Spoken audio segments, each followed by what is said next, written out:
your team. We'll get you. And Valahar, if you want to do the same, just send me a DM on Discord with shipping names,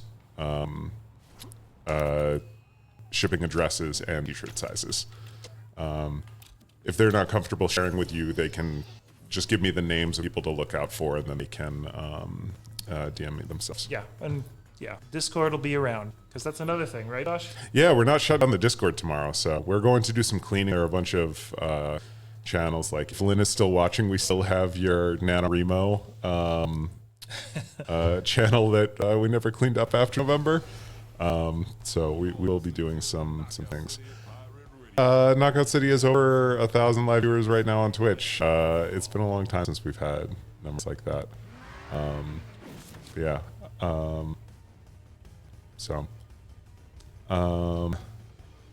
Lynn is asking if she can be a mod again. Yeah, at this point, sure.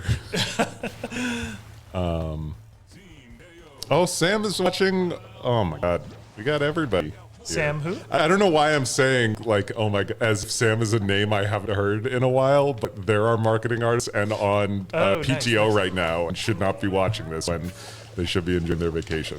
So, Hey, fellas. Yeah. Need some back.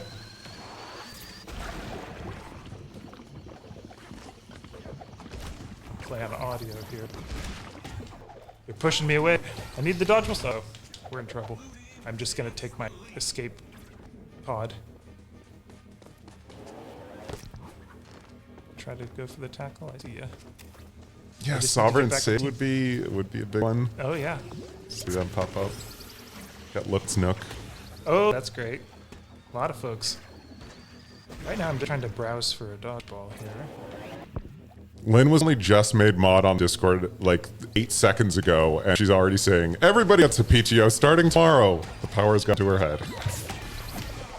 Pretty much. So, I did not get chicken, Kai, because I went to Denny's, and I'm not that happy about it. what do you tell us about your less than great Denny's experience? That'll be a point of discussion during bloopers. Okay, I was fair enough. supposed to go and get a delicious chicken sandwich. That's what I was told could be doing.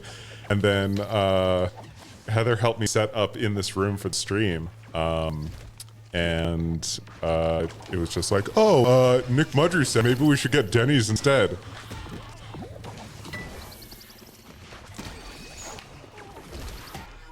Oh boy, we're gonna need to pick this up, fellas, because this is not a good look for us. Getting exploded. I will say that it's not even just that we went to Denny's.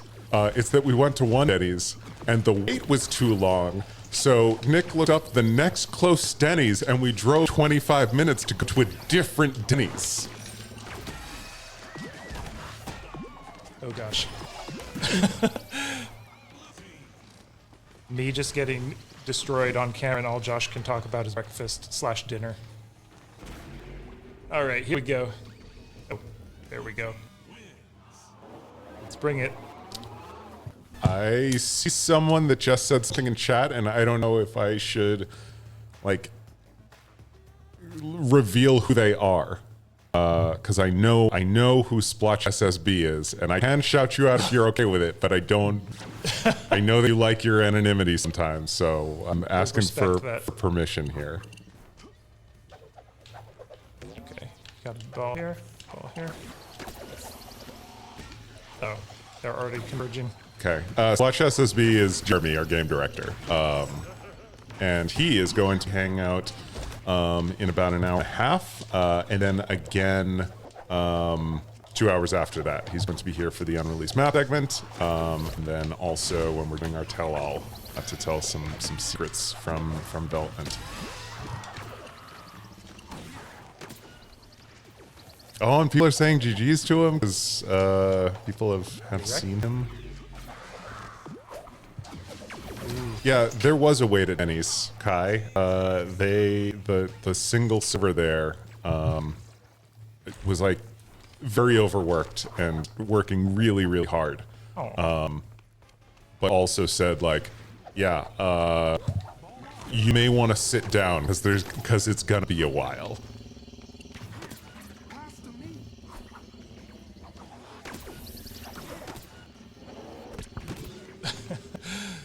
Okay. Just gotta hide for a bit. Oh no, Brendan's alone. No. Yeah. No, so we're talking about a lot of stuff in the tell-all stream. We are going to show our original pitch video for the game. Before the art style is what it was, it is video that like we took to E3 and showed to a bunch of different publishers. It is the video that EA saw when they got excited about the game and started talking about partnering with them. So we're going to show that. We're going to show a couple like fun test animations for like idle animations and run animations. We're going to show no, not the one in the Nintendo Direct. Like that was a trailer we made. I'm talking about a pitch video. We've never showed this publicly. This was a video that was intended to like explain what the game was to potential publishers. It is very rare for any studio to show pitch videos publicly. I think I've only ever seen like one or two others ever across decades. So we're gonna show that, which is one of the reasons that we're not saving the VOD here.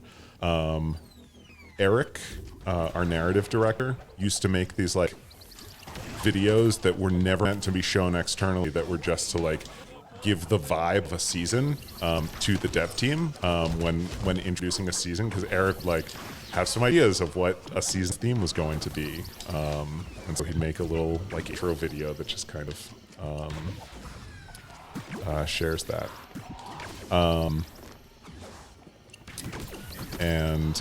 So we have some of that stuff. We're going to talk about the AutoCut Cheater. We're going to also open it up to questions. If people have questions, we can't talk about partners. We can't talk about like potential crossover type stuff. Anything that involves information that is not exclusively ours to share, we can't share. We're not going to share exact numbers for a lot of stuff. So like we're still not sharing like active player counts. We're not sharing like how much money we made, how much money we've spent, like that kind of stuff is off limits. But if you want other types of things answered, we're going to be pretty much open books in a couple hours. So that's worth sticking around for. For sure. And I think, do we have time for one more, Josh? We just about... Yeah, let's do one more just because Pickles Bro also redeemed. All right. That'll be our last redemption. GG's, everybody. Especially Mixed Nizzle. Good to see you. Yeah. And you said it was Pickles Bro? Pickles Bro, yes. Okay, let's see. Should be friends list as well. Carlos said to check the image that he sent in Slack. Well, I'm busy being blown up on dodgeballs. I know, I'm doing that, and now I'm a little bit concerned. What's going on here? What does Carlo want me to know? Pickles Bro is in. Are you inviting your other two? Wait, Carlo just sent me. Did Carlo make cottage beans? Did you make cottage beans now, or is this just your reminder image of what cottage beans are? I'm confused. Because if there are cottage beans on the way, I love and hate that together. I'm not going to give the secret ingredient in waffles. That is not part of the tell-all here. Unfortunately. Yep. Just have to be continually guessing. Yep. Oh, that was from the day that Carlo brought them to the office. Okay. All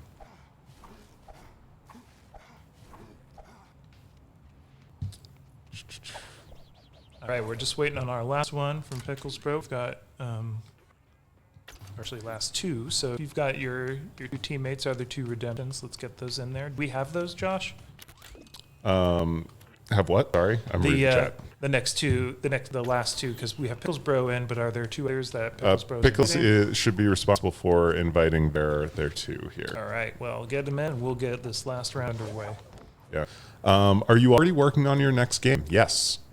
We have a bunch of different things. They're in various stages of development right now. One thing has been in works for a little while now. We have other things that are in early prototyping. But yeah, we most of the Knockout City team moved off of Knockout City right before Season 9 shipped.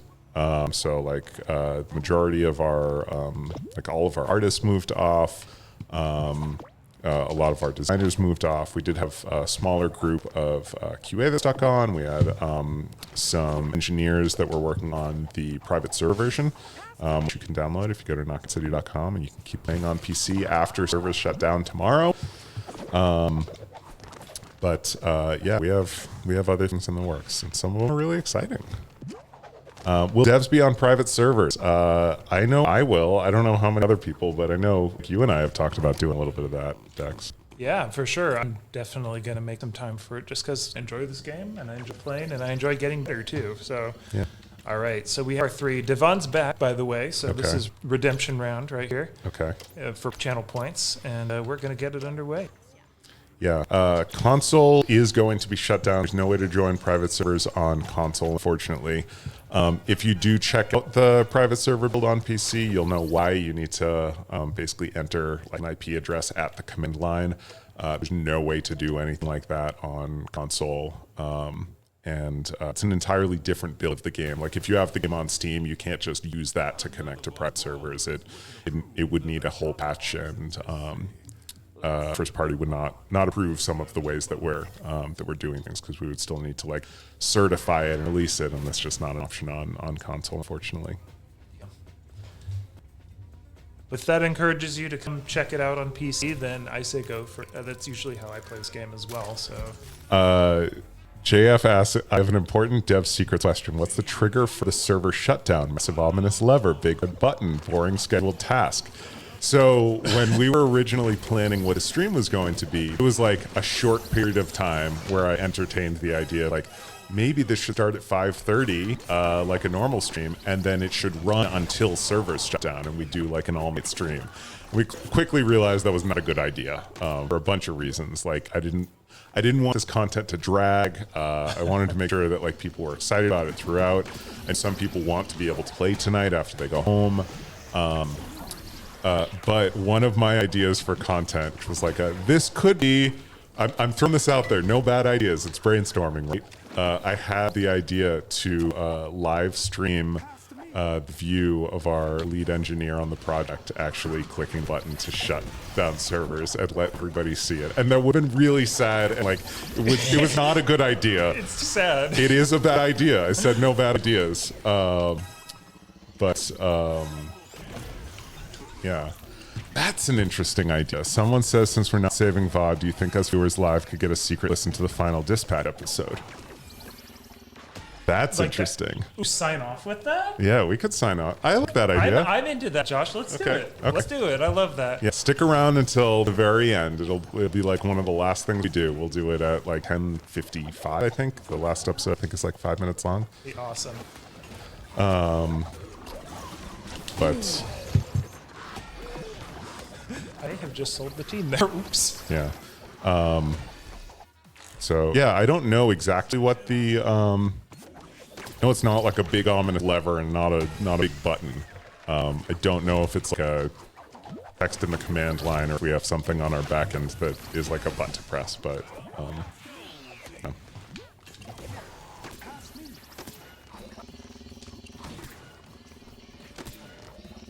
Yeah. Let's see. Is there any sort of in-game countdown or game over animation planned? No. That's one of those things where like it would take a lot of work to do something like that, because there's no mechanic in our game right now that we'd be able to latch onto for that.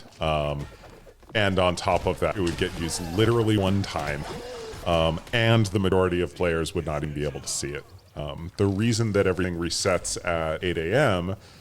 Is because we specifically want it to be a time when concurrency is lower, so that if there is an issue when something resets, when pushing out a patch, when we're resetting a season, anything like that. I mean, I'm sure people have been around for season launches and known that sometimes they've been a little bit rocky, because that's what happens when you're dealing with a live game. You know, having that not exist, you know, as a thing that is happening during peak hours is important. So, you know, it would be happening I'm sure we'll have more people tomorrow morning just because it's like the very last time, and I know that there will be people that want to play until the very end. But yeah.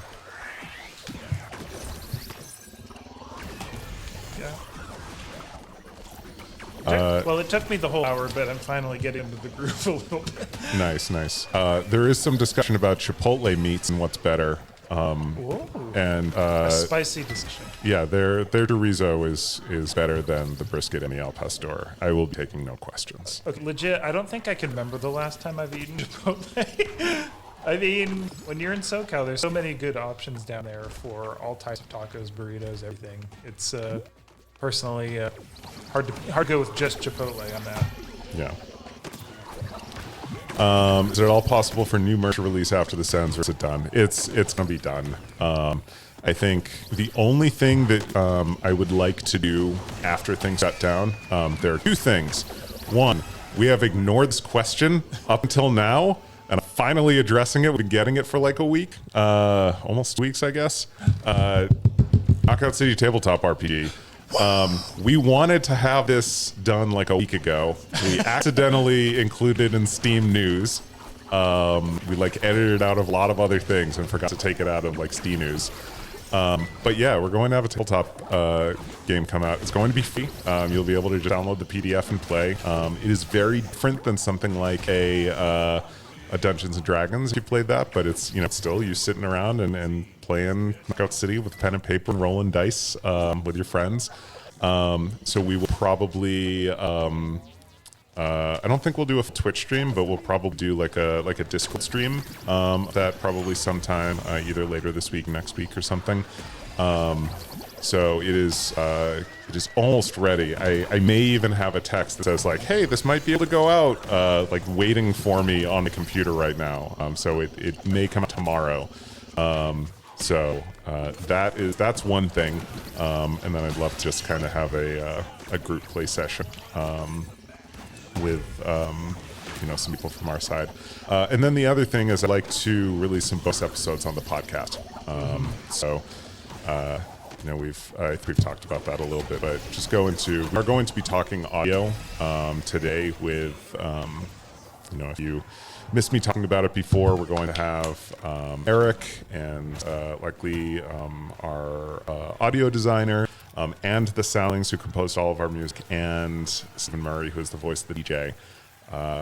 That's going to be happening at 9 o'clock Eastern tonight.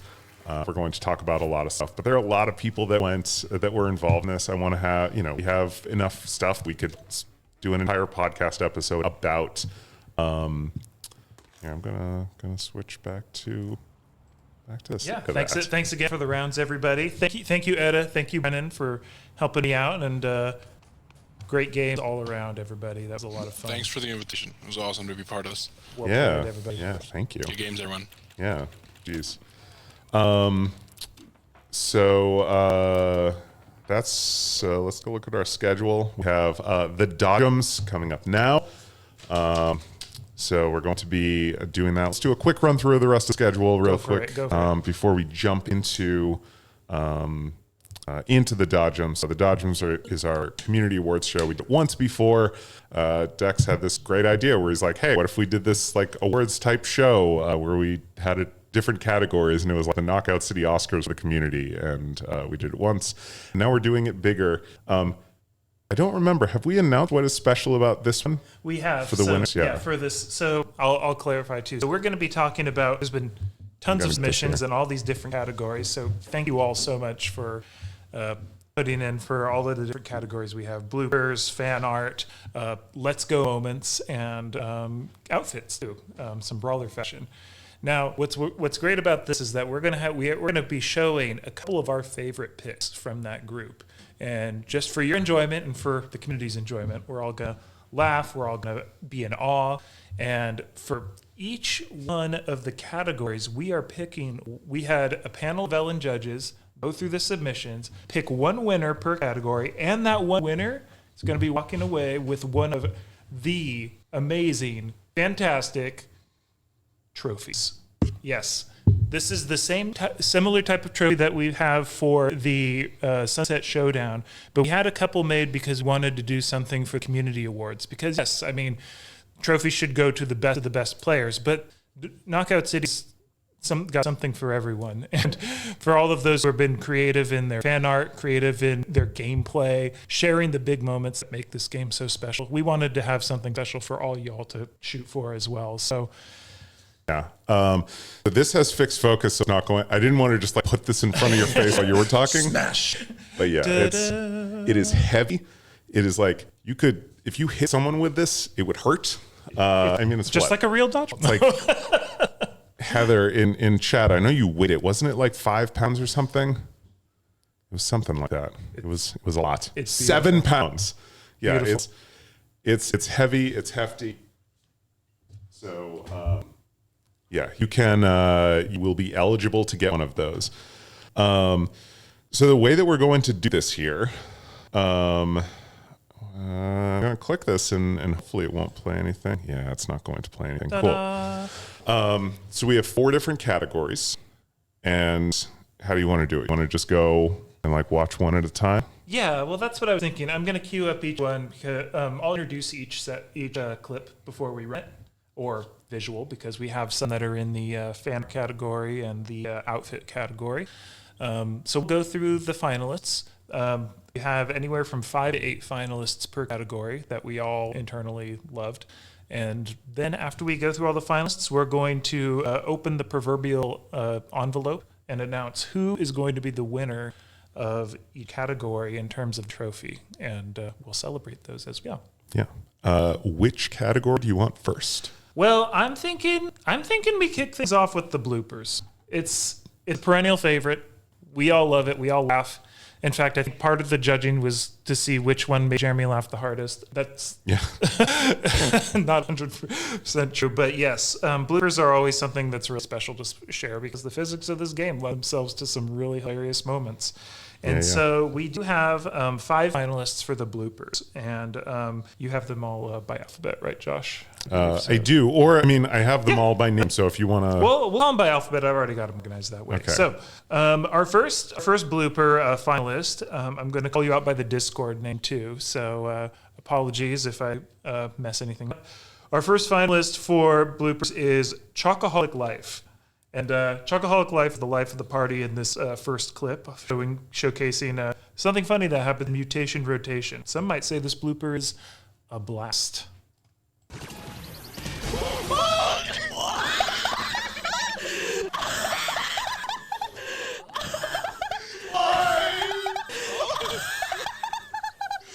forgot to explode. The pain why gets me on that one. Yep. So relatable. Okay, finalist number 2. Coming in from the, we've got Mo Bankai 999. This is a classic blooper showcasing what happens when worlds collide above the stage.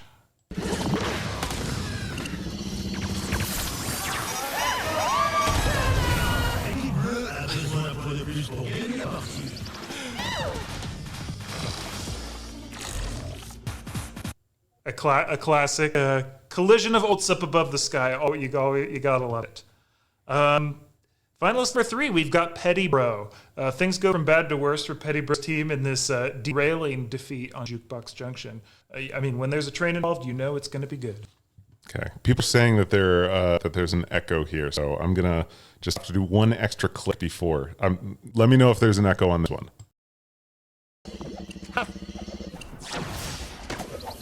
What? What? No! What? Why, dude? Amazing. I think the why, again, it's just the sincere shock at what happens. This really makes some of these. Okay, finalist number 4, we have Valahar, who also coincidentally won a t-shirt, so that's pretty cool.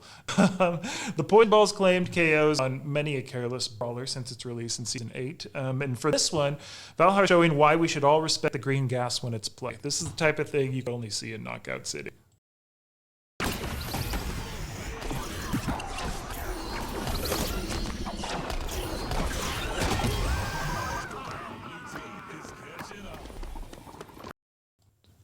That's all.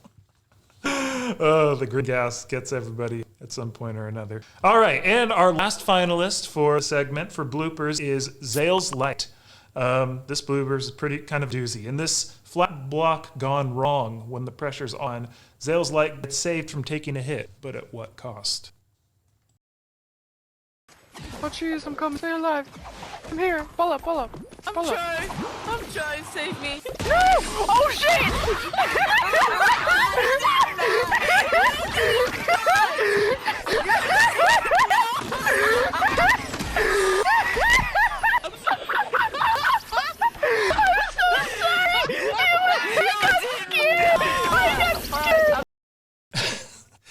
Yeah, one player used to save another player. You love to see it.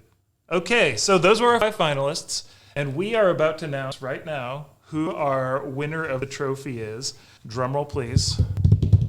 Should have gotten a drum roll sound effect to put on this board. Instead, we all have is like, We'll play a sound effect. here. Let's hear it. Nope, not that one. That's the wrong. That's the opposite. There we go. That's more like it. Okay, Yeah. we'll do this again. Take 2.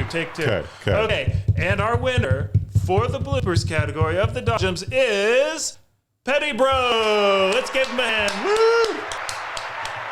There was a lot. This is a tough choice for everybody, but I think our panel of judges loved the train. They loved the fact that there was just sheer disbelief, the fact that it was that match ender. There were all the factors that went in play. So, Petty Bro, you win a trophy. Congratulations. Thank you for submitting your bloopers. And Do we want to watch it one more time? Do we want to watch the winner we every gotta time? watch the win one more time. What? What? No! What?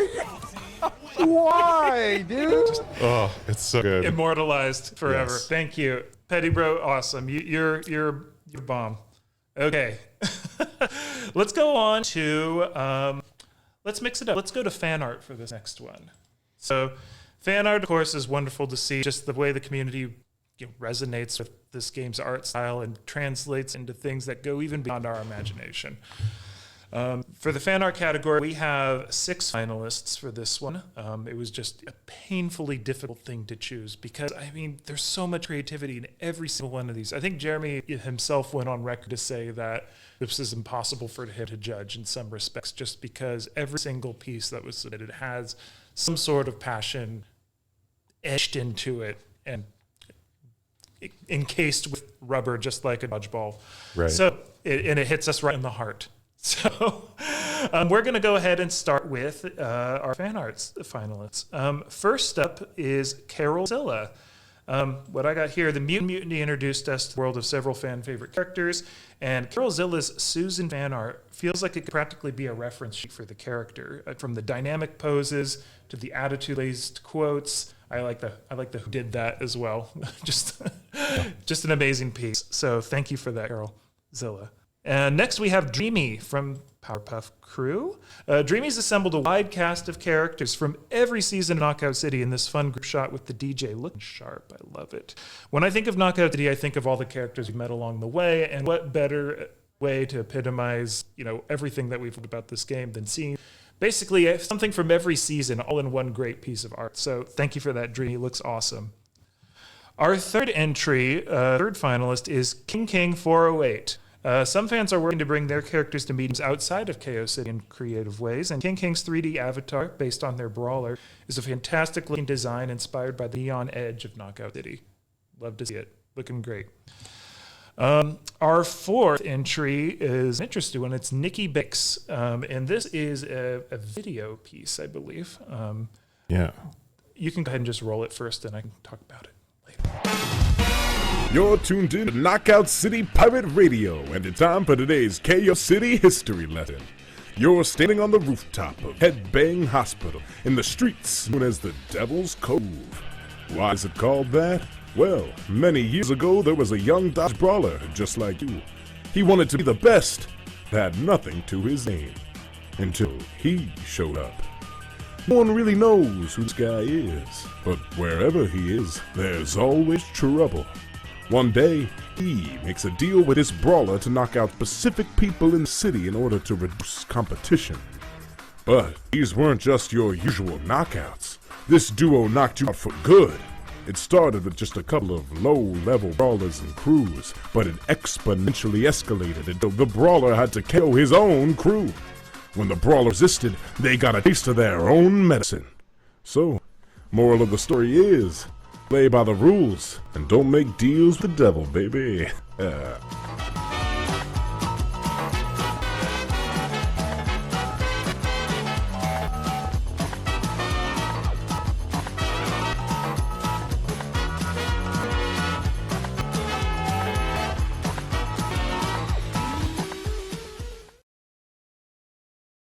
But just amazing. The care and thoughtfulness in these 3D renders and model of a Knockout City cityscape is just next level. It all transports us right back to the city. So it's wonderful. And the narration, being a DJ style narration, was just, it felt like something right out of the city. Wonderful to see.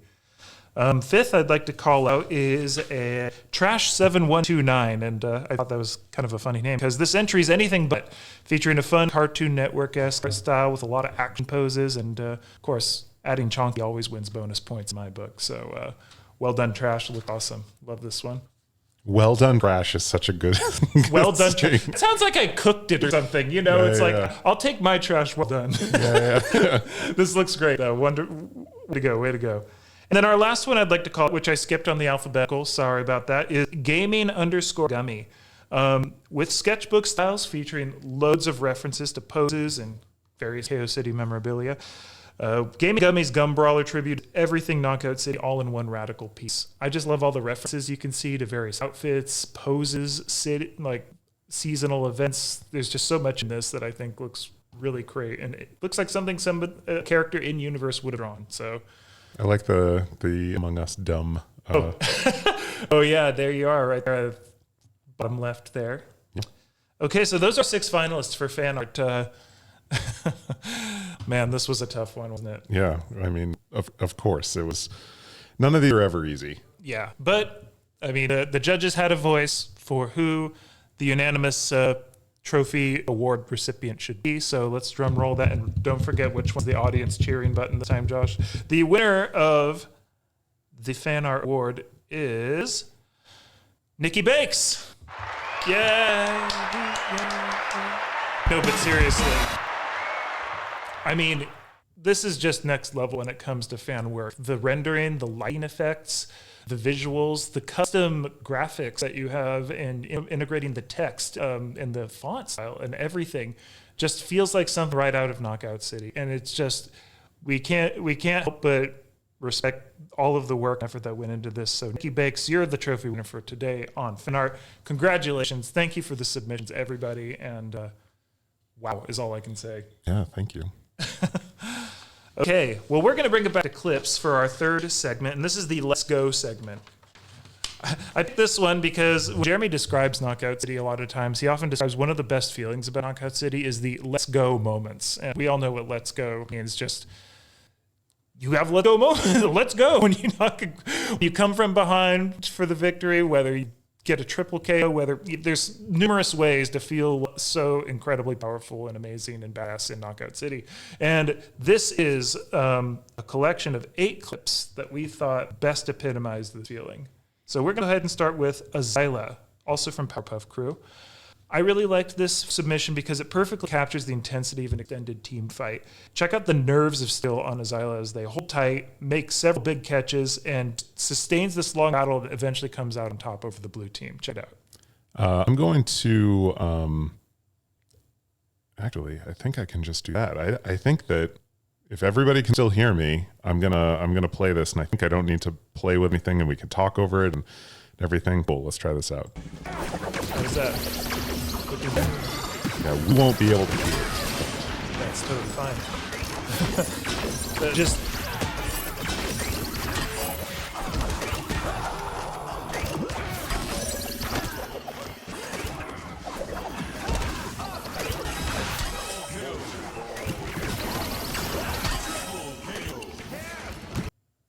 I mean, that speaks for itself. Just to sustain a battle so long. Knockout team battles can be very quick sometimes, and to have one go on for so long and still survive is amazing to see. All right, our second clip is going to be Don from Dummy Corpse Crew. Devon's up next with this rapid fire rally. You could only see at Knockout City. Curves and lobs mixed in for style points, and I think the custom audio on this really makes it for me as well.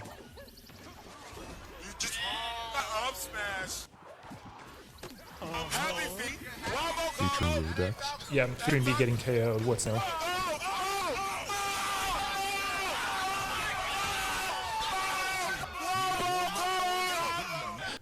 A tasteful wombo combo reference. You gotta love it.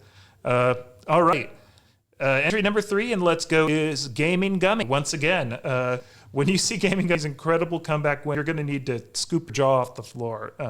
I think you're going to see some of the best team play ever in the history of Knockout City in this next clip. As well. What do you mean? Yeah, it's kamikaze time. It's not kamikaze time. Assistance. Hell no. Oh my god! King! I think not Gem 4. You are the ultimate friend in that instance. Okay, number 4. We've got Issa Fly Guy. I love some free for all playlists. I'm a big fan of whether it's KO Chaos or Team Royale or Big KO Royale, any of those. Big fan. Issa Fly Guy here cleans house in KO Chaos with multiple KOs in a row to secure the match. Let's see it.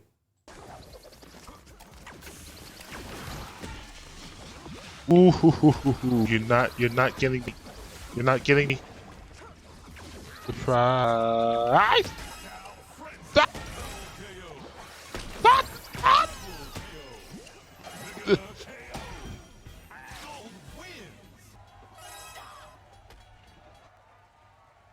I'm clipping that shit. I am clipping that shit. Don't fucking play with me. Yeah, the finger wag, well deserved. It's so good. Especially after that, especially that last hit, I didn't realize it clipped so close to the wall. Just barely gets by for that last KO. Just perfect spacing. Awesome play. All right, next up we have... Who do I got next? I lost my train of thought. Oh, yes, we've got Lloyd. Well, with this amazing bomb ball play, there's few things more satisfying than a long-range bomb ball just ripping the opposing team's defense apart. And what we see here from Lloyd is that one bomb ball sometimes is all you need for a team wipe. It's all tied up.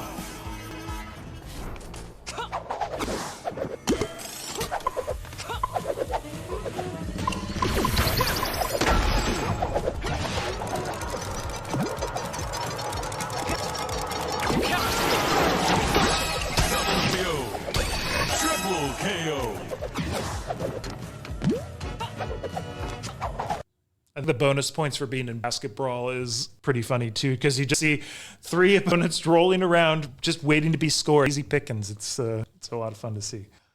Okay, next up we have Physick, spelled P-H-Y-Z-K. So Physick. Sounds like a cool zippy sound. But Physick's 1, 2, 3 for a triple KO is smooth as silk and fast as heck. You gotta love how they vary the ball speed to completely trip up the opposing team in this next play.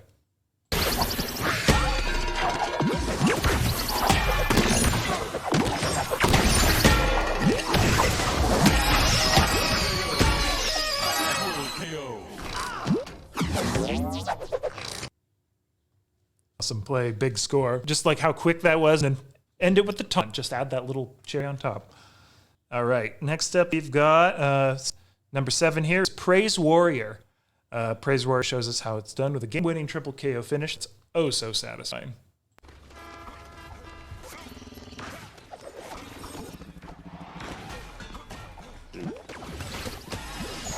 Nice. Woo!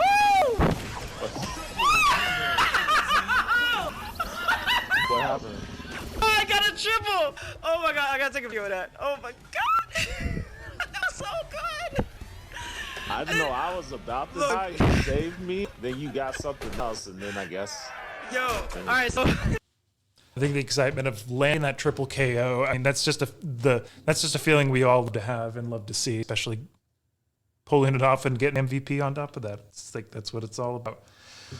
Last and not least for our Let's Go segment here is the Purist. When you're staring down at a 1-on-3, it's tough to stay cool, but Purist is our last clip here, shows how to hang tight until your team's back to bail you out.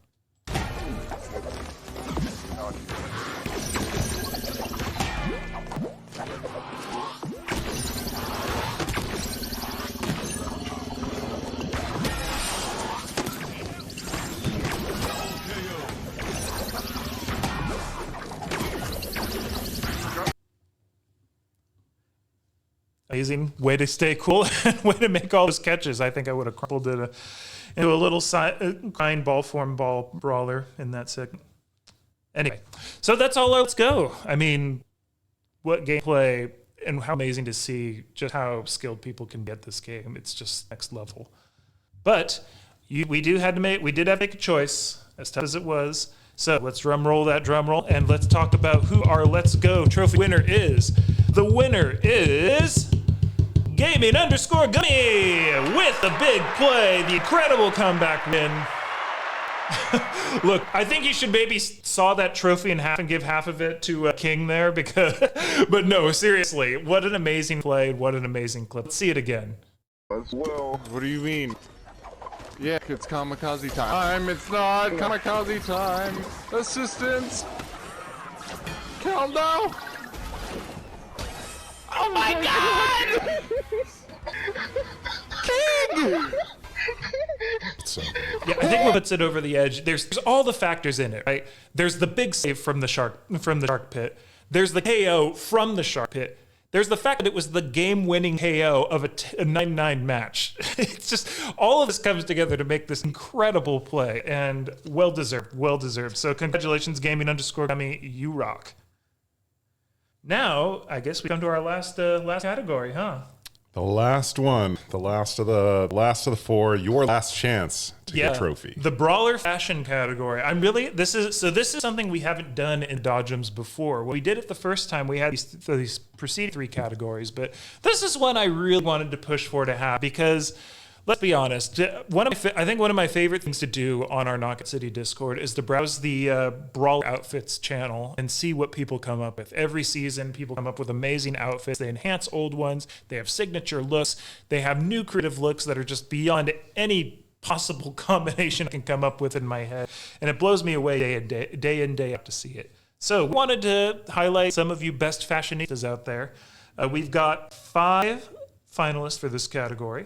We're going to get right to it. So we have Ari, also a Powerpuff, for our first one. With Ari, we've got this wooden boombox, bod, cyber jaw, chrome shades, and roll hawk all coming together to make the cyborg brawler that looked like Ready to Party.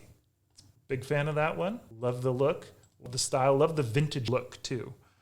All right. Finalist number 2, we have Azyla Powerpuff here. I've been loving calling this the Skater Gator, and you can see why. The bold mix of purples and greens here coming together. This is a very iconic look, in my opinion. It's, okay, Josh, I'm glad I'm sitting here. It's Ollie in on the skate punk motif. Yeah, I know, painful. Someone's got to do the puns around here. He's not in the room, so I got to do one for Heath over there. Yes. I, for one, am glad the game's shutting down after that one. No. Anyway, Azyla, yes, the Skater Gator, love it. All right, finals number 3, we have Coaster, a.k.a. Coast Crazy, a.k.a. Coaster Six Flags over KOC. Coaster's here. Pull it up, Josh, for us. Let's see it. I'm not seeing it. Oh, there we go. Coaster's here with a stylish entry. Something we liked about this is it pulls multiple different parts together from Halloween, from Party Team Royale, all sorts of other events to create this great night sky ensemble. Just super fresh, super cool. And way to combine so many different elements into one cool outfit. Loved it. All right, number 4, we have Tom Faulty here, showing off what I like to call 3 drudge balls in a trench coat. This ball is uncover, pretending to be a brawler themselves. I can't not look at it and not laugh. It's just, I was cracking up quite a bit over this one. So well done, Tom. It's really good. It's good. Okay. And our 5th and final finalist here is Unstrung, one of our Discord mods, actually. And Unstrung's looking into cash in on the big bucks look here. Just someone liked Season 8 quite a bit, but I guess some of those things are from other seasons too. But point is, a lot of Holobucks everywhere. This is what Holobucks royalty looks like. This is how I felt when I got my 1,000,000 Holobucks when I joined the studio. Exactly this. Exactly. And the Holobucks hair, great use of Holobuck hair. Yes, I know. Gort would approve for sure. I know. Gort's favorite cosmetic. Oh, yes. And that's why we rated it so highly. Yes. 10 out of 10 use Holobugs hair. Okay, well, those are our 5 finalists. Again, like the fan art, this is such a hard thing to pick because outfit can go anywhere from cool to funny to everything in between. And Whew, it's just so hard. But this one was an interesting one because I believe out of all of our panelists, all of our judges, this was the winner by unanimous vote. So I think everyone agreed that this was an amazing submission. So let's drum that roll. Our finalist and our winner for the trophy for Brawl in Fashion is Tom Faulty with dodgeballs and a trench coat. Woo! I mean, come on. It's so good. It's really good. It's really good. And I think it's like, and what I like about this is this outfit wouldn't have been possible in season 4 when the trench coat came out, or the Brawler's Black. It wouldn't have been possible in 5 because that's when the dodgeball came in. But then you add the glasses from season 8. It built on itself over the course of the game. Exactly. And it's amazing. So Tom Faulty, you win a trophy. Congratulations. Hope you enjoy it, bud. Yep. So I did see, I think it was I saw someone say, what are the winners getting? Hold it up for the crowd to see. Yeah. 'Cause So it's good. one more time, it is this hefty 7-point-something pound stainless steel trophy. This is, You can hear that, right? yeah. This is not like plastic. This is not hollow. It's not even like holographic hollow. No, I don't know. You would do a better job with the pun on that one. But yeah, it's so good. It's going to look so good on your shelf, and you'll still remember it. Years to come, you'll still remember what Knockout City was. Yeah, for sure. And I want to thank everybody who submitted to this. This has been super fun to put together, super fun to review all the clips and visuals and artwork and outfits and everything y'all put together for us. It's a great way to celebrate the game, but most importantly, it's a great way to celebrate you all for your creativity and your excitement and passion for the game. So thanks for being a part of the Dodge. Congrats to the winner. Congrats to everybody who submitted. And that's a wrap on that segment. Absolutely. I did see someone say in chat that they want to offer money. These are not for sale. You cannot buy one. You can't buy your way to victory. Sorry, Malcolm Magpie. And I saw someone else say, like, what happens if a winner doesn't want it? And if you don't want your trophy, then we'll talk about it. But I'm guessing that's not going to be the case for any of these. I'm pretty sure that people will want them. Yes, next up, we are going to be going through some bloopers. Is it blooper time? It is bloop Oh my time. goodness. Here, we need to have a little bit of... we need to kind of scooch over. What's going on? Yeah, I think so. We got a bit of a problem here. I don't know if Lynn is still here. Lynn? But can you help me? Lynn helped resurrect a character here, so I think you want to kind of scooch over, Paul. Bring the mic in front of you. Who's that? Who are you? Show yourself. Yeah, and we need a little further in here. I got you. Resurrecting from the dead to be back again. An ectoplasm all over my hands. Gross. Because this is the blooper segment, who better to bring back to stream than the character that Lynn invented far too long ago? Is it invented or resurrected? What is your origin story, Dead Betty? Hang on. I gotta get your mic up here. And actually turn on my mic. Oh, okay. You can hear me now. Yes. Hello? Yeah. Hi. We're back. Unfortunately. Great to see you. How long has it been? Yeah. Forever. Yes. It's been far too long. It has. Some might say. Some might say not long enough, but You mean not? It's too long. It's too long. Well, I think we can bury the hatchet on this one as we move into the blooper. Yeah. We can tolerate this tag team. I have a bone to pick with that one. Oh no. Okay. Yeah. People asking what's happening. Dead Betty is a Delightful person. Yes, I'm delightful. Look at my beautiful locks. And no relation to Brawler Betty, by the way. Just let's be clear. Yep. This. That Betty's very She's poser. Yep. Yeah, it's true. She's I'm ripping the off your original. style. The OG. Yeah.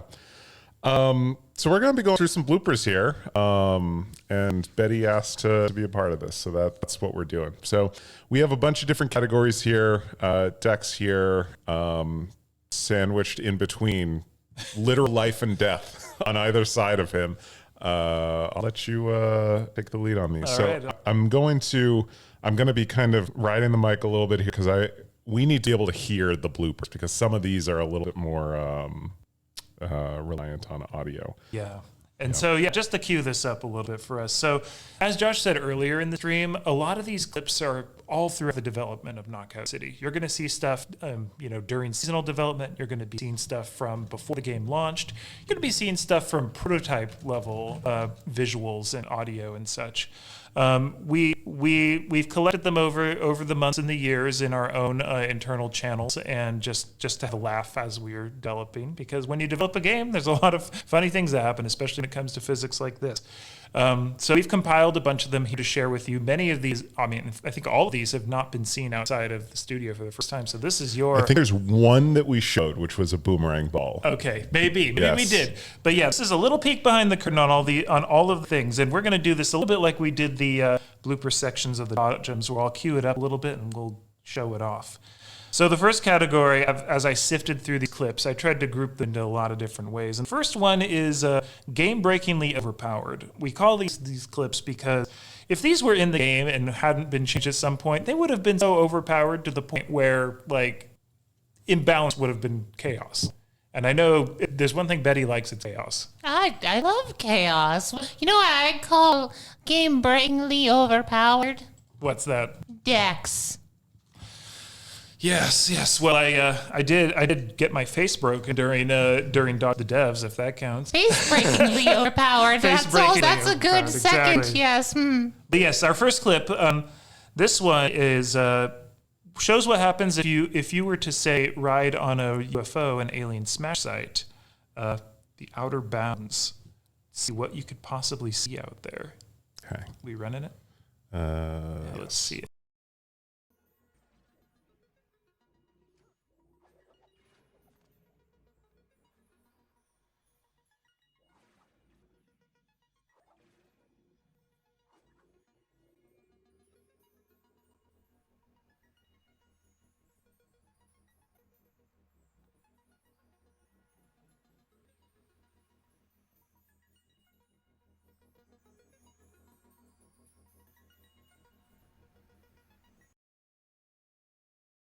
Yeah, looking full Beyblade as you drift out to space. That wouldn't have been very fly. Oh boy. Yeah. Okay. I'm gonna go straight to jail, just like in this next clip, where getting ult thrown doesn't always work everywhere, and you got to kind of figure out where it doesn't work in certain maps. Okay.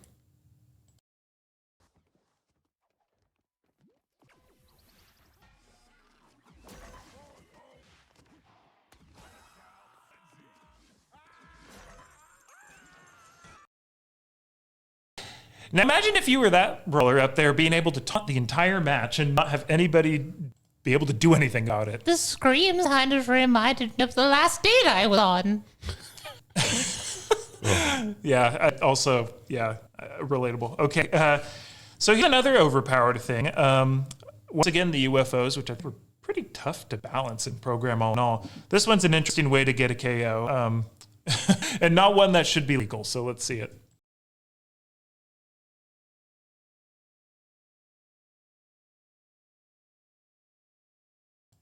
Some of these just don't have audio.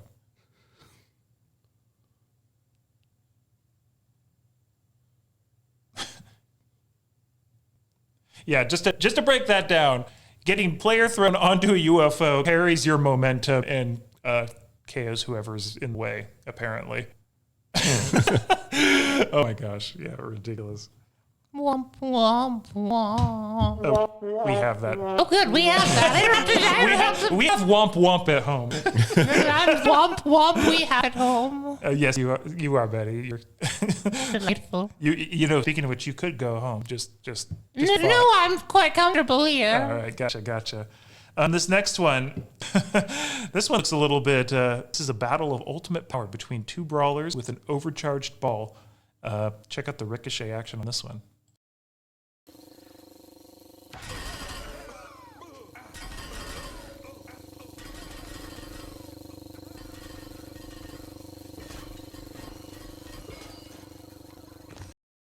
I think if you ever release Knockout City anime, that's what needs to be in it at some point. Oh, that's one of my favorites. That's the one that we have shown previously. I think that's the only one they've ever shown on Twitch before. I'd like to call that one ballcore. It's like parkour, but we're not parking. We're playing ball. Right. You're true. You're not even parking. Okay, let's have another one. So this is another UFO one in the hideout. And this one's kind of an interesting one. The UFOs had all sort of oddities, like floating players, including when you're not on a UFO.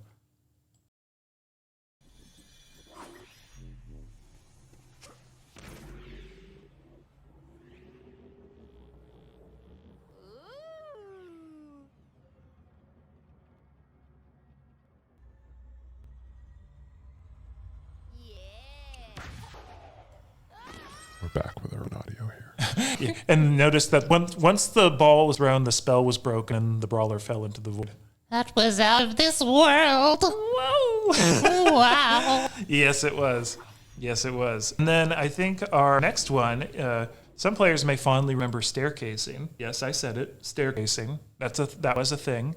What if all you needed to do to staircase was rebound a pass off of another player? Just want to say the slight trigger warning here for some flashing border warnings, so view with discretion. Yeah, there are a lot of these that do have flashing lights, so you may want to. We'll let you know in front of each of them. But, exactly. But just a heads up. Here we go.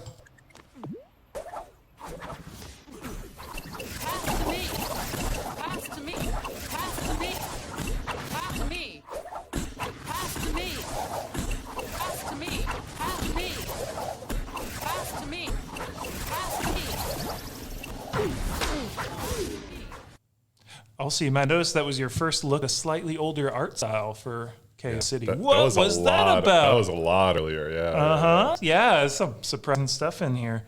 Told you we'd spice it up a little bit. And then our very last one, another look at this sort of style. Unintentional, awesome game mechanic. Maybe what Betty could be behind. This is controlling two brawlers at the same time. Another of the old art style. Exactly. You'll notice this one takes a little bit to get going, but you're also seeing here a little bit of what an early version of Jukebox Junction might have looked like too. So notice two brawlers moving at once in unison. A puppet master and puppet. I don't know what you're insinuating there. I don't appreciate the insinuation. Perhaps not. There's nothing puppeting except for, that Heath. Yes, exactly. They're the puppet. So that was our game-breakingly overpowered category. Next up, we have a category called body horror. I love this one. Yay. Let me guess it. I had you at horror, right? You had me at horror. It's my favorite genre. Okay, yeah. So we call it this category because sometimes when you're developing a game, visuals don't go the way you want them to, whether it's a horrifying disfigurement on a brawler or just visual things going kablooey. This is what happens when you program games. You can't make a game without breaking a few laws of physics. Hatching a few skeletons. Or that too, yes. Yes, because we're all skeletons inside. Exactly. All waiting to hatch. So first up, we're going to do the stills first, Josh. So I don't know if you've got those queued up. Okay, so one of the things I think that was probably the most challenging in programming is a lot of the eyes. Eyes on brawlers in particular. We have a couple interesting ones. Brawlers looking done. Brawlers looking... you can go ahead and queue it up. Yeah. So done. I feel that spiritually. Yeah. Well, if you feel that spiritually, then you'll feel this one physically too, because also very done. Also very old art style. I know. Old Don't UI. you love these little sneak peeks of what was in development? Yep. So done. And then we've got some things involving stretching. Past the victory screen. I know you love to see that. Then you've also got two brawlers fusing into one brawler. That's an interesting one. Fusion. Yeah, fusion. Then we have the fake throw here, which is an an interesting one. little paper action, and I will say, not to spoil the end, but this might not be the last you see of papery brawlers in this segment. And then lastly, we also just have plain terrifying sometimes. Yeah. I have no words. Things happen. Delightful. Graphics are broken. Some called out the purple coins. We didn't know what style chips were going to be at first, so we knew that we wanted something like style chips. Yeah, it's all in progress. Yeah. Now we're going to get to some clips on this. So this next one this is actually a more recent one on Sledgeworks. This is what happens if your ragdoll gets caught in the slime after getting KO'd. This is also kind of a slight flashing light warning on this one, so view with discretion. I just think this one's really funny though, because you're sitting there all of a sudden. Thrown into the sledge blender there. All right. Now, Knockout City didn't really have a T-pose. It was kind of more of like a half T-pose, I guess you could say. But A-pose. A-pose, I suppose. Yeah, that is true. A-pose. So this A-pose, imagine getting KO'd so brutally that your brawler is instantly sent into A-pose.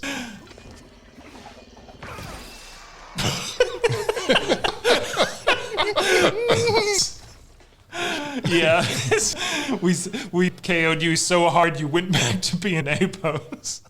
I think they're gonna need a chiropractor after that one. Oh, hopefully you have some recommendations. Got to keep those joints in shape, I'm sure.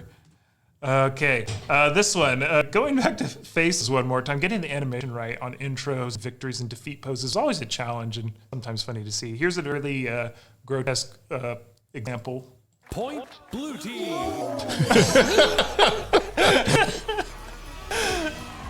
The disappointment. What do you have to say about that, Betty? I defer to you. I'd say, it's a real party. Yep, that's a party. The tongue's out too. That's a look for sure. It's like, me and my best friends trying to say a selfie. It always turns out absolutely lovely. All right, we got a little bit of a horror story to set this one up. I know you'll like this. So imagine trying to catch. You can't stop flapping. These birds are looking to migrate. Just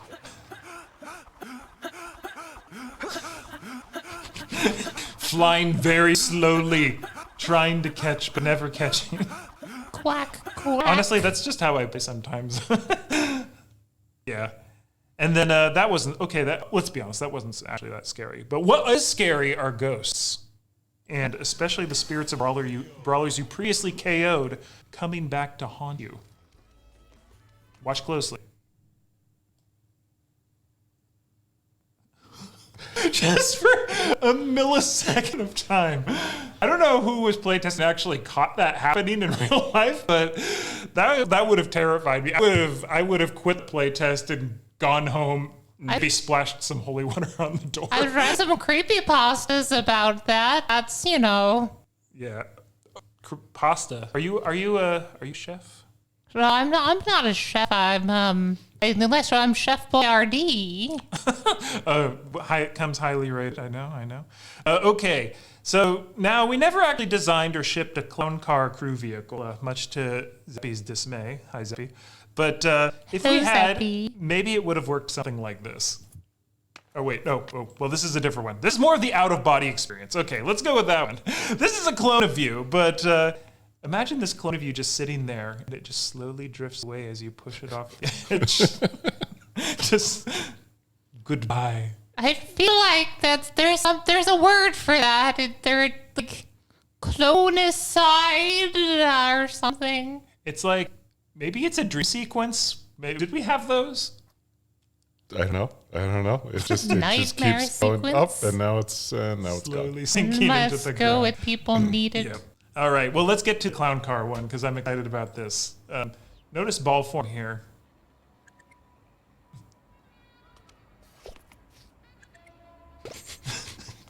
They just keep popping out. Honestly, legit, that would have been kind of an interesting mechanic. Inside the brawler is Yep, another problem. another brawler. Imagine that. Okay. One last true dose of body horror. Enjoy this gameplay of spaghetti limbs in action.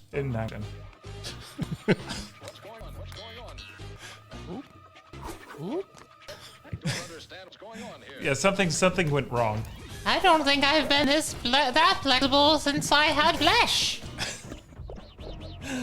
I think that's more like broken bones, Eddie. Oh. Yeah. Oh, you have bones still. That's right. That's right. That's I right. am a fleshling, but I also have bones. Yes, and that's our body horror segment. So we survived, but the only thing more horrifying than body horror is dodgeballs that are out to get you. Now, this whole section is all about dodgeballs that are evil. A lot of people calling out the Jet Set Radio music. Some of these are taken from people that are just like listening to their own music while playtesting. So there's some of that in there.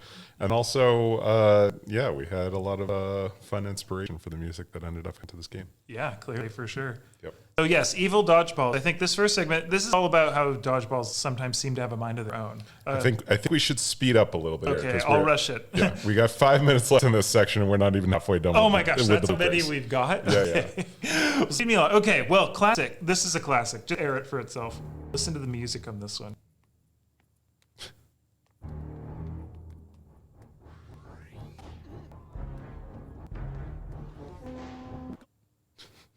The shark ball in action, a classic glitch, an all-time classic. There's also the fact that the snare ball, or cage ball as it was known back then, was not the easiest thing to use. Sometimes you'd cage yourself. Sometimes I still do. A ball doesn't want to hurt anybody sometimes, and so it kind of stays there, waiting to target you.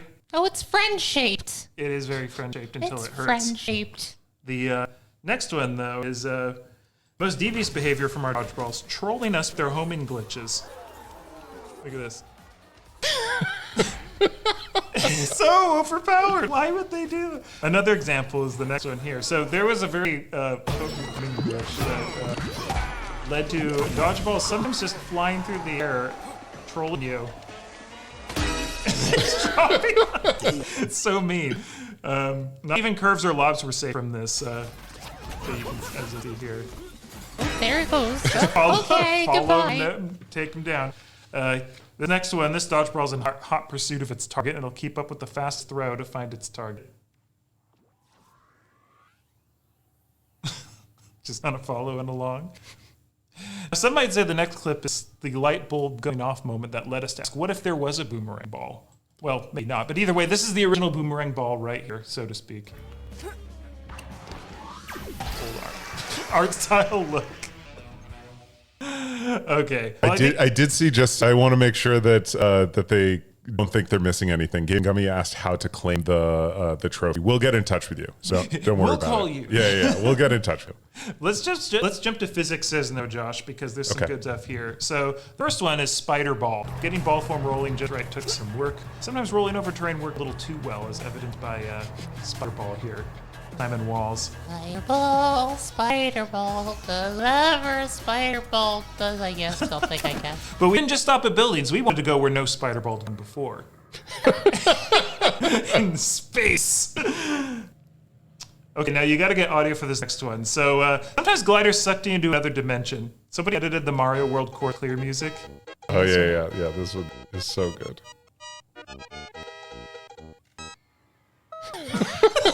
Goodbye. All right. Next up, let's go ahead and do. Okay, we got to do these last ones. Okay, almost. Yeah. Approach the bounce pad and it gets angry at you. Always. People want to see the last one again. I'll do that after this. After this, we'll run it one more time. The Mario World Clear one. To be clear, somebody put that audio over the after the fact on that clip just because it fits so perfectly. Okay, let's do it one more time.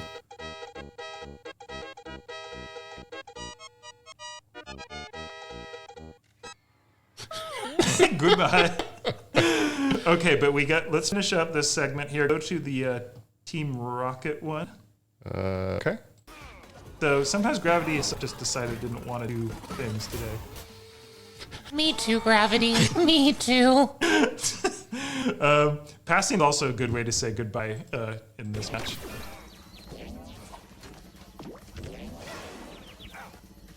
Goodbye. And then lastly, let's do the bye Greg one. If you're salty about losing, don't worry about it. You could always just float away from the match results. Oh, I remember this one. Goodbye. Goodbye. He's out here.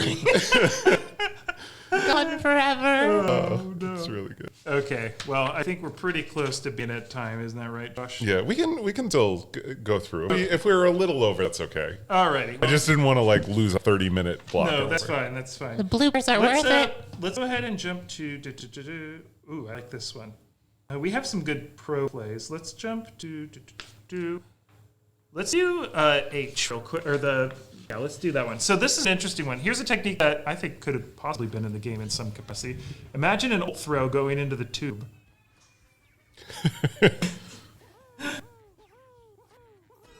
Just drop it.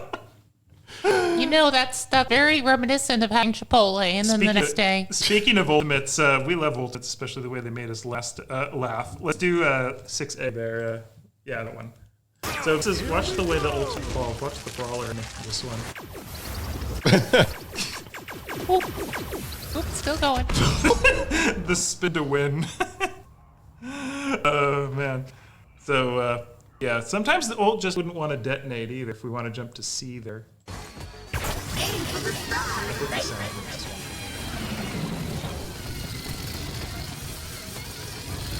It's still going.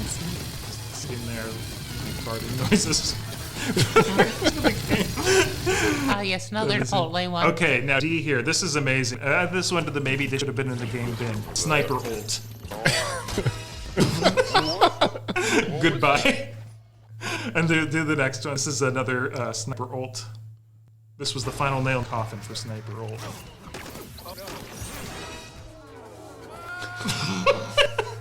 Just goodbye. All right. Yeah, yeet. All right. So I think, Josh, if we want to close it out, we could do our number 8 here. If you're good with that, or do you? I do really want to show. I know what this one is. Our via speech to text sometimes needed to be tuned a little bit. I don't know what piano open his piano show horse is, but I do like that. Someone was hungry because they wanted chicken nuggets. Yeah. Did you get all wax? They're just the show horse is my favorite though. Are there any others here? And I realized that I did not put 8 in, but I can get that real quick. Oh, yes. We got to end on that high note. So while Josh is pulling that up, I'll just preface this one. So this is an exclusive look at an outfit that was didn't quite make the cut. However, I think it's probably one of the best unused outfits in the game, and I begged and insisted that we could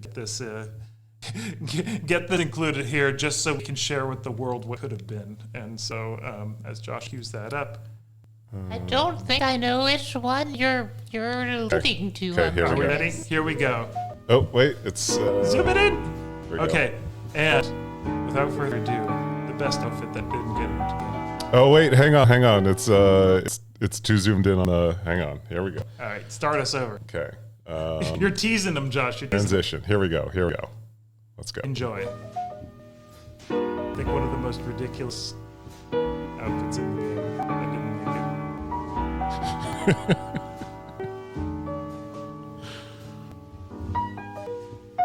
Oh, yes. I think this was originally going to be for Thanksgiving. possibly a Thanksgiving type cosmetic. I would have paid good hollow bucks for this one. Imagine roasting the competition in this outfit. Ooh, that was a good one. If you've got a bone to pick, this is the outfit for you. I already made that joke. Yes, you did. We're just pretending Betty's not here. Ow. But yes. I didn't find that very humorous. Yes. So much can happen during development, but we all manage to have a lot of laughs, even when things get hard, right? And so we wanted to share some of that with you all in this segment. So thanks for watching. Thanks for laughing with us. Absolutely. And so I think it might be time, unfortunately, to say goodbye to the deadest of... Is there a dodgeball I can charge up. Yeah. I'll settle for chunky. Put her to rest. Exorcism. There. Yeah. All right, excuse me. I'm just gonna wait. I'm just Chunky has blessed. Oh, okay. okay. Yes. Hello. Okay, I'm going. If you're just tuning in, I promise the rest of the stream isn't like this. We did just finish going through bloopers. We're going to be talking about replay tools here for a little bit, which is a kind of look behind the scenes at something that is dev only. If you can open the folder. All right, I got this. Yeah, on the second column bottom. This guy here. Oh yeah. Yep. So kick up the server first. All right. And then run the shortcut. This guy? Yes. So we're going to be showing what we use for screenshots and trailers, kind of showing how we get to do that. We're going to be taking a look at some unreleased maps. One of our designers, Ian, is going to come in and talk about it along with Jeremy. So you'll get to see some stuff that we were working on. We did not end up finishing. And then we are going to do an audio roundtable. We're going to have some folks from Velen, as well as the Soundlings and Stephen Murray, who is the voice of DJ. And then at something's getting knocked out here. It's Knockout City. Yeah. And then at 10 o'clock to close this out, we're going to do a tell-all. We're going to be showing so much stuff that we have never shown before. So we're going to show like the original pitch video that we used to find partners to help us bring Knockout City to the world, and talking about how that one cheater that we caught was using an auto catcher, and how we caught them specifically. And talking about some other fun internal things, and answering a bunch of questions that you have. That's right. Yes. Someone's in OVA bloopers. I'm sure we do have VA bloopers, but they would be in a very different place because these were mostly categorized from the build itself. Yeah, this is all development bloopers.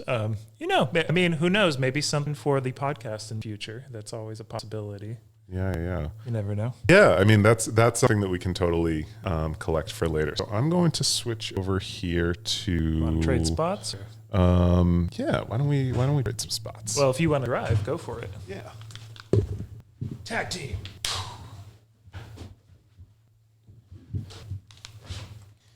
Okay. I just wanted to steal Josh's chair. I know. This is a dev build of the game, and so this is our replay tool here. We can do all kinds of stuff here. If we want to say hide the environment, we can hide the environment, and then we can look around. We can just take out the dodgeballs and the ball spawners. We can take out players if we want to. We can hide UI, which obviously do for most of our trailers here.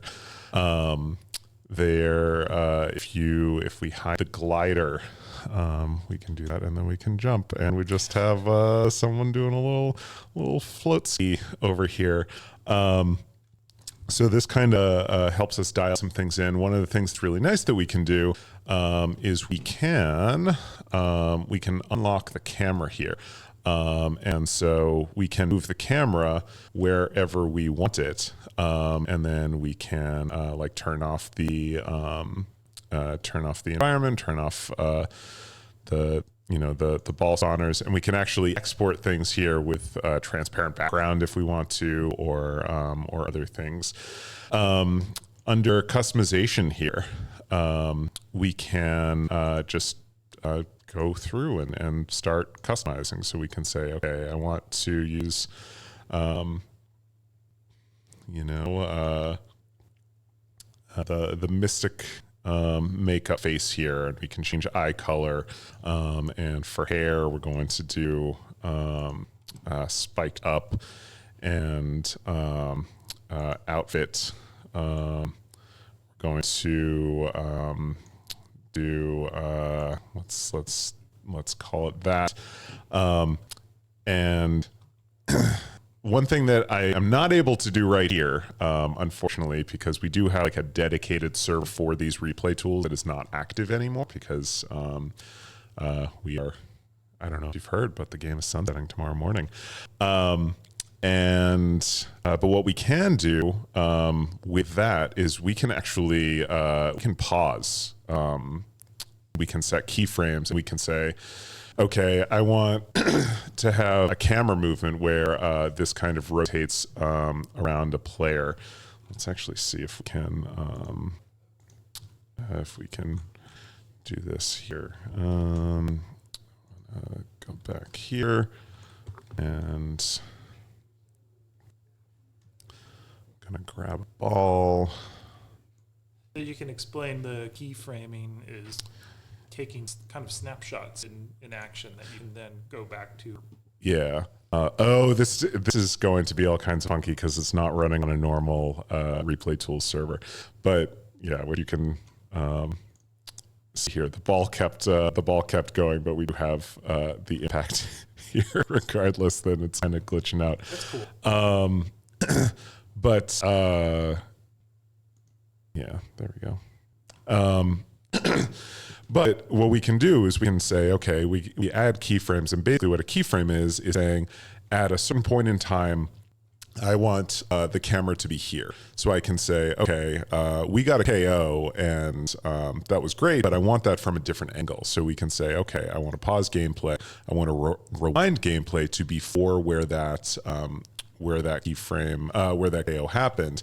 I want to say, okay, I want a keyframe there, and then I want to have camera rotate around to the other side to kind of have the camera like rotating around the action as it's happening. So you can do all that kind of stuff.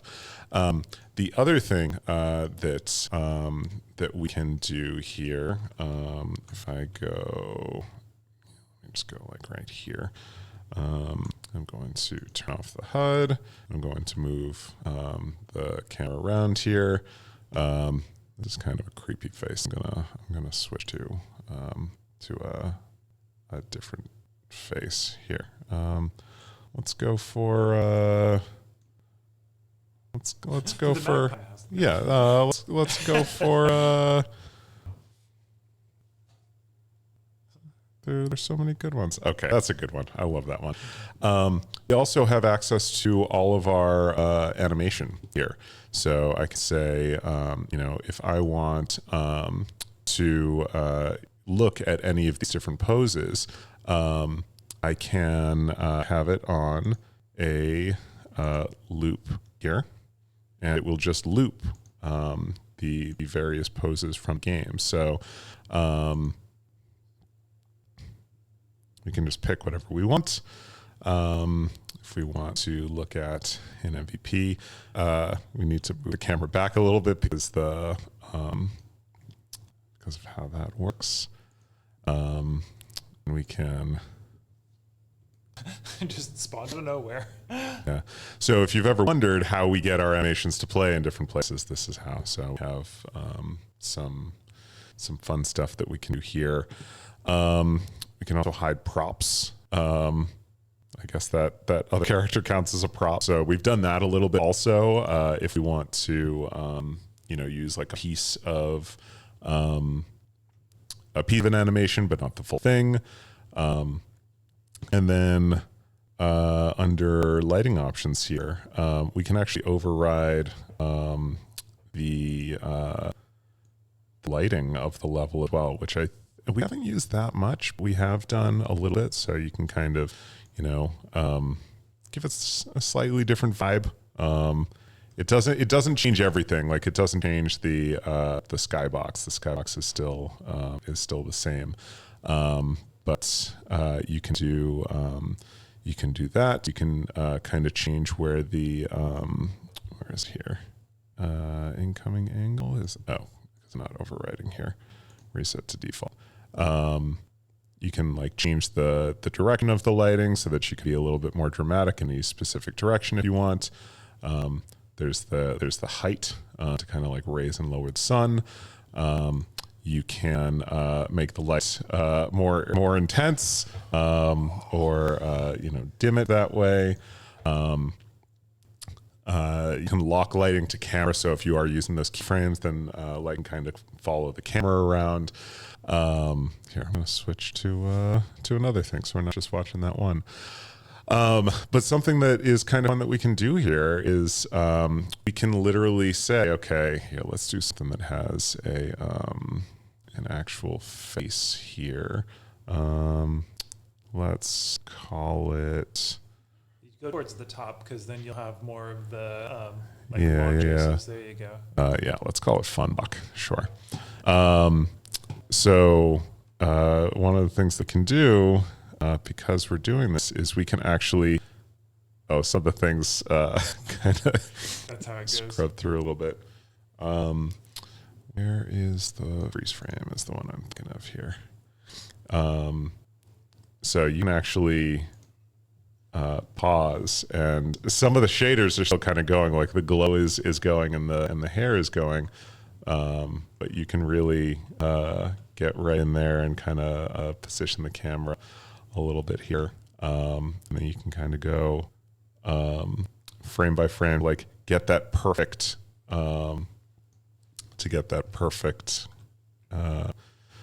frame if you want, which we kind of played with a little bit. So this is these are the basics of the tools. People have asked for a photo mode for a long time, like pretty much since the game was in beta. People wanted a photo mode, and this is similar to what a photo mode would have been.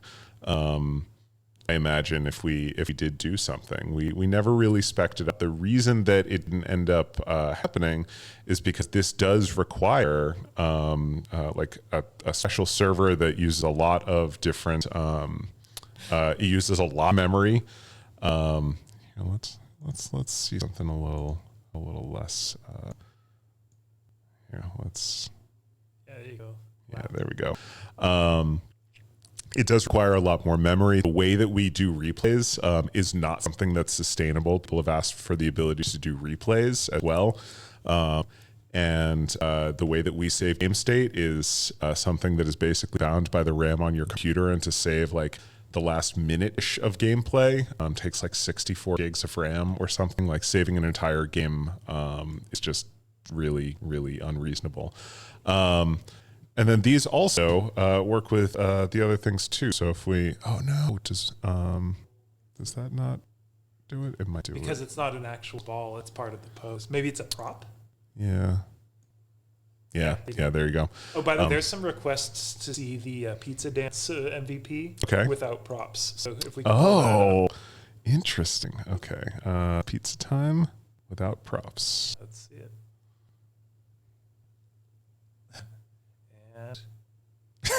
There you go.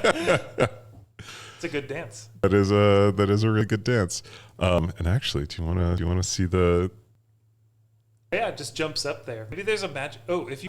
Yeah, let's show props. Let's. Oh, look at that. Yeah, that's game dev magic right jumps there. Into the suit. Yep. Yep. That's how that goes. Yep. Any other requests that people have here? I've seen a couple questions come through. I'm going to go ahead and skim a little bit because there was some good. Well, first off, we can be clear. This is not in the private server. Yeah, this is not in the private server build, unfortunately. And and it's not a you can hack it to find in the private server. It's like just not in it. When we do these captures, we have to download a special build of the game which has these replay tools enabled in it, because otherwise it makes the file size so large to work with, among other things. Yep. We also, the build that we do these captures on is also, I believe it's also like you can get like 8K texture, all this other like really high end stuff to make it so when we do trailers and such, it's as high quality as possible. Yeah. You can override depth of field here. I don't know if this is maybe one of those things that doesn't want to work here. I'm scrolling through. Change that to like. Yeah. Oh, somebody asked. Minley asked, "How did you add the environment effects like snowing or rain or things like that?" Those are done through shaders. I am not the right person to ask about that. I think Josie did most of them. So No. So there are some things actually that you do kind of get to see a peek behind the curtain. Here, let's not override that.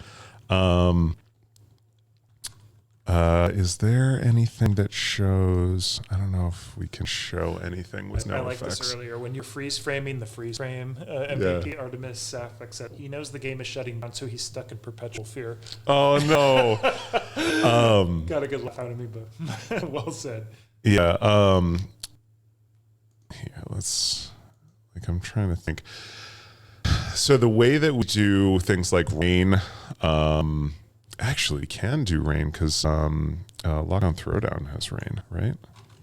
Should be able to do that. Oh, we do have a couple other requests for propless MVPs too. Okay, So, okay. Let's do the witch broom if we've got that. Okay, here, let me do... Oh, you want to do this first, though? Yeah, here, let's do... I'll just show Lockdown. Because it's interesting. It does kind of show a little bit about how the game works. Yeah,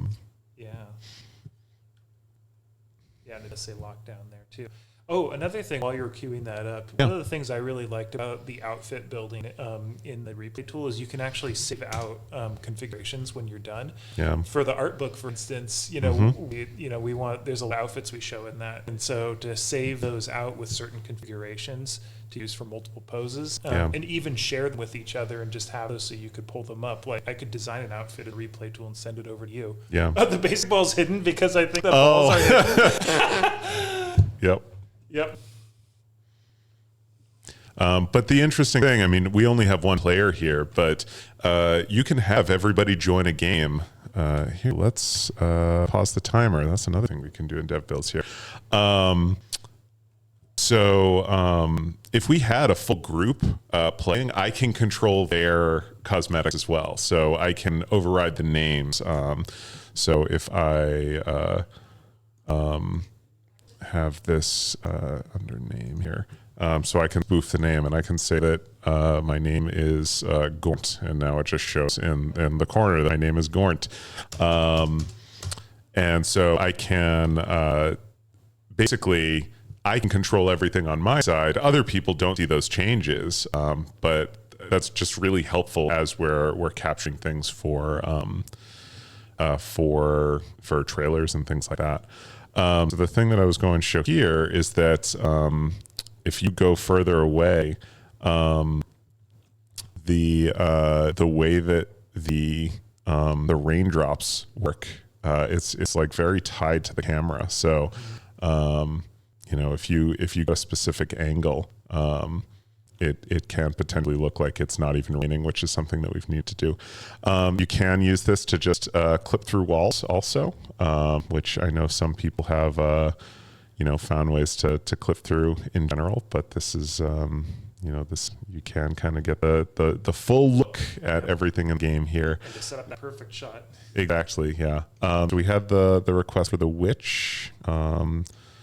What is that one called? It's going to be towards the bottom. Vroom Vroom? Yes, that's the one. You can also type it in text and it'll search it too. Oh, you got to disable the props though. Yeah, I'll let it play. Do it again. There we go. It comes out of right through. There you go. Just air sipping. Yep. Let's see. There was another request. There were a few other requests on MVPs while we're on that. I think it was also the. Where was it? Ooh, actually, this is trash defeat pose. If we've got that one. I'm trash. Yes. Let's see what that looks like. Yeah, and if y'all got others you'd want to see, we got a little bit of time to queue them up while we're talking about these things too. It just disappears. No gaming model magic. Under there. Oh, they're going under. It disappears into the floor. Oh, There you go. Yeah. Okay, how about... They're just down there? Yep. Taxi MVP. Whoa, that's a little scary. Yeah. Okay. If you got Taxi MVP, I think a couple people want to see that one too. That's DP, yeah. But you can see how fun this is to put all these together and then be able to run them. So I think that... Yep, exactly. Yep. Yeah, So I know we had to like cheat the arm length. Here, let's. I've always wondered that too, because I feel like the arm goes up a lot higher. So Yeah. The truth has been revealed. Yep. And the head has to point down, which I think probably is to avoid clipping, because some of the heads are big enough. Yeah. Ooh, do we have the ordering a pizza MVP, the 30 seconds or less? Yeah. And some interesting questions too, like were there any chunky hiding spots you didn't get to use? I think to answer that one, like we had so many seasons worth of chunky hiding spots. Like I'm impressed we found as many as we did. Yeah. Keep hiding them again and again. I think the facial animation broke here. Yeah. This is also a thing that like this was never meant to be used by players publicly. So this was very much a hey, if it starts bugging up, sometimes you might just need to restart, and that is a thing that you might need to do. Yep. And sometimes you get these little errors in the corner here. Any other requests? A couple others. We got 5 minutes. Okay. Let's see. The secret sauce intro pose. So that's the one with the big vat of mutonium. Yep. Oh, okay. In the ground. Yep. Actually, that's pretty cool because they go, clipping through the floor. Yeah, here. So let's go frame by frame here. Kicks right through. Yep. Love that. Yep. We did see it on trash, so we're good there. Neck broke. Oh man, there's so many requests now. Everybody's into it. Yeah. The slime loss one. I guess that's the I forget the name of that one. Oh, yep. The ooze one. I think. Yeah. Should be there. As you can see, it's kind of as we added them, you can see they're kind Hard of to digest, I think. Yes, that's the one. So yeah, slime. They just sink into the ground. I wonder what's happening down there. Yep. Yeah, they go into the ground. Yep. Yep. The reverse is happening or actually this is the same thing. Halloween being dragged down. Yeah, look at the armor down there already Yep. too. Yep. They're just down there. Oh man. Yep. Pretty amazing. Yep. Big speaker with the guitar, aka the "If It's Too Loud, You're Too Old." I think is the name of that. Yeah. That's an MVP. The Pirate Radio classic line. Yep. Oh, and then after that, we got the intro pose where you slam into the ground with your feet sticking out. Oh, yep. You just scoot right back in. The prop is the guitar as well. So Yeah. that intro, it's actually an earlier one. It's kind of funny too. You'll see some things that came Where is out. it called? Is it Zuck the Landing? Yep. Yeah. It's kind of funny because some things you'll see. Oh, it's T-post underneath. Amazing. But yeah, some things came later in the game's life, but they were, kind of played around with at an earlier phase. Like, I don't think this one came out until like season 3 or 4 or something, but it's kind of high up on the list. Here's a good one. Oh, wow. The way they kind of unfolds. Yep. Oh, okay. Yeah, we got one other too. The wrecking ball falling on them without props. They say, I need the Looney Tunes. What is that one called? That is Crushing Defeat, I believe. Crushing Blow. Crushing Blow, yes.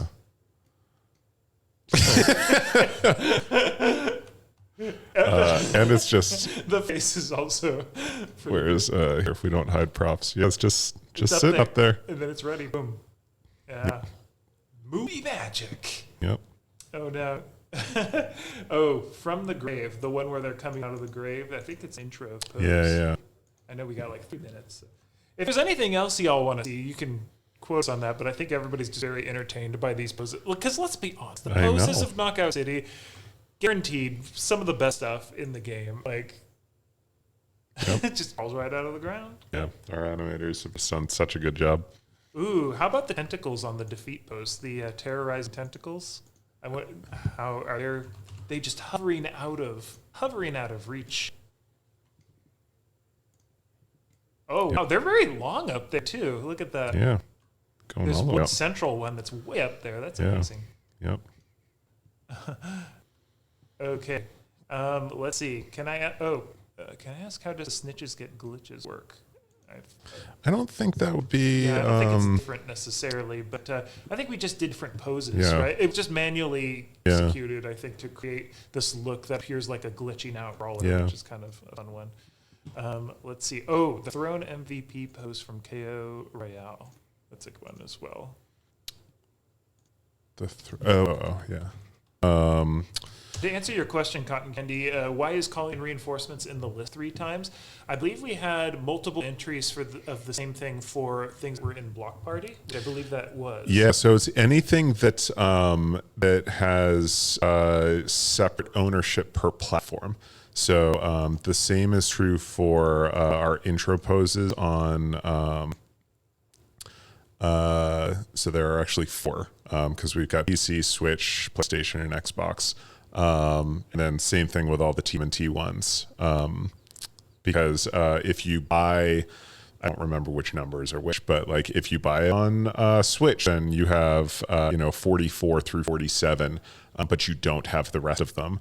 And that was the way that we chose to design. There are a bunch of different ways to solve that problem, but I know people who are not engineers or familiar with coding. It's like, oh, there's it either does this or it doesn't. And while that may be true to you as a player, that hey, it either does this or it doesn't.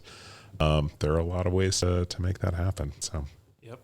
I think we're right about at the end, but the very last one I think we'll show. Let's do the arcade cabinet intro without props. Okay. See them bursting out of the arcade machine. What is that one called? Coin?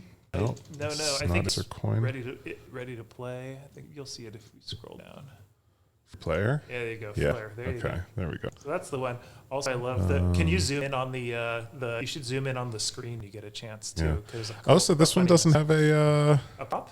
Yeah. Oh, there you go. Yeah, no brawler inside. They just appear afterwards. But can you pause it on the screen when it lights up? Because I know if I see. You know what I Okay. mean? There's a secret message. It's underneath. Until the jump. Oh, interesting. Yeah, and that's the other thing that our VFX don't play backwards; they only play forwards. So if you look down here, yeah, so like right before there, that's where they come up. And then let's do. You could enable the prop and then get it from the front when we go to. Oh, you see what I'm saying? I don't know if I can because that's a VFX. It showed it a moment ago, and you maybe swap over the. Oh, there it was. Yeah, there's a message in there. We can get it. Yeah, it's gonna be tough to get that. That is in the art book though. Oh, it's true. Oh, yep, yeah. Plug in the art book. Yeah. Choice. It says "Winners don't lose." Narrative director Eric Furstein, who you'll be. Yeah, now the VFX are out of sync here. So I think we're ready for the next segment. I think we are. So I'm going to step out, but I'll be hanging out. But sounds good. Yeah. Josh, thanks for having me on the stream, and thank you all for tuning in. I'll be around, and man, this has been so much fun. Yeah, for sure. Let me here. Let's see. So I got to change this. You got it. Yes. I'm gonna do some finagling here. You got it. I'm going to switch to looking at just myself for a second, and then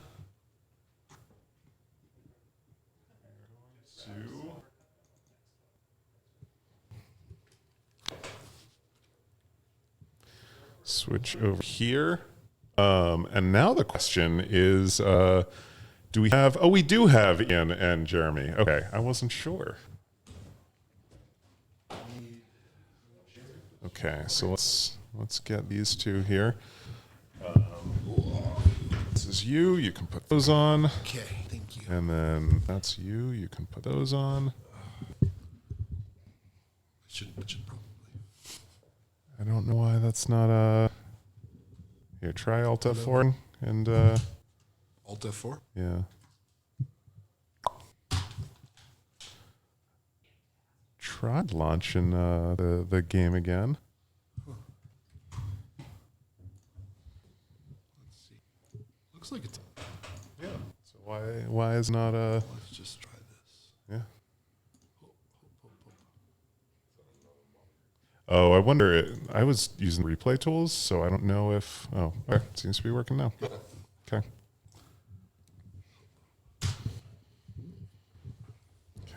This is like right. Okay, if it's right here. Closer to your mouth, the better. Okay.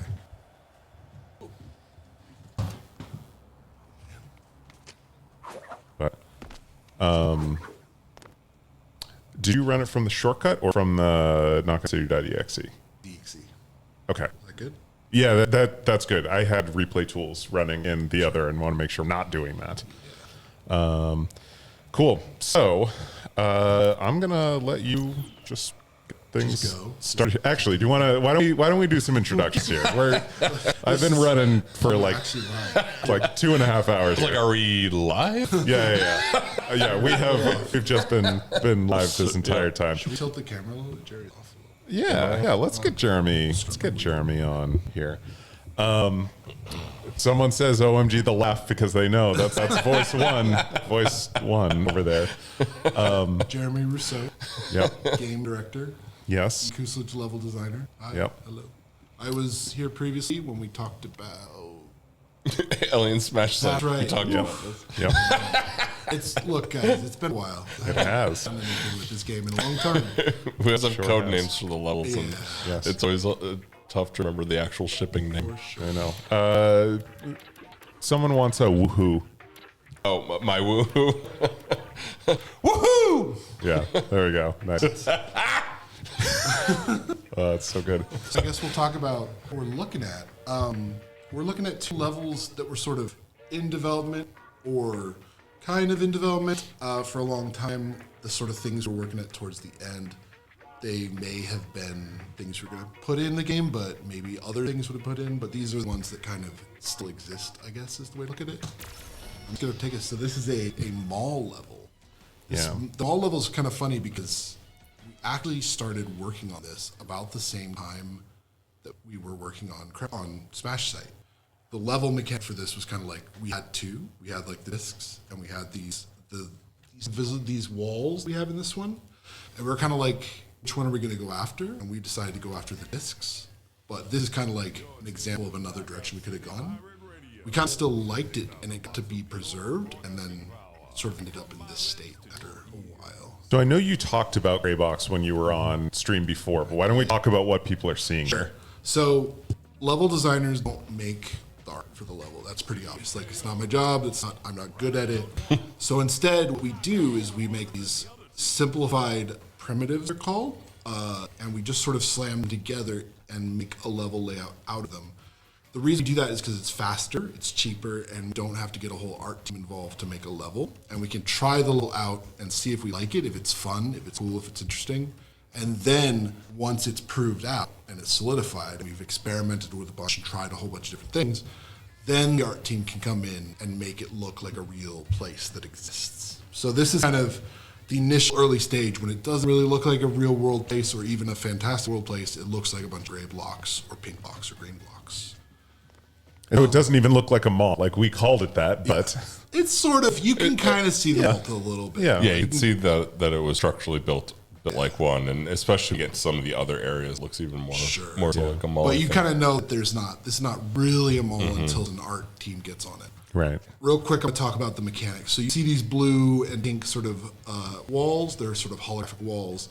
The idea is that players, when they touch them, they're solid. You can't walk through them. But a ball, on the other hand, can go through them. So this creates a lot of interesting opportunities, right? Because if someone's standing on the other side of this, I can target them, I can throw at them, but they can't really get close to me to, say, for example, knock me away or dash into me. So it creates a lot of interesting opportunities. But then there's also stuff like, well, if you go into ball form, you can go through it. And then if you're down here, you're on this little platform, there's a floor underneath you, but what if someone's underneath you? Are you fighting up and down to each other and to one another and then dropping down to get at them? So it creates a ton of really dynamic combat situations. So for example, if this was just a choke point, I couldn't lob through it. But because there's a giant holographic wall above it, I can. Here's another example. These are, trash bins, death pits. If I walk back into it, I'm safe. I can't get knocked into it. I can't get out of it. But if someone balls me up, cage forms me, I can totally go down it. So it kind of solves some of the problems we have with death pits and like falling off the level is that you might accidentally walk off the level, but you can't accidentally walk off the level if it's a solid holographic wall. So this was kind of the whole genesis of this level, was creating a variety of combat spaces that played around with this idea of there's holographic walls and you are going to be fighting people on the other side of them, and they're going to occasionally flip through and go through, and there's all sorts of dynamics of like who's on what side and how fast can you catch and throw through these walls. We also tried a lot of different stuff with like if the walls were totally opaque, like you couldn't see through the wall, but you'd still be targeted through the wall. That was kind of interesting, but it also created some problems of people just feeling frustrated because they were getting hit from places they didn't know. But, you know, there's lots of really cool things to try out and try.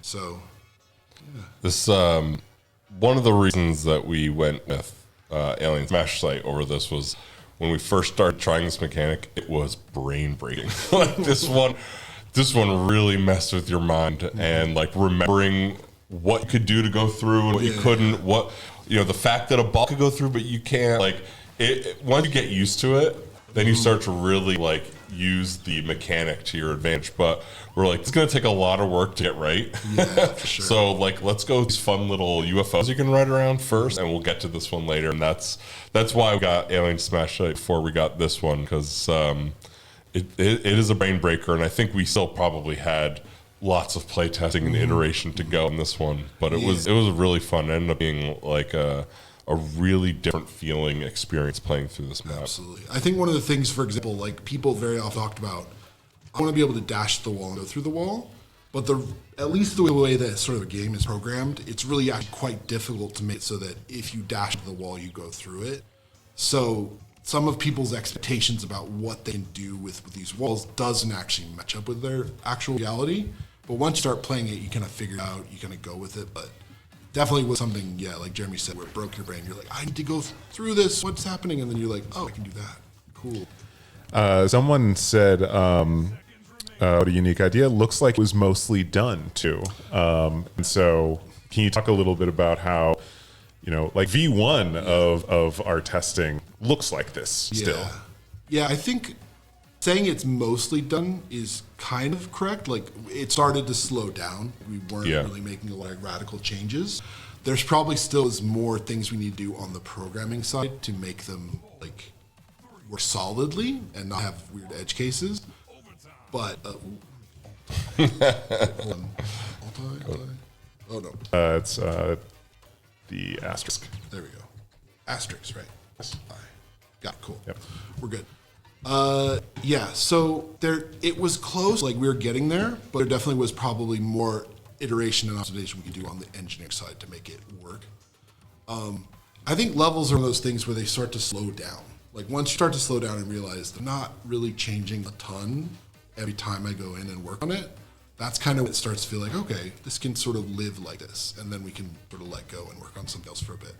Right, yeah, the early iterations before we get to this point are often starting over again and starting over again, using everything you learn.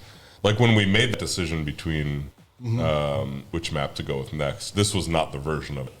Like this has the benefit of some additional iteration and a new layout since that time. Yeah, for sure. I think that like the pink side and the green side, both of these changed like super. Like this entire area was gutted and remade. This entire area used to be like not even a combat space. Wow. Hold on, I'm just gonna grab this. So like there were radical changes to this being, this is now a combat space when it wasn't before. This changed from something that was like a towering structure you would climb up that had a whole bunch of holographic walls on it to this much more straightforward but still relevant combat space. So I think like things like that happen where entire combat spaces are moved, changed, and redone to try and like solve problems with them. The weakest area in the map gets cut, you build something else instead, and the stronger areas get to be preserved and stick around. Do you want to talk about the colors? Why we have colors? Yeah, so I mean, a lot of game development is done with just gray, like you just use gray.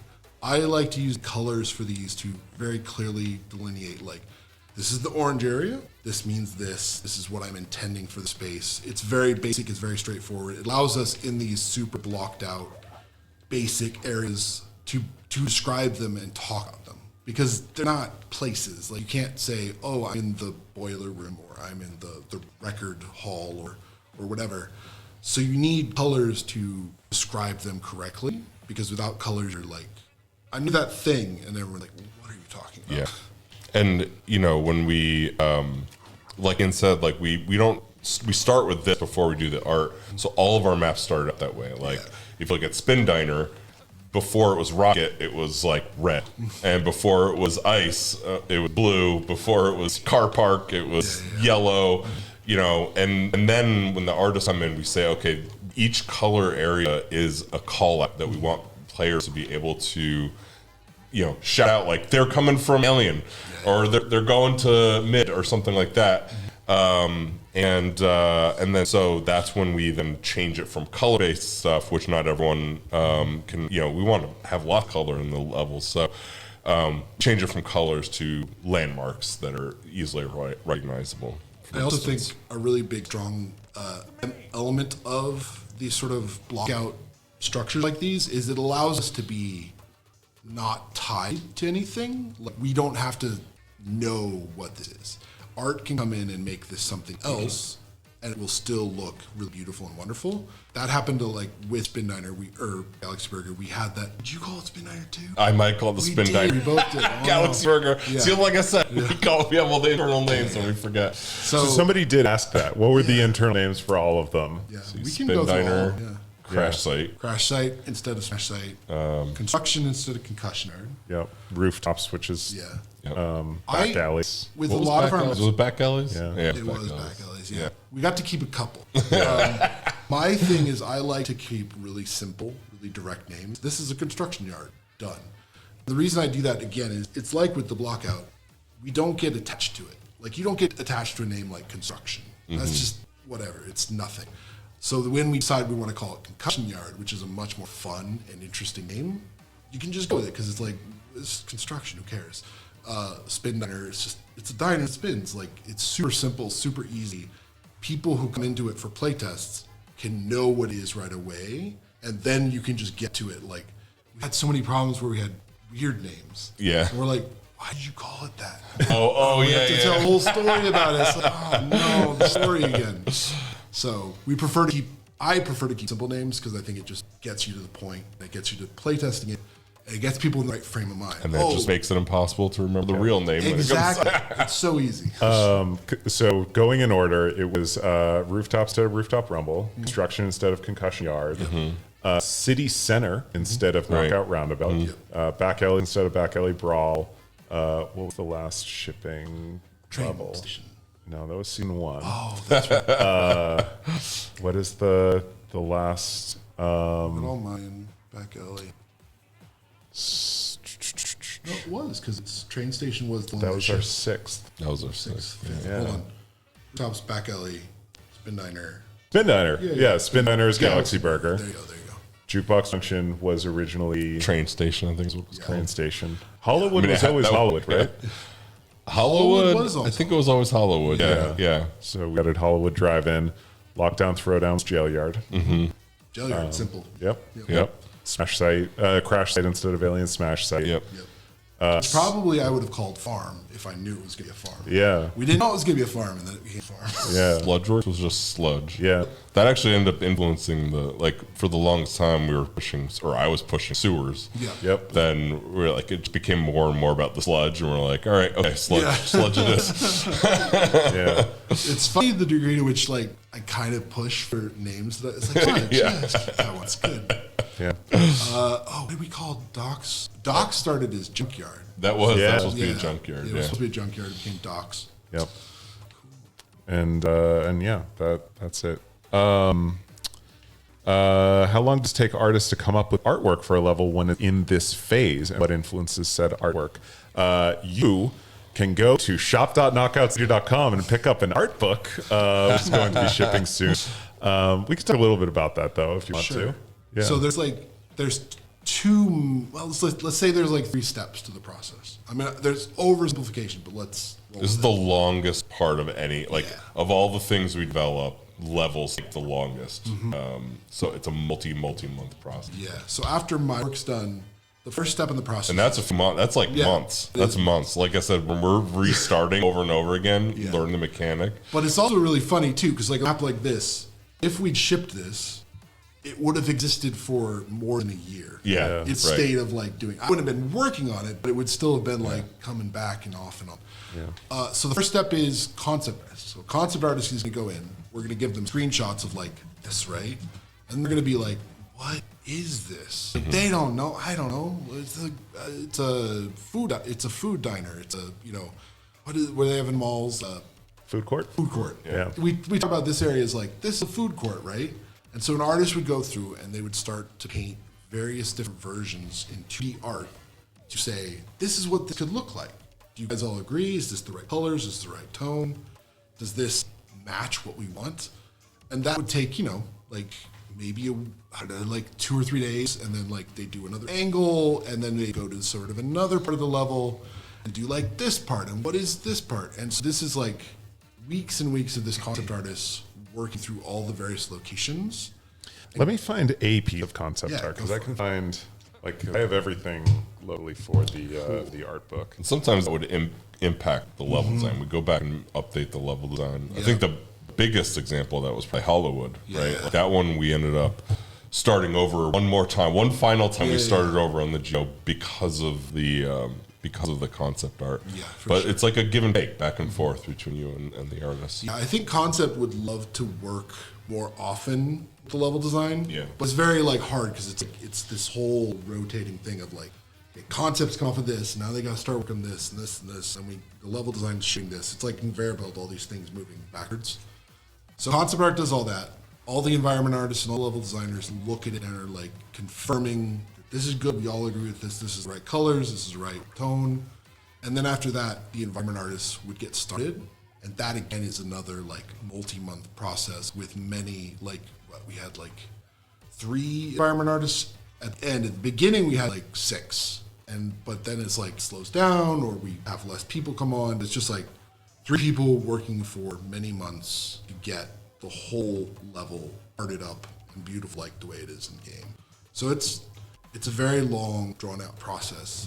And it's also this conveyor belt thing of like, they come off it and they go on to another level, and then some other level like rotates in, and then that gets concepted, and then that gets rotated out. So it's this constant like streaming in and out of people working on things.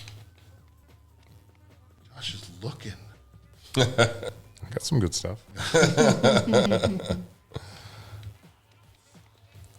Oh, here's a fun thing. So, go ahead. Yeah. Something we talk about a lot for Knockout City level design is don't want the middle to be the best spot. Like we don't want you to hang out in the middle. And so if this area was totally just this safe house you could be in all the time, it would be trouble. Like you just hang out here. There's a giant hole in the ceiling. Like ultimate throws come in, no problem. But more so, you can actually like ultimate throw into the other sections of level, because ultimate throws go through holographic walls, like no problem. So this created this really interesting dynamic of you're fighting people over there, they send ultimate up through this holographic wall into this holographic wall, and it's just like, boom. I was just going to ask, like, ultimates couldn't go through this, right? Because I remember accidentally going right through the floor. Because Yeah, we kind of got rid of the ones on the floor. Yeah, we used to have them on the floor where they're like, just like down here. This used to be like floor holographic wall. Yeah, that's not so great. Using that hole to try to make that middle area just a little bit more dangerous. Yeah, reminds me of one of the things we were brainstorming on try to solve the camping at the milk barn in Flashlight was like maybe just knock out the roof. It's so easy, just knock out the roof. Yeah. Josh has found some things. Yeah, so I have a couple of things here because sometimes we had much earlier concepts. It wasn't only for the blockouts. So I have 3 things from Jail Yard, which became Lockdown Throwdown. So I'm just going to drop these into OBS here. They're just going to go over the video here. So this, that's too big. So this was just like a mood piece, right? Yeah. Right. Yes. Yeah. This is like, we can make a level that was a jail. Like, we didn't even have a level yet. Like, there was no level. It's just like, we can make a level that's in a jail. Would that be cool? Yeah. And actually, I can probably get one other.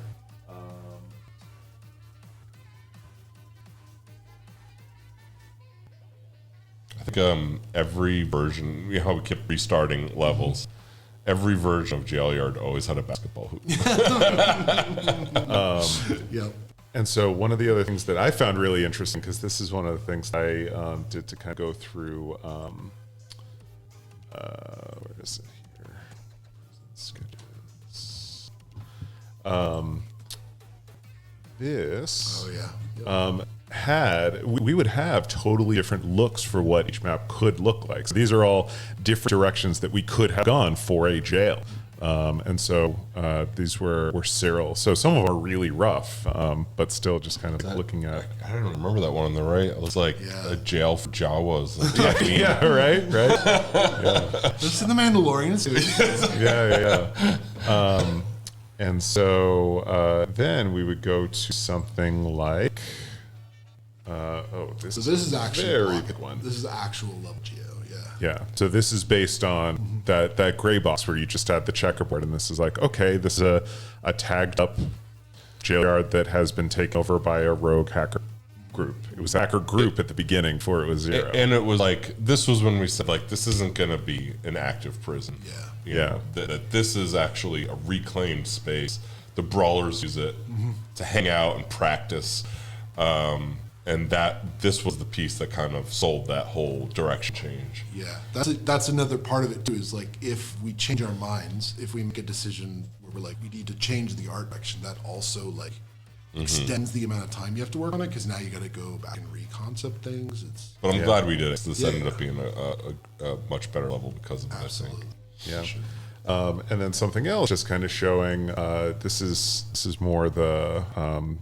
I guess the props or whatever you want to call them, but every individual little thing. Like here are, 30 different directions that the drones could have gone, and then this is in the art book also. So this, and then from there we picked a direction, and Cyril went and he made I think it was 12 or something in the direction that was beyond that, and then it was 4 different options from there. So it was really like, hey, let's try a lot of different things and let's kind of narrow in until we get the direction that we want. Yeah, for sure. What time are we at? We're at 8:25, so we still got about a half hour. Let me go ahead and I'm going to push to the next map. Okay. Because we got 2 maps to look at. Yeah. One other thing that I think is really interesting is talking about how we play tested these. Because I've been on the other side where I hung out and play tested. And so basically, when Ian was working on these, he just put out a call in Slack to say, hey, I need 5 more people to play test this with me. And then we would go into one of these gray box maps, and we would play for 30-ish minutes, and then you would lead a discussion about it to kind of help improve it and make it get better. Yeah, I think that's a huge part, I think, of level design, is that a level can't really improve if you just stare at it. If you keep building and changing things, it's like, okay, that might get better.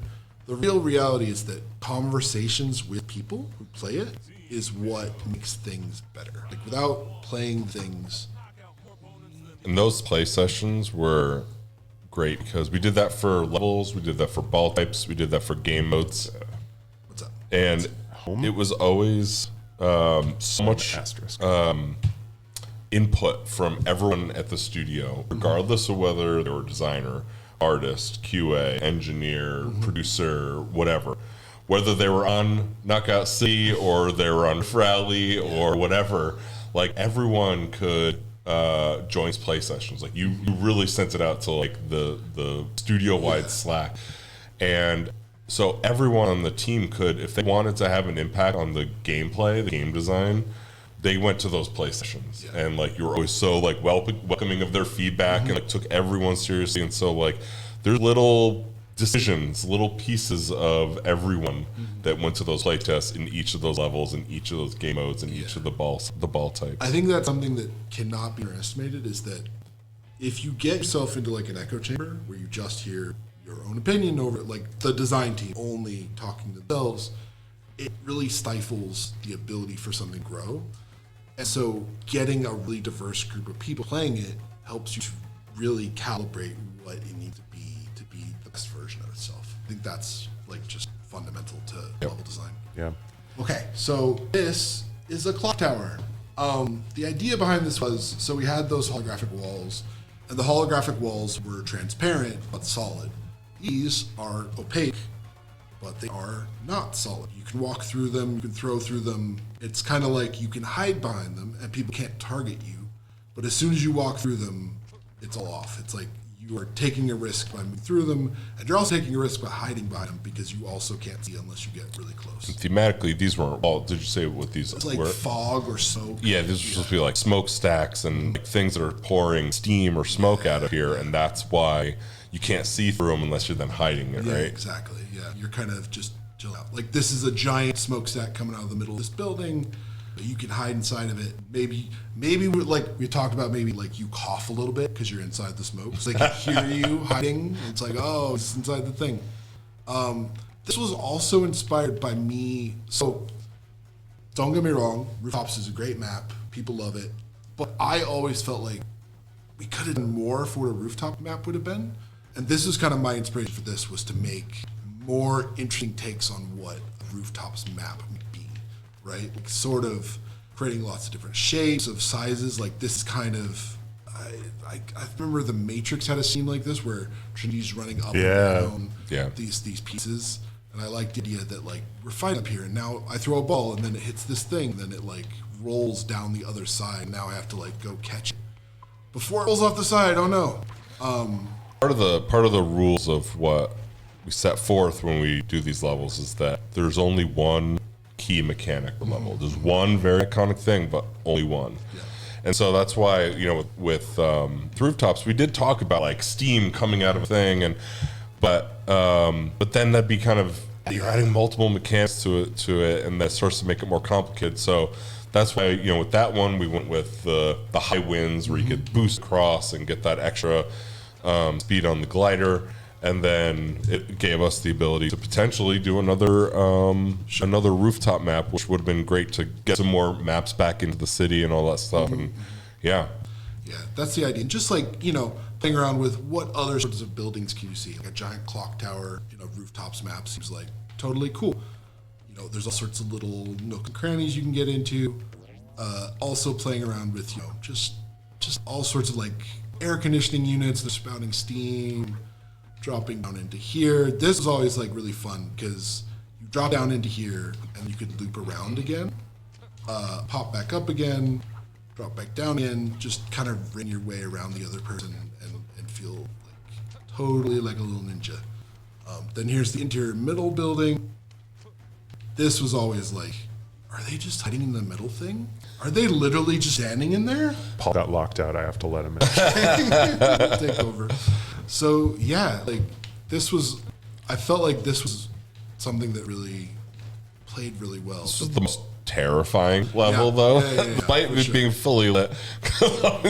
When you jump in, when you like jump in there, already exactly. There. Oh my God. No, this is also a level that Omball was a ton of fun on because it's like, oh, are you guys in there?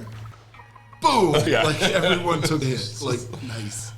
It was just jump scare after jump scare play testing. Absolutely.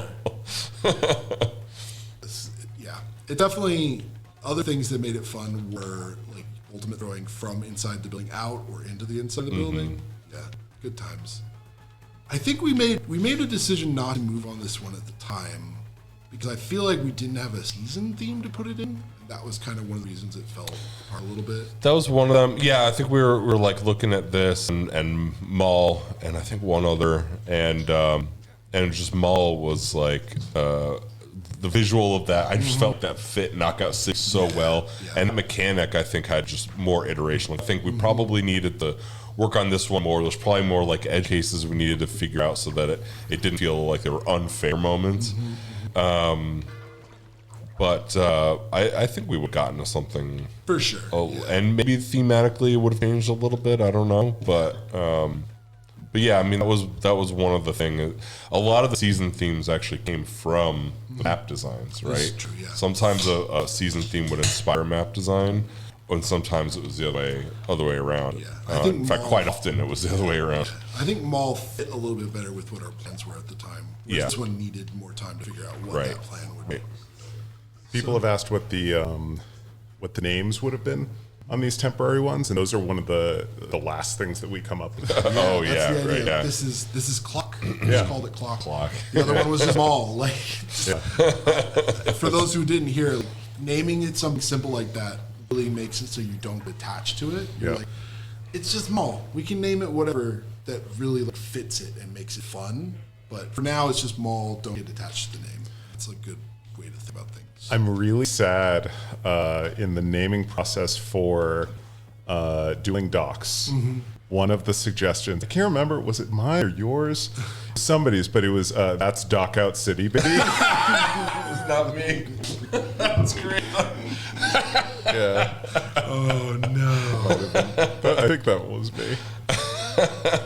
But you can just call it that from now on, guys. Yeah. Nothing's gonna stop you. That's Dockout City. This is the last map that you concepted that got started, right? I don't think there's no. Do you mean concept images? No. That like levels. you got started. Think so. It came. Yeah. See, the problem is that they all get like interwoven in my head. Like I was working on Ducks at the same time that I was working on this one. So it's kind of like that one got pushed up. Yeah. We were like, well, and Maul will slide in, and then this one goes to the back, and start working on something different. And then that was kind of like the juggling act we were doing with these. Yeah. So this is kind of the last one, but I don't know, Maul. Yeah. All over the place. Yeah. So a couple other things. People have asked about like a Ferris wheel amusement park map. Talk about it, yeah. So Because they were asking about it, because they knew that we were. No, because they were asking considering about it. it. Well, because you can like, we shared that concept image of like a slice of Knockout City. And Oh, and it was in the corner, yeah. And you can see it in the skybox of some of the maps. So that was something that I know we worked on. You can talk about that, but yeah, I don't think we have anything playable on that No, one. it's fun. Yeah. So yeah, that was supposed to be Keone Island. Right.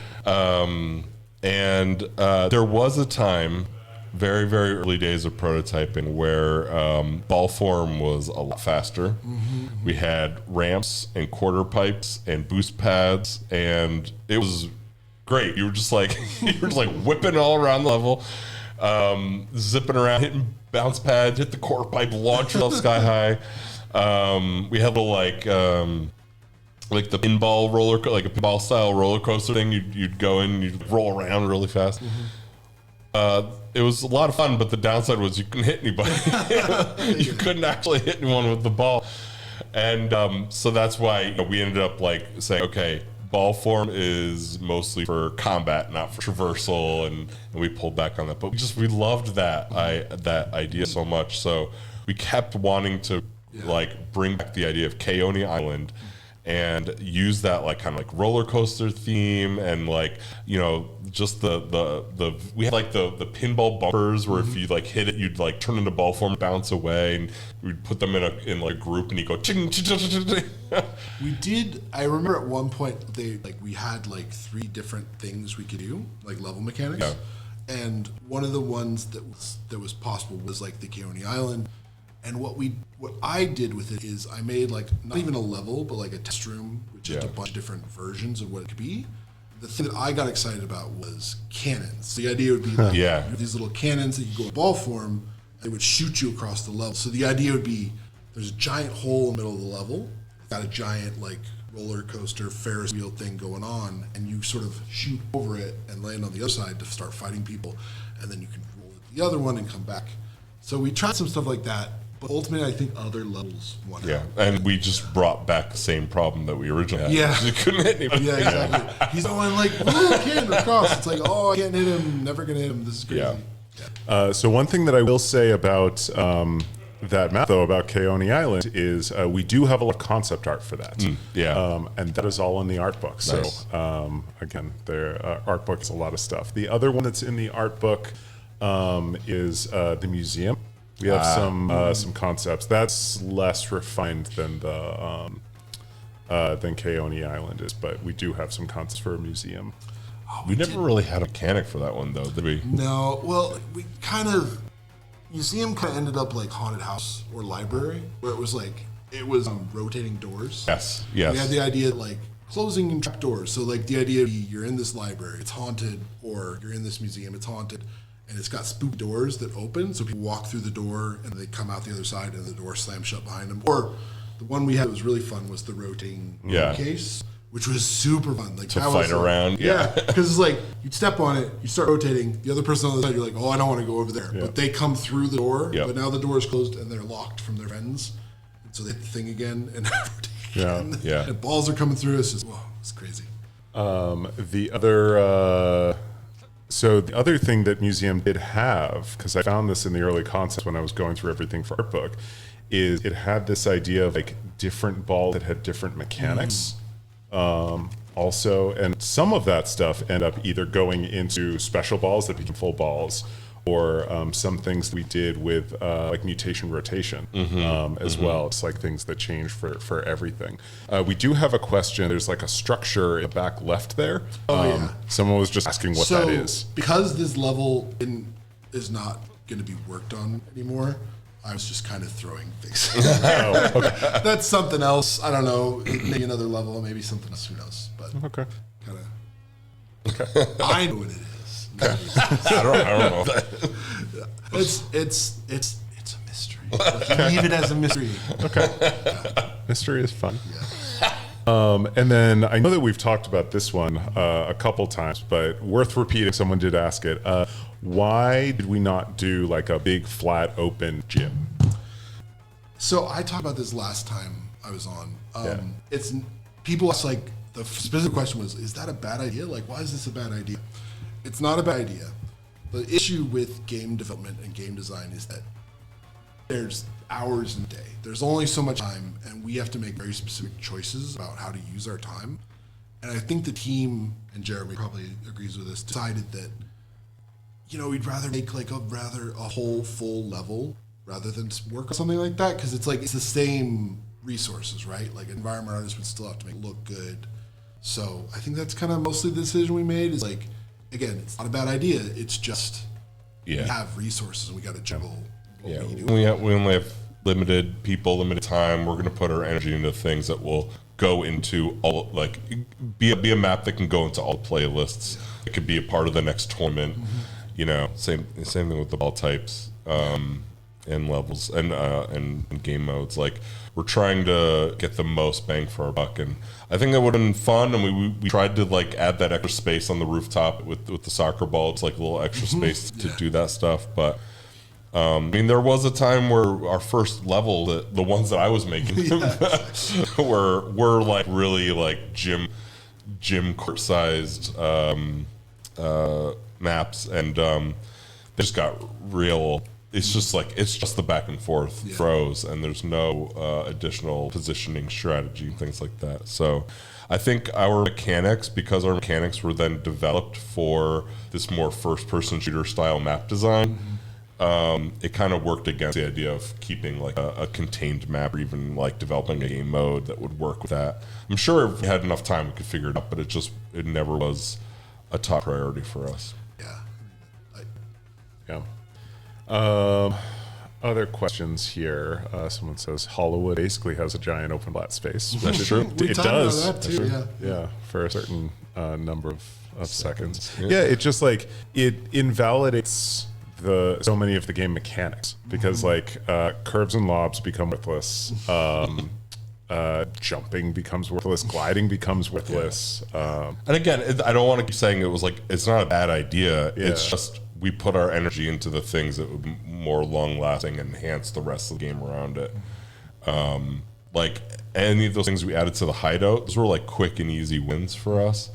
But most of our energy was put toward like permanent new modes and maps and ball types. I'm scrolling back and someone said, were there skeletons of armadillo people in the museum?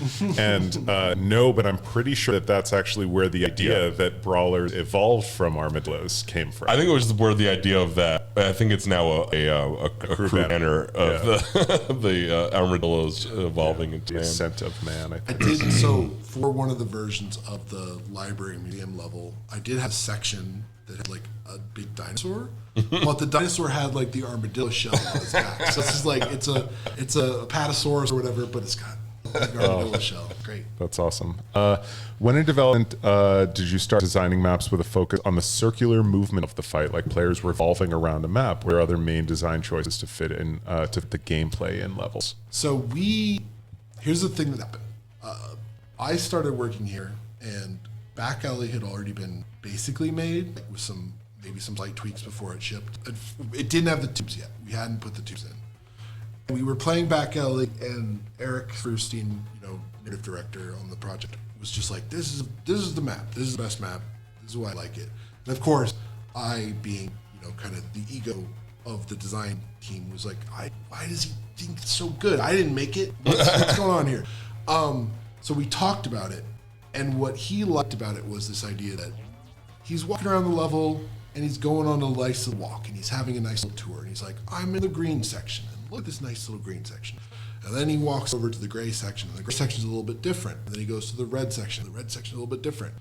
And I think what we liked about that is that it maintains this idea of diversity, of like, you're never quite getting the exact same experience all the time because you're constantly like kind of in motion around the level.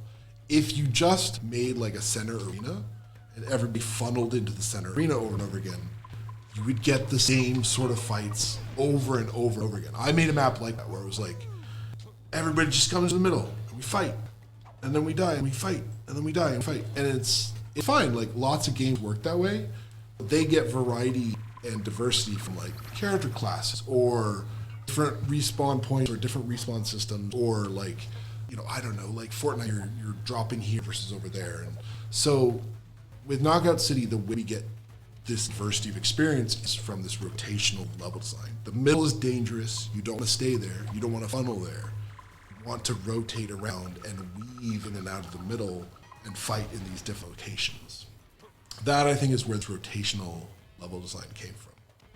The people asking about Puccini, you should ask that question again in 2 hours when Eric is here, and we're next? No, we're doing audio next. Oh, okay. I'm curious, since we have the dev levels unlocked in this, are there gray box versions of shipped maps? I don't think so. I think all that stuff went Okay. away. Okay. Yeah. Did they get?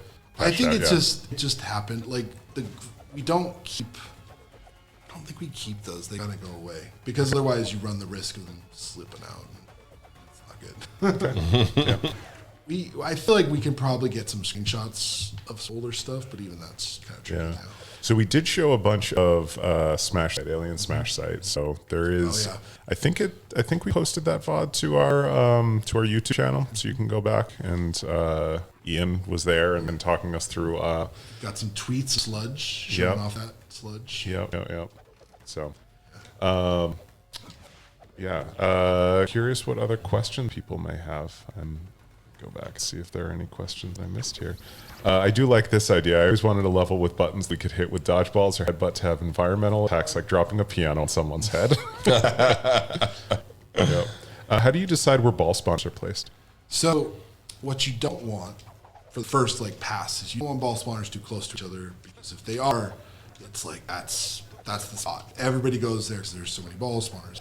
What you really want is you want them spread out kind of equidistant, so that every space in the map kind of has its own purpose for being there. The other reasoning is that you want ball spawners to present an opportunity to the player to think about how they're going to get to it. Sometimes it's easy, right? Like you spawn next to it, you just pick it up, you go. But you want there to be like a choice. Like if we go to the middle of the map, this one's inside of a smokestack, right? That presents a choice. It's like, if you want to go get that one, you have to kind of risk that there might be someone in there. You might have to risk that, someone will want to get it at the same time as you do. If you go to that one over there, for example, you're risking that there's somebody on top of that structure, they're going to jump at you. But you also kind of know that there's open sight lines, so you kind of see what's happening around you. So you kind of want to present different choices to the player. Like, what matters about this one versus that one? What am I getting going here or there? We also, they create draws for people to go there, which is why we had that issue in Milk Barn, again, going back to Alien Smash Site, we kept moving it out of that space and moving it back to an area that was less traffic, and it became an area now that people have fights. Well, not anymore, but that where people have fights. And then the other part of that is it's always about like, can you see it? Right? We'd always like say, are there enough places where you can check to see if there's a ball there? Because when it's like completely hidden and you have to go all the way to like right on top of it to see if there's a ball there, that was just like pulling you away from the experience. You might get there's no ball, and you're like, well, screw that.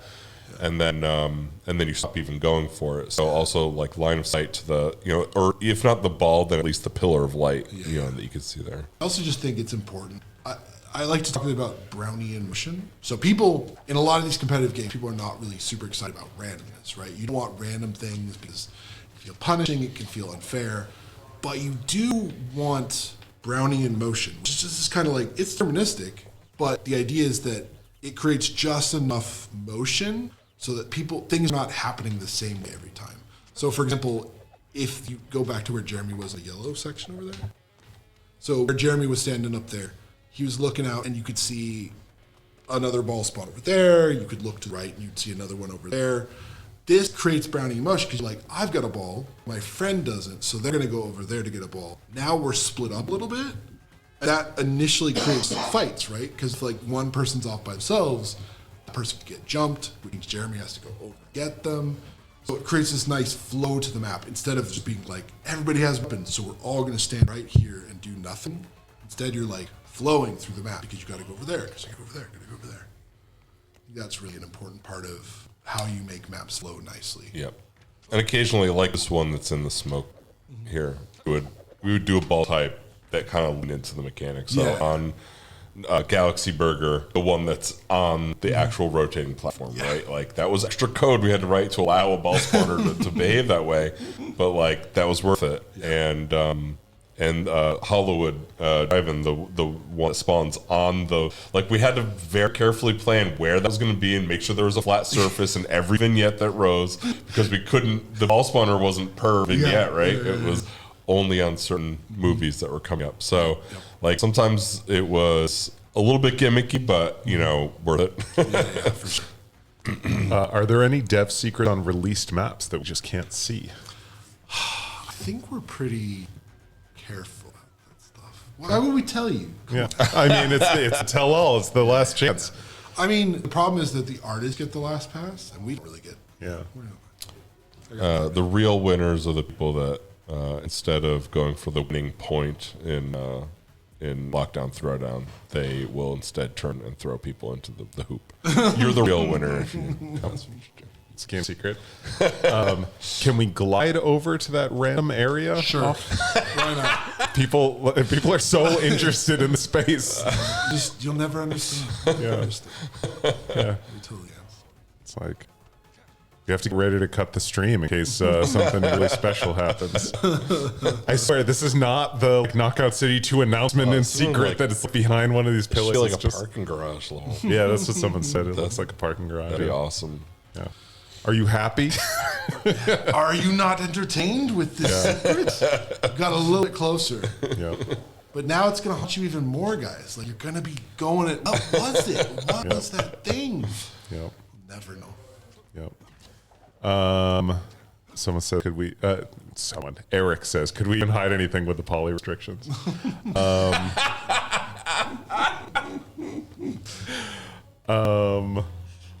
Let's see. I've tried throwing balls into the hoop in Lockdown Throwdown. Does it ever do something? Yeah. Yep. Yeah, you win. Yeah, exactly. You win the map. Yep. You are the coolest. Yep. Brennan says they're the invisible bounce pads that break the build. I don't think I know what that is. I don't either, but Okay. he's probably right. Okay. Sounds good. So there is that thing in the hideout where there's that like shack like that had a TV underneath it and you could see it if you angled it. Oh, yeah. What's the story behind that? Or is that a Brennan question? That's probably right. Okay, Brennan, what's the deal with that like hidden TV underneath? I think it's under the water tower area. Oh, Well, there's this So there's that, yeah. Yeah, and then there was That guy. Yeah, but This in guy, in this one, yeah. yeah. I think we wanted to make sure that Well, when then we took out the UFO. UFO crashed there. Yeah. When we took out UFO, we didn't just want to like totally leave it Yeah. empty, so we put something in there. Oh yeah, we did have Chonky in there once. There you go. Yep. Good Yep. chalky spots. Yep. This is an interesting question. If you had an unlimited budget, what would be the first 3 things you wish you could add? To the entire game. Yeah. I'm gonna for the environment team. I'm gonna say physics objects because they cry every time Okay. they have physics objects. Okay. So for those who don't know, originally when the game was first being developed, Yep. the environment art was going to get physics objects they could have around the level. So in Concussion Yard, the school would have desks. If the desk got hit by a ball or if you dashed into them, it would be knocked around, right? Unfortunately, because the engineers just do hate fun, we had to remove it because of performance reasons, which is just like, it's so boring. Like, come on. So with an unlimited budget, we would be able to afford physics objects. Okay. That's number 1. Number 2, So you're saying unlimited performance budget. Performance budget and CU budget. Yeah. It's just programming time. Just put some 1 zeros. Eric says hat falling off, and you'll see something about that because I have a very, very early presentation that Eric pitched to the studio when he was initially pitching the title of the game. Yep. I mean, if I had a limited budget, I would just want to make a level that I wanted to make that originally at the very beginning, I made the level called, what was it? Hourglass, I think is what it was called. And the idea was it was like a generator, a reactor level, like a bunch of, I was going to do a bunch of gravity stuff, so like you rise and fall with anti-gravity and things like that. If I just unlimited, I would just, can we just spend, let's make this thing. But yeah, sometimes we have to make other levels, come on. They're saying Spaghetti World, and I don't know what Spaghetti World is. Spaghetti World's the best. That's what we make, yeah. What is Spaghetti World? Jeremy, go look the side of, go to where the dog is. Oh, okay. Yeah, so I know we have that ad. Yeah. Okay. Spaghetti World is Okay. going to be a thing. We're going to make spaghetti. Oh, really? Turn around, Jeremy. Yeah, it's down. Spaghetti down. World. Yeah. Oh, yeah, right. It's like, it's the competitor to Galaxy Bird. It's like, didn't do as well, but it's like, I think that is also in the art book that this was in the concept art for the UFOs. Is this? I think this exact image, and we just must have repurposed it. Absolutely. Yeah. I mean, actually making Spaghetti World would have been the best, for sure. Someone. First time they've ever said anything in chat. Spaghetti World is our crew name. Yep. Oh my God, that's so good. Eric says their eating challenge is noodle by the foot. The more noodle you eat, cheaper it is. Yep. That's why they went out of business. Like it's too deep. Yeah. It's not sustainable. Yeah, and meat brawls, of course. Yeah. Oh, meat brawls. Oh, so good. People are asking a lot of questions about the book. Book has not started shipping yet. It will start shipping in the next couple of weeks. It's coming from China on a boat, so it takes a bit. It's a big book. It's like 430 pages, 440 pages, something like that. So it's. Is this why we're shutting down the game? He's getting old. It's getting gray. I also failed some self throws, self passes therefore because sensitivity was too low. Yeah. But yeah, it is a big book. It is huge. It covers the entire game. So it covers like the early concepts of how we got to the look. It didn't always look. It wasn't always this like retro futuristic world based around dodgeball. There was like a sci-fi setting. There was a fantasy setting. There's not a ton of art for that. We do have some art of that in the art book. We have everything from like the very early stages of knowing that, hey, this was a city obsessed with dodgeball up until shipping. We have all of the season content in there. We have a bunch of marketing content, some community stuff, a lot of really interesting behind the scenes stuff, tons of concept art, tons of cool like 3D shots and everything. So you can still get it. For people asking how long we are going to be selling it, it is until we sell out. So we do still have a handful left. We don't have an unlimited amount. If you can't buy it today, but you can like Friday, that you're probably going to be fine. If you think that it's still going to be around like a couple months from now, you may not be able to get your hands on one. And I don't think we're planning a reprint. So if you do want one, you should pick up.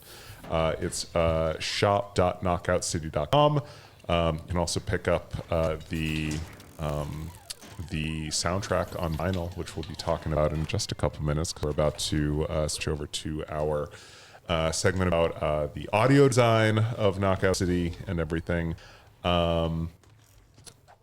What other questions were there here? We got like 2 minutes here. I saw a question about level mechanics down. Oh, red yeah, text, go for it. red text. There you go. Did level designing begin after all game mechanics were in, or did they influence each other? Definitely back and forth. I mean, I wasn't here at the beginning when they were building all the game mechanics, so a lot of that was going on at that time. But you definitely have to build levels at the same time. Like, you can't just kind of build all the mechanics in the void, so you have to have some kind of levels to bounce off of. But the actual, like, real meat of level design went on after all the mechanics had kind of been finalized. You were like, okay, this is what we're working with. Now make the levels for it. So, yep. Yeah. Someone's asking if we can show a match played on one of the gray box maps, and we cannot. This build is private server. Yeah, it's a private build that literally this is the only we are the only people that are in this server right now. We would need other people that have this exact build that are ready to play, and so we unfortunately can't do that. A lot of other stuff to do. Come on, guys. Yeah. So, we don't have like 6 people that are all prepped here. But I think that's going to do it for talking about this. So let's. I'm gonna hit a BRB here, because I have been on camera for like 4 hours now or something, and I have to take. Hold up all your Diet Cokes. I know, a little break here. I got lots of Diet Cokes over here. There's more there. I know, there's this one too, which is mostly full. So stick around. Let me just show the schedule real quick. We've got audio roundtable here. We're going to have Matt Pirog, who is the audio designer that was here like since mostly beginning. We have Stephen Murray, who is the voice of the DJ that has been in your ear every match since the beginning. Should have Eric. I don't know if Eric is around the corner or not. I'm now realizing that Eric was in chat, so I hope that Eric is here, because he's supposed to be on this segment, but if not, that's fine. We'll manage. And we also, let me check, we do have the Soundlings here, so we'll introduce them in a second. So I'm gonna hit this BRB button, and we will be back in like 3 minutes, so don't go anywhere.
Hey everybody, welcome back. Thank you for being patient while we were on break. Right now we're going to spend the next hour talking about audio. We're live. We should be live. Paul's saying maybe we're not live. Yeah, we're live. We're live. We're live. So let's do some quick introductions. If you are tuning in now and you missed earlier, I'm Josh. I'm the director of marketing on Knockout City and working on another exciting project now too. We've also got Matt Pirog, who is the what was your title on this? I realized I need to swap our sides here because I'm the wrong side. Audio monkey, runner for narrative, those kinds of things. Okay, cool. We've got Eric. Hi, narrative director, Knockout City. Good, correct answer. We've got Stephen Murray down at the end. Hello, I'm Stephen Moore, voiceover actor, DJ on the moon. And then joining us remotely from LA, we've got Matt and Sunny, who you may know as the Soundlings. What's up?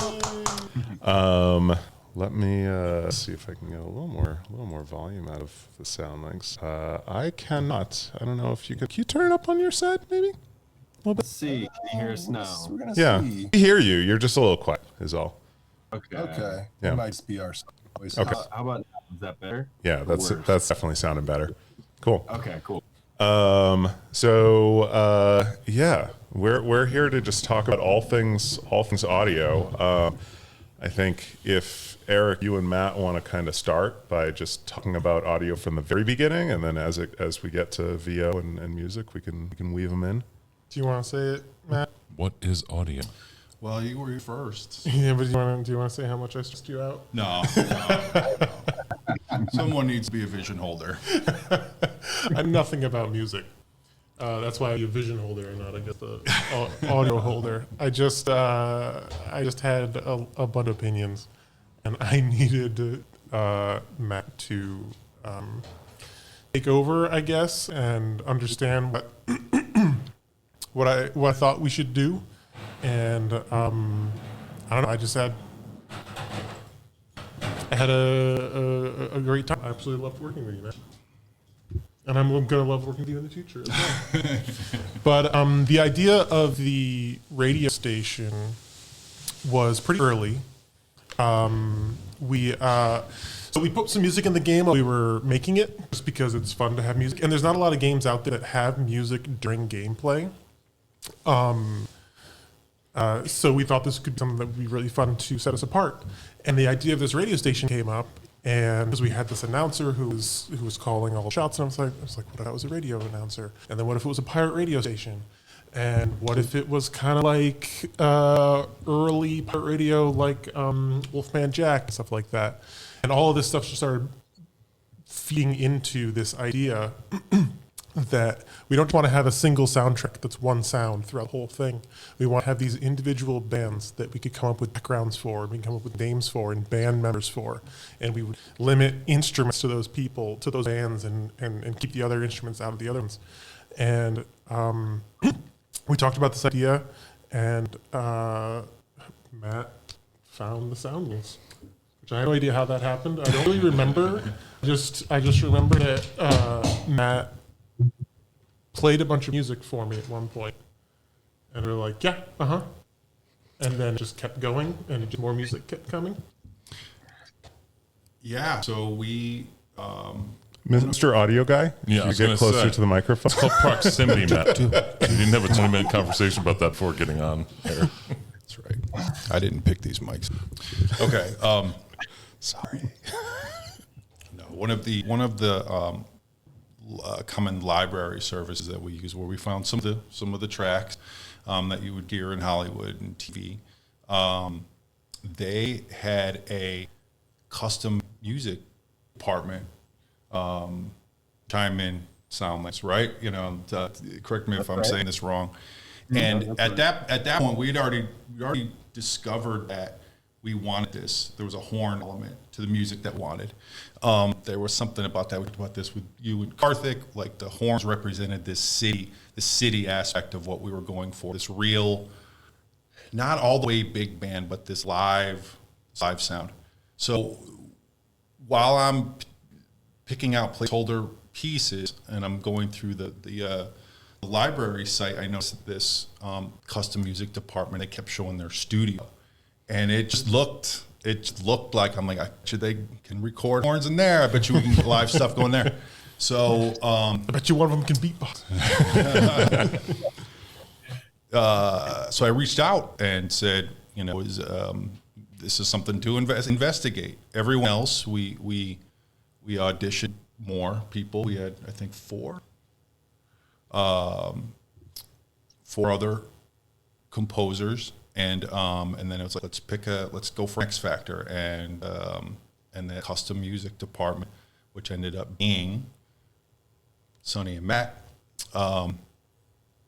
They're the ones that took that opportunity, and they crushed it. Yeah. Asked for 2 tracks. They sent 3. You know, with backstories for the bands. With it turns. I'm supposed to write. And they really took to the, you know, that feeling, you know, with our creative brief, which you should talk about a little bit, but the placeholder music, the style brief that we were coming from, that we put together, they just took to it just perfectly. They just had all of the elements, and it was like, I think these guys could do it, and yeah, it worked out right. And you know, I mean, there's just so many happy, wonderful coincidences. Like Sonny, your old man, right? Played some sax leads on the, you know, on the on many tracks. So it's a whole lot of things just added up there that it was just, you know, it was fantastic. And I'm going on too long probably, but let me say something else. These guys with their positivity, I'm like, this is just West Coast. This is just West Coast positivity. You know, I'm getting wrapped up in it, you know, but it can't be real. It can't be real. But then it was so consistent, and they're still. I'm like, maybe it is West Coast, but I don't care. You know. I will say, like, that positivity. It's we have a Slack channel that we share with them, and they'll come in with a track, and you guys will say like, "Hey, here's here's this track. That melody's definitely got to get stuck in your head." Or when we had the sea shanty, the Glory and Gold song. They messaged and they're like, "We got a guy in the booth. He just stepped right off a pirate ship." I'm like, "This isn't going out to players. This is just for us." You're like, "You're just doing that for me," and I love it, and it's great. That's it. Yeah, I'm curious about your guys' perspective. You can now say whatever you want because, you know, the game's ending in a couple of hours, so you can say whatever you want. So, from your perspective, working The whole process. and getting the briefs and working through it and getting the feedback, and I'm just curious what it was like over there, because I'm just picturing you guys. One of you's a couch, one of you's on the computer, just going, "Here's what you got to do," and the other one's, "Oh my God, we're gonna have to get a instrument I've never heard of before," and all this stuff.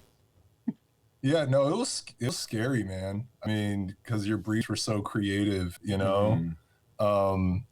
And I would basically start with melodies, and Matt, I would just be like, "Matt, just find all the players, man. Just go find all the players." So I gave all the hard stuff to Matt. But it was so much fun. Like, I think having different bands to produce for, they feel so real. Like, kept it really fresh. Yeah. So that was a super cool aspect. And I think, like, going into it, like in the demo phase, we were just like, man, we have to crush this, you know, because, like, we're video game lovers. It was our first video game. And that was it. We were like, we got to crush it. They asked for 2. We're going to give them 3. We're going to put live players on the demos. So we just didn't want to screw it up, basically. You know? Yep. What were the 3? The 3 was Command Play.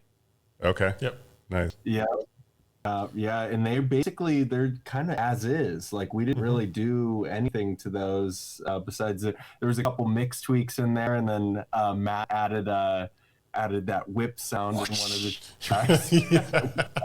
I was just playing the game last night, and that whip cut through, and I was like, It was the right thing to do. Command Play we weren't going to have that band, Command Play, but then we had these 3 songs, and we were like, wait a minute, let's just make up a new band. Yeah. And that was Command Play, which was we just made the background for that band, I think, it's kind of like is that the supergroup band? Yeah. Just everybody from every band just comes together and make Command Play. Yep. And Command Play is actually the keyboard shortcut for record in Pro Tools. So that's why we think that. Yeah. Not in Knockout City. In a Mac. Yeah, and we actually, art. The art book is mostly visual stuff, obviously, but we do have one page where there's a small write up from you guys, and we actually share the backstory that you wrote for Command Play that you wrote when you delivered those 3 demos to us. Oh, sweet. That's cool. Yeah, that's awesome. Yeah, we had so much fun, like, coming up with I mean, like, you know, we knew it was probably 90% going to get thrown out once he turned it in. But like, it was just a fun thing to do with each band. Oh yeah. I remember, I think it was Rick and the Humans. You were like, we did a thing where we made it so that there was a part of the song that no human could ever play. Yeah. Yep.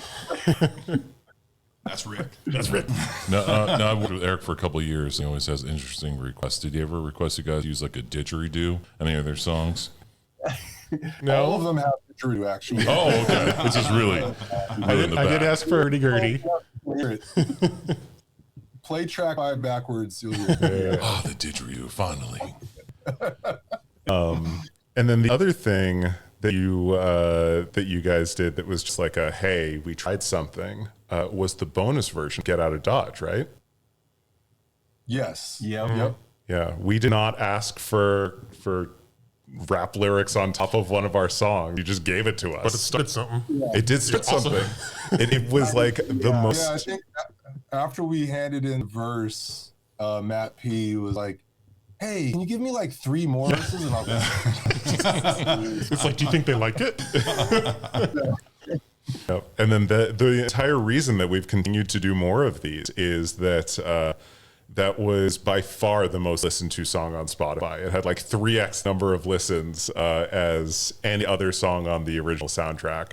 And so what was it? It was season 7 that I came back to you. And we said, like, let's just do it again. And then Rise Up, so good. And then Pay to Win. And yeah, I'm really happy. And I want to shout out the vinyl here because one of the exclusive tracks also has you rapping on it. And it's one of my favorites. I'm going to just do the advertising thing because I'm in marketing. This is the soundtrack on vinyl. It is goddamn gorgeous. Where can we see the entire thing here? There you go. Yeah, it's that.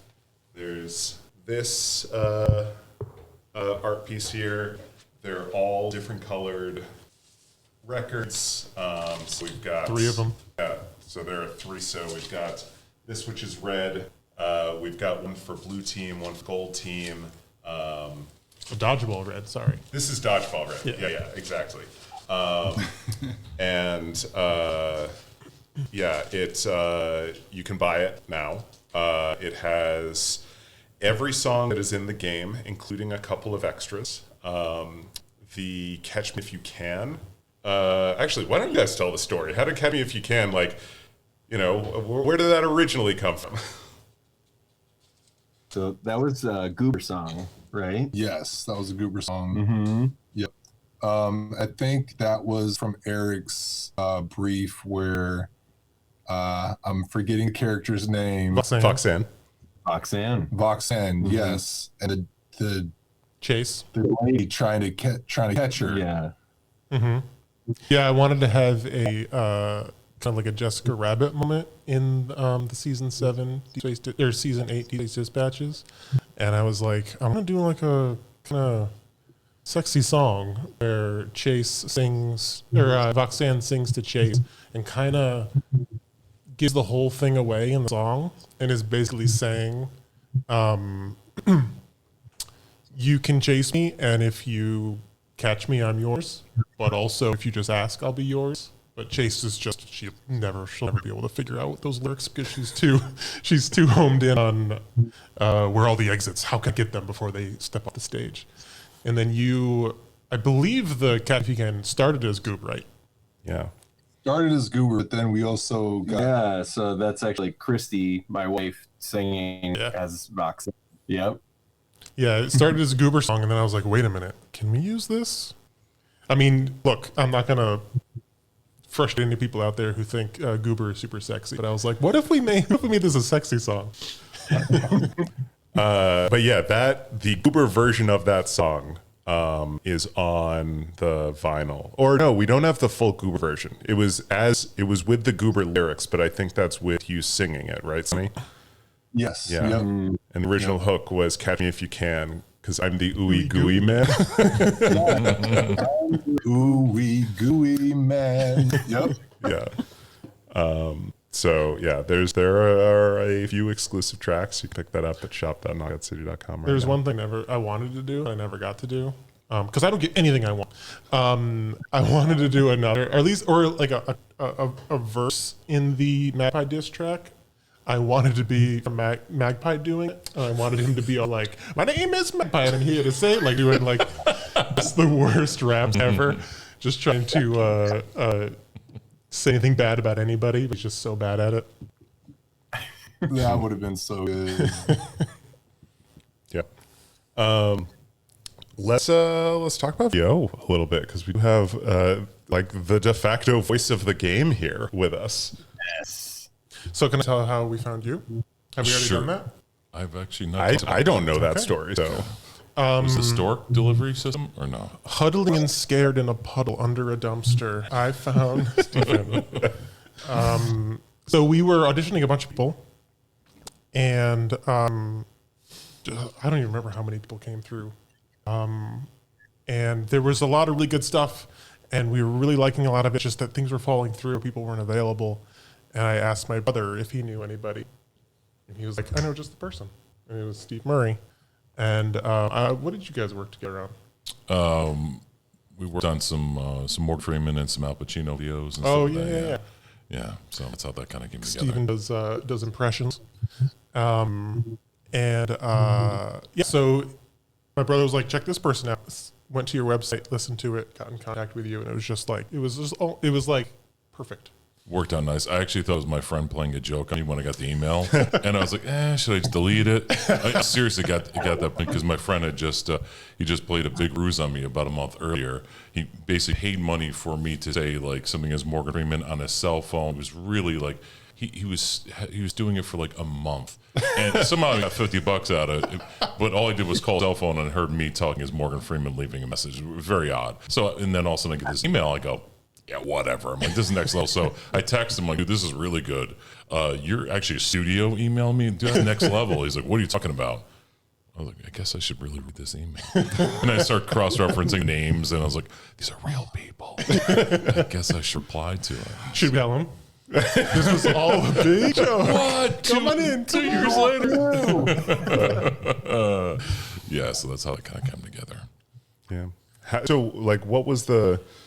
I mean, I know, but talk about the brief for the DJ and like how we got there and why Stephen was perfect for it. And So I was doing a bunch of research. I watched a movie called American Graffiti, which has Wolfman Jack in it. Wolfman Jack is an old pirate radio DJ. If you heard his voice, you'd know his voice. That's right, baby. Yeah, there it is. He's an extremely singular voice. I don't know how he spoke with that thing and not just tearing his vocal cords to shreds. And I did some other research for this guy named Jocko, who had this show called the Jocko's Rocket Ship Show. And whenever he started his show, he had this little rhyme that he would do, and it was so cool. And I was just like, I want this guy. I want a guy like this. I want a really cool guy, not like a goofy or corny guy. Well, a little goofy and corny, but generally just a cool guy that everybody likes. And I want that, and I want that to be the voice of the game, because we're only gonna have one voice in the game, and you're gonna hear it all the time. So that's really it. That's where, and we already had this retrofuturism. So 50s mixed with sci-fi, retrofuturistic stuff, and all these famous DJs from the time were all like from the 50s, 60s at the start of rock and roll being broadcast on the radio. So it's like, well, it's got to be this really smooth, cool guy who rhymes a lot and is just so at ease in front of the microphone that he'd rather be there than any place else. And it was not like, in my opinion, and you'd correct me if I'm wrong, it was not like a voice where you were like, oh, I really got to find this. Like, that's kind of you. It's kind of me, yeah. It was just a little deeper. It's a little deeper, and that's about it. Yeah. But otherwise, and the process was interesting too. It was the longest audition I ever did. I spent probably like 4 hours just trying to like kind of like lock in this voice, and then the process of getting picked was like, wow, I can email me, and then deadline passed. I'm like, I didn't get the gig. And get an email the next day, we're extending it. There's a delay in this. I'm like, I'm still. So it was this back and forth. And then finally, when they offered me the job, I did. I jumped. I jumped for joy. Like, I'm older now, so I got like 4 inches off the ground. I was like, yeah, I did it. I did it. This is Had to lie amazing. down for a couple hours I was like, oh afterwards. my God. I jumped all the way to the moon, baby. And I'll never forget too. After I did the gig, and I had our first real sit down. I heard these words. Steven, you did great. You did not nail it. Let's be honest. You didn't. And I just sat there. Like they told me I didn't nail it. I'm like, who are these other people that they didn't pick either? I mean, how bad were them? I'm like, joking, no one's bad. But it was one of those where I'm like, right up front, it was really cool because there's this honesty. And I was like, these guys are going to work with me. And they're like, we're going to work on this voice. We're going to workshop it. We're almost there. So I felt like the character was always going to be fun to do and develop and kind of like be in different situations. Now, I never thought it'd be on the moon and then doing other stuff and aliens and all those situations that were just fantastic to be in. But it's definitely from the jump, it was interesting and cool to kind of dive into the character, and then the character just kind of took off. It's very easy to do. Until late into season 2, what we had thought was we were going to we got a new playlist. Let's bring Steven in. We'll record audio for a new playlist. Or we've got trailers and things like that. But then in season 2 is when Jeremy was like, what if we did a radio podcast? What if we did a radio show? I was like, okay. And I thought that was awesome. It would be very fun to write. And that's again, season 3 is basically all you just talking to yourself. Yeah. Because that was the kind of thing we were like, we can make this real cheap. We can. This guy talks to himself. It's crazy. Until season 7 when we had 6 characters in the whole thing, and it took forever. But at the start, it was let's make this real cheap. It'll be you mostly talking to yourself, and then we'll bring in Zero and maybe one other person. Yeah. Who is Dr. Lori. And we also did,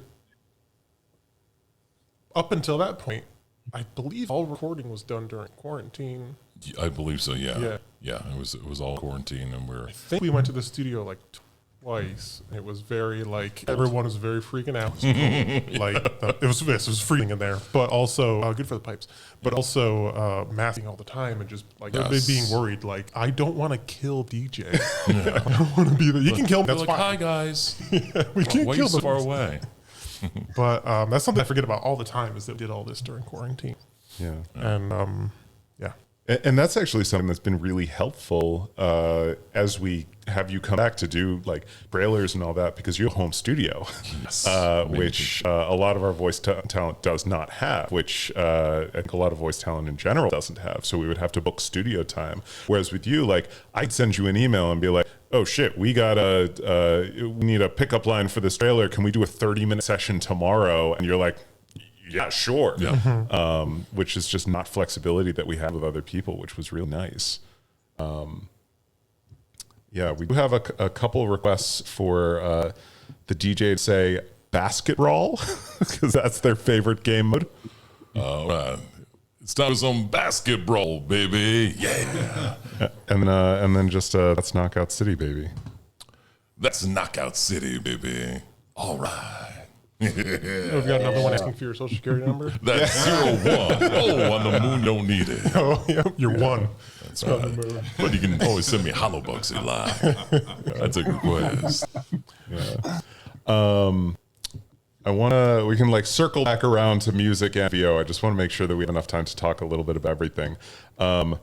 Someone specifically asked if we would release some of the sound effects in the sound library. We did release a creator kit or something. It's you can find it on our Discord if you look through the announcements. It has a whole bunch of stuff, a bunch of graphics and some sound effects are in there.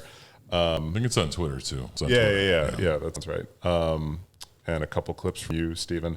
But I love how satisfying the sound effects are. So this is all you, Matt. Talk about sound design and how we get there.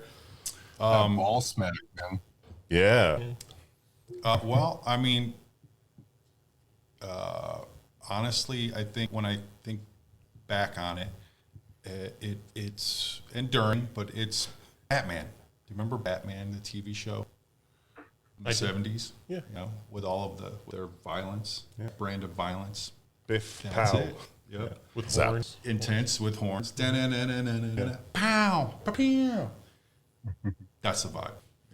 That's it. Game over. But what was really, really important for this project was clarity. Everything's happening. It's so fast. It's actually really funny when you're designing for this game, or maybe you're doing some ambience and you're walking through you're as the developer, you're walking through the game and you're listening to just how these things sound, these birds sound in these trees and all this stuff, and you're really trying to paint this area. And then you get in the game and you play and you're like, I didn't hear a damn word at all. I was just getting crushed, you know. So you learn that as you go. But weren't short on detail, and I think that devil in the details. I think that's all very, very true. But hit sounds, clearly I think one that worked really well for us from the beginning was the classic dodgeball sound. That layer, we bought a bunch of rubber dodgeballs, kickballs, and we hit them with a yardstick, and whichever one, processed the hell out of it. So you did Foley on that stuff? Yeah. Oh, wow. Or it wasn't, all right. Yep. And then some of the other stuff some of the other layers in that sound, the particular hit sound would be our best imitation of, like, I'd say Looney Tunes smacks, and classic, like, Kung Fu Bruce Lee movies, particularly the bow staff, So there's that that just resonates with me so well. There's that comedy bit, right? So it's like there's the smack part of it, and then you got to put in your sub stuff, your LFE right soundings, your little mini drop inside the hit sound. So it has the bottom. So with those three things, we have basically the three. We have our mids, our highs, our lows in that one sound. And with that, the VO of people getting hit was really important to me. We're clearly making a non-violent game, but come on. You're getting your face smashed, and I'm surprised they weren't just all bloody. That wasn't the vibe of the game, I get it, you know what I mean? People screaming bloody murder and taking all of those hits, we recorded so many of those, and I remember we were in sessions with David Daniels, our executive producer, he's just like, do we really need that many of those things? It's like, absolutely we do, but so that was big. That was a big sound for us. But really, the most important thing from my standpoint was clarity. People need to know what happened to them, and it was definitely a challenge. We had to come up with a lot of different systems to keep this thing clear. What happened? I know what happened. We also didn't want to rely on UI sounds to tell us, what happened. So it's like if I threw a ball and it was a distance away from me, and I take off, there's not enough time in this game to see what you did. Sometimes you have to take right. You have to take. I'm the worst player in this room, I think, at this game. So that's why I'm looking like you tell me. But if I threw a ball and waited around to see what happened to it, I'm going to get killed. So we just needed that. We needed all of those cues to let us know what actually happened. And I don't want to hear anybody crying about like, that was bullshit. Can we swear? Sorry. Like that was a bug. Or that was, I was like, no, you know what happened. You know what I mean? You got beat. There are 1,000 times where a ball's coming at me and I hit catch, and I then hear, I'm like, it's slow because the sound. Yep. Yeah. And I'm just sitting there going my whole catch animation like, oh my God, Eric. You approve these sounds. How many times it was like, the early catch and then right in your face. The slow ball. The slow ball. No.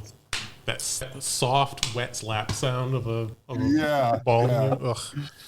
Yeah, and I wish I could take, it was such a team effort too. I know that's such a cliched thing to say, but it's like I can think of everyone on the team that had some kind of idea. Where Doug was like, when it gets to you, it needs to whip up into your, I was like, I tried doing it. He's an amazing engineer. He was doing engineer audio, remember? So I'm like, I'm gonna get him that whip sound, So, God, I could just go on and on about so many different things. The Easter eggs, people, those weren't approved, but that's the fun of the Easter eggs, right? the squeaky duck sound when you get hit by the train that can play. The toys, the baby toys. Baby toys.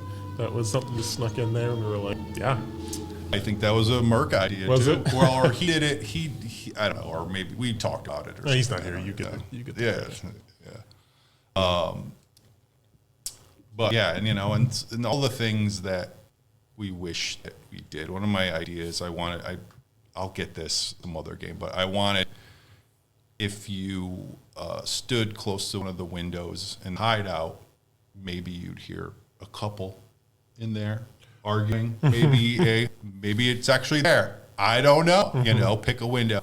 But I have to then interject one thing. In like season 1 or 2, wasn't there like ambiance of like a radio playing out like from a window?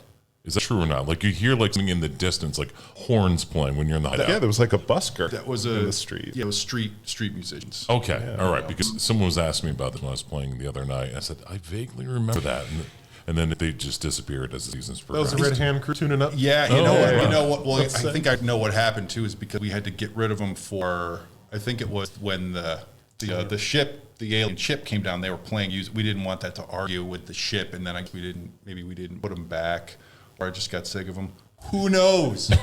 but yeah, it would have been fun to listen to maybe a couple in one of those apartments. Going through the stages of their relationship as the seasons go. You hear a baby crying. Yeah, How good for them. Who's paying for college? I'm not paying for college. Yeah.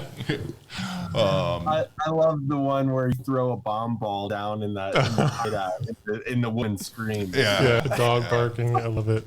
That was hilarious. But yeah, it was such a great challenge. It was labor of love, for sure. There's a lot in there. There are some sounds that happened before I got here. I mean, I was the first audio person, but there were some placeholder things that stayed in, and that often happens when you're talking to new audio people. That's definitely one of the pieces of advice. It's like always design for that. It's gonna go because it might. You don't think it will, but it might. I remember in an old office, you coming in, we didn't have a room for you, so you were at a desk with these big headphones on, and I think you had a keyboard that barely fit on the desk, and you're just like trying desperately just to hear the audio while we're just la la la walking around you. And Mario Kart cars riding around. Is that? Yeah. That's so fun. That's such. Yeah. That felt like college dorm we're trying to make a game. So it felt like a startup. But yeah, like another thing, like I think it was the second day, like some of the footstep sounds were on the second day that may have stayed. And some of the other things where it's like our models used to be little and their footsteps, their legs were smaller. Yeah. So their footsteps were quicker. So those steps were made for like the pat, and then they just grew bigger and then the footsteps just stayed. Matt, tell us about multi-ball. Oh, multi-ball. Okay, maybe 2 phones ago, we wanted to do. I don't remember how this really happened, but it was. I think it was you and Mark again. Was Mark it? was working on multi-ball at the time, and you were like, or one of you was like, we need sound. Yeah, because because people know. Right, because since it's OP'd, yep.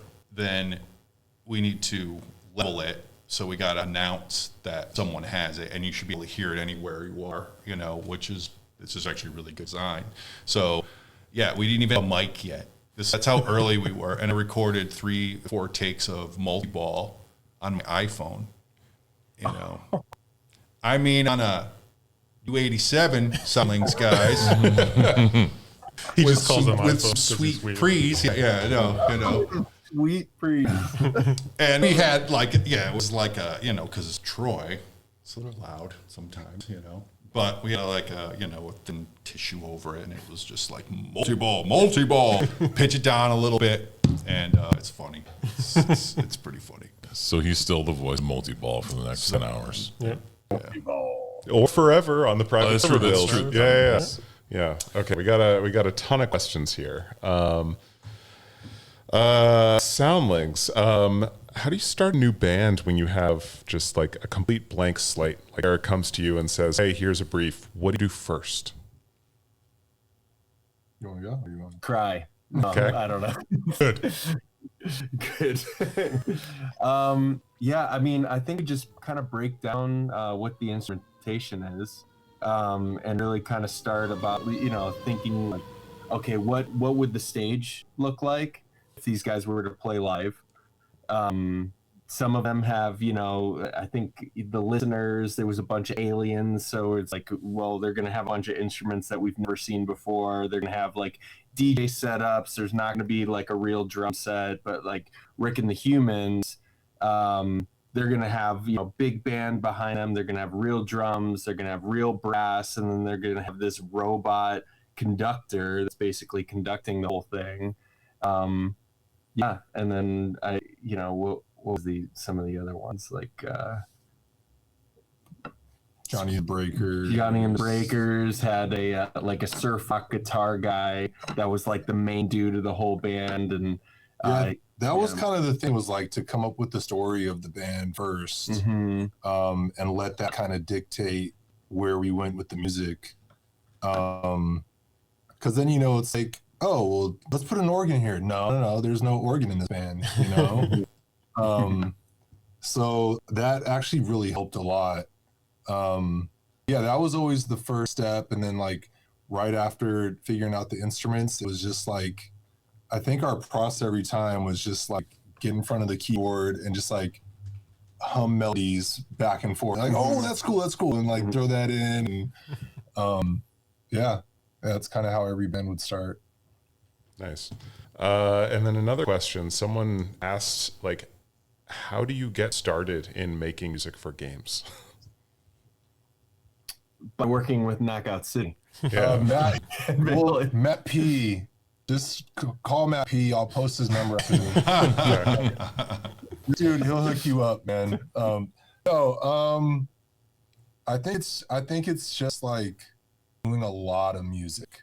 Like we've both written. By the time the demo came for this, we had written so much music in our lives. Thousands of tracks, and so I think it's really just getting to a place where you feel like what you do is undeniable, and you have that trust in yourself and what you're doing. And when you get there, just keep going, because you're going to get turned down a lot. You're always going to get way more no's than yeses, I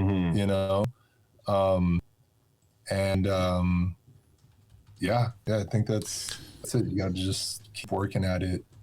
At what point in that long career did you get interviewed by Rolling Stone? After Knockout City. That was so awesome. That was so awesome. I mean, knock it out of the park. That's what you guys. Yep. Recognize the opportunity when it's there, and then give everything to it. In this biz, it's tough, because most places, they're not necessarily interested in somebody they don't know already, or they want the most expensive person they can get, or team, and then pay them as little as they can get away with. It's rare. It's rare when it goes the other way, right? So when we lucked out, like it was just perfect. These guys were in the exact right space, I think, head space and career wise. And I didn't know all this incredible music that they had already done, but everything matched up so perfectly with them. Everything Sonny just said was right on the money. You've also said before that, I mean, maybe I don't remember correctly, but I feel like we starting about music very early. Yep. Like it was years before the game came up that we were thinking about music. When, correct me if I'm speaking correctly here, sometimes music is one of the last things to be thought of, or doesn't really, it isn't necessarily part of the soul of the thing when music is being thought of. And for us, at least for me, music was part of the soul of this game. Definitely. Yep. Yeah, and There is an entire playlist that we have published. I would need to dig out a link, but I can post it on our Discord soon. Or maybe someone else has it more readily available. But we have a playlist that is like Knockout City inspiration tracks.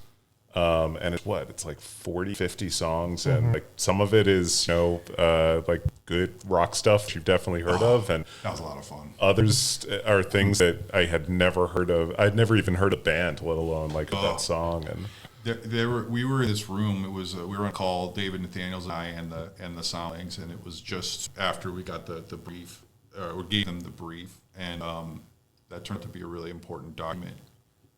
So credit to Eric. Remember, he was really important.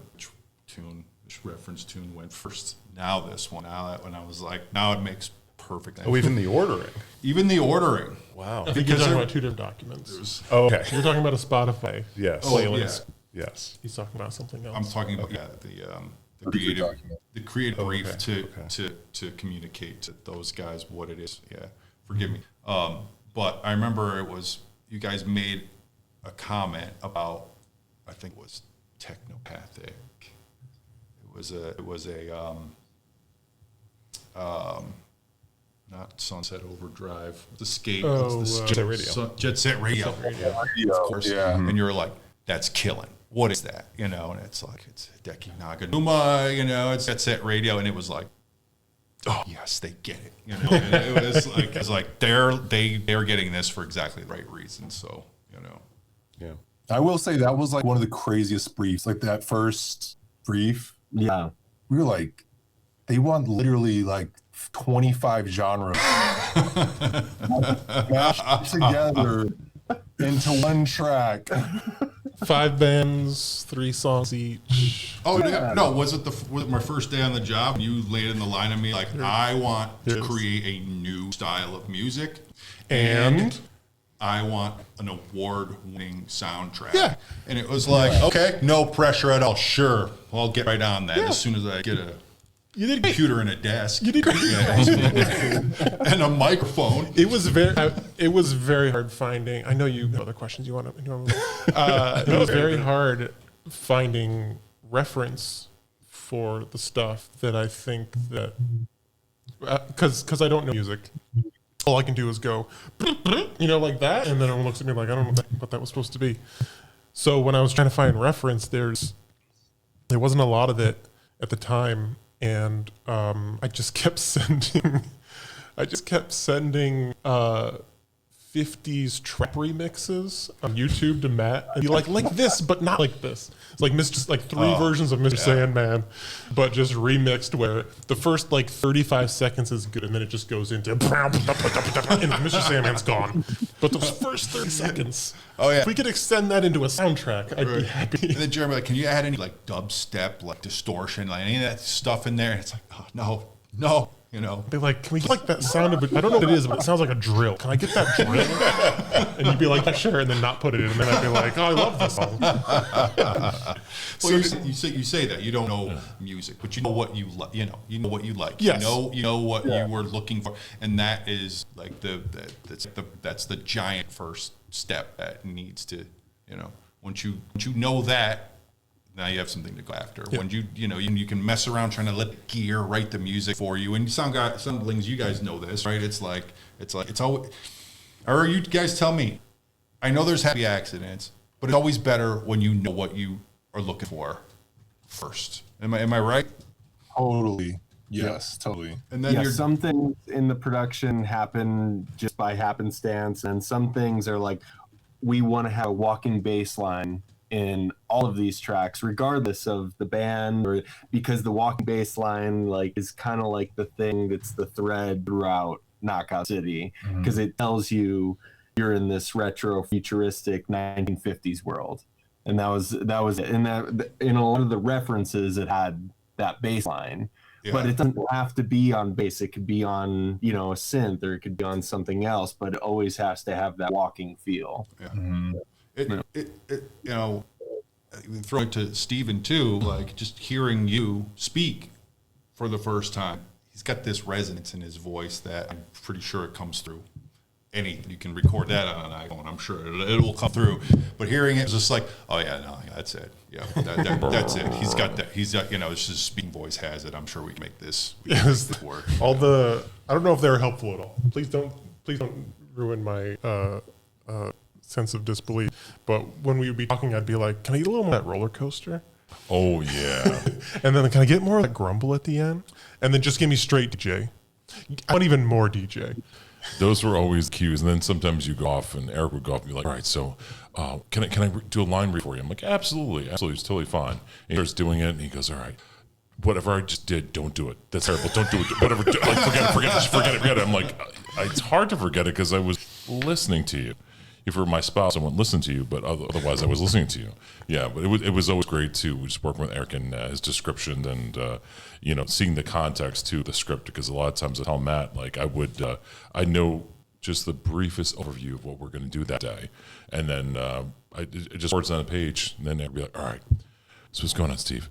Picture this, and then picture that. Wait, no, don't picture this. All right, now do the roller coaster. Do the roller coaster thing. Now more DJ. No more smooth. Now pull back a little bit. Have you ever seen Alien 3? Yeah. You make the most obscure references and analogies during VO direction sessions. It's somehow you get really, really, really good VO, but it just you bring up movies that I've never heard of sometimes, and talking to Chris to get a emotion out of her, I was like, have you ever seen The Abyss? Yep. You know when 1989. He's down there and she's up there and she's talking to him, but not. I want that, and she's like, I've never seen The Abyss. I'm like, okay, great. Yep. Have you seen Ted Lasso? One technique that I've done with a lot of producers is they say, hey, we want you to try this way. Sure, you got it, and I just do it, and I don't do what they want, and they go, that sounds great. Yep. And I did that for a couple of years for you guys. Just whatever you guys want, I'll do. Oh, I got it. I can do it. Sure, no problem. Cut his mic. I've heard that. That's the freelance trick in general, right? Like, could you just make that a little bit more red? Okay, yeah, here you go. Submit the same thing. And I think I told you guys. I told Eric too. The craziest recording session I ever did was I was doing just a regular commercial, and the producer goes, "Steve, your voice right now sounds green. Not like you don't know what you're going to say, but it sounds green. We need you to sound more red." Or possibly orange with tonality. And I said, sure, whatever you guys need. And I'll say to myself, what did I just get myself into? Who are these people saying that they can see my voice in colors? What type of drugs are they doing? The other thing that was happening while we were recording these is The Toast of London was released. Oh, so there was just constant me hitting a little button being like, hey, Steve, can you hear me? Yes. This is Clem Fandango. Clem Fandango. What do you want? No, stop, no. Oh, Matt Airy. Let's talk about other voices in the game. I'm so sorry, Steve. So we have a bunch of like character voices that you can equip. How do we get to those voices? What is the direction? Where do we write all of the lines, like when the Valley Girl pops out of the tube? And specifically, are any of the character voices based on people you actually know?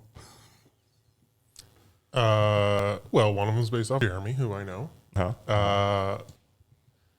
But no, it was like, what was the first character voice we did? Zero. It was Zero, yeah. Right? Yep.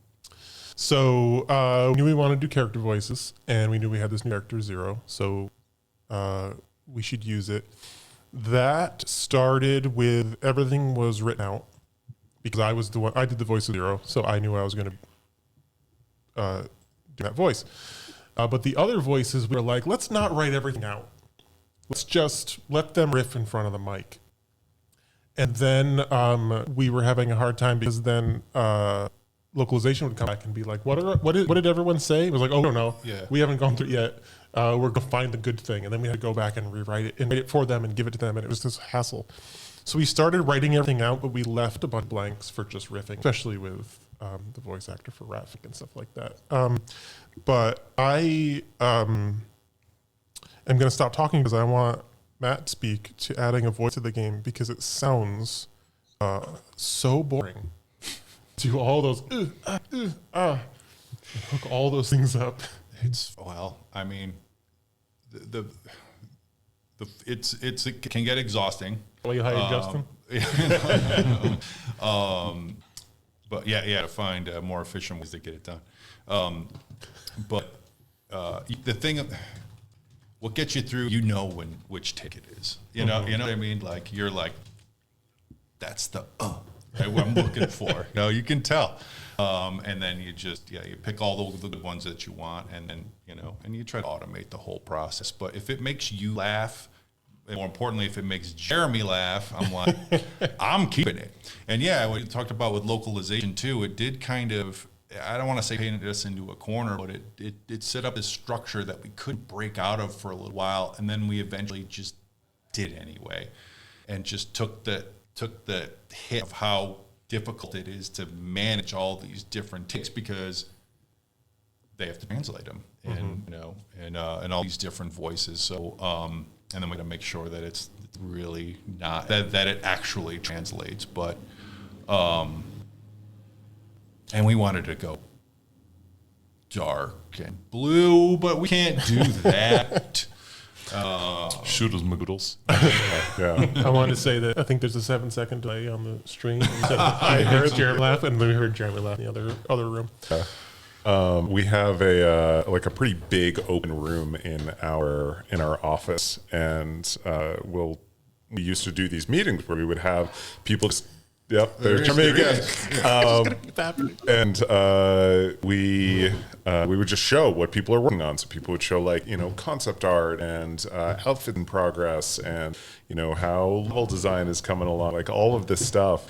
And when we got to the animations for intros and MVP and loss and everything, those and showing off new voices, Jeremy would laugh, and it wasn't him talking, but he would laugh so loud, and he would just echo through that room that no matter who was giving the presentation to show what these things were, you would just hear Jeremy. Jeremy would come through in any of them, and it's charming. And it. If you want to hear Jeremy's laugh, go into the game and select voice 1 and select the haha taunt, and just that. We just have a couple minutes left.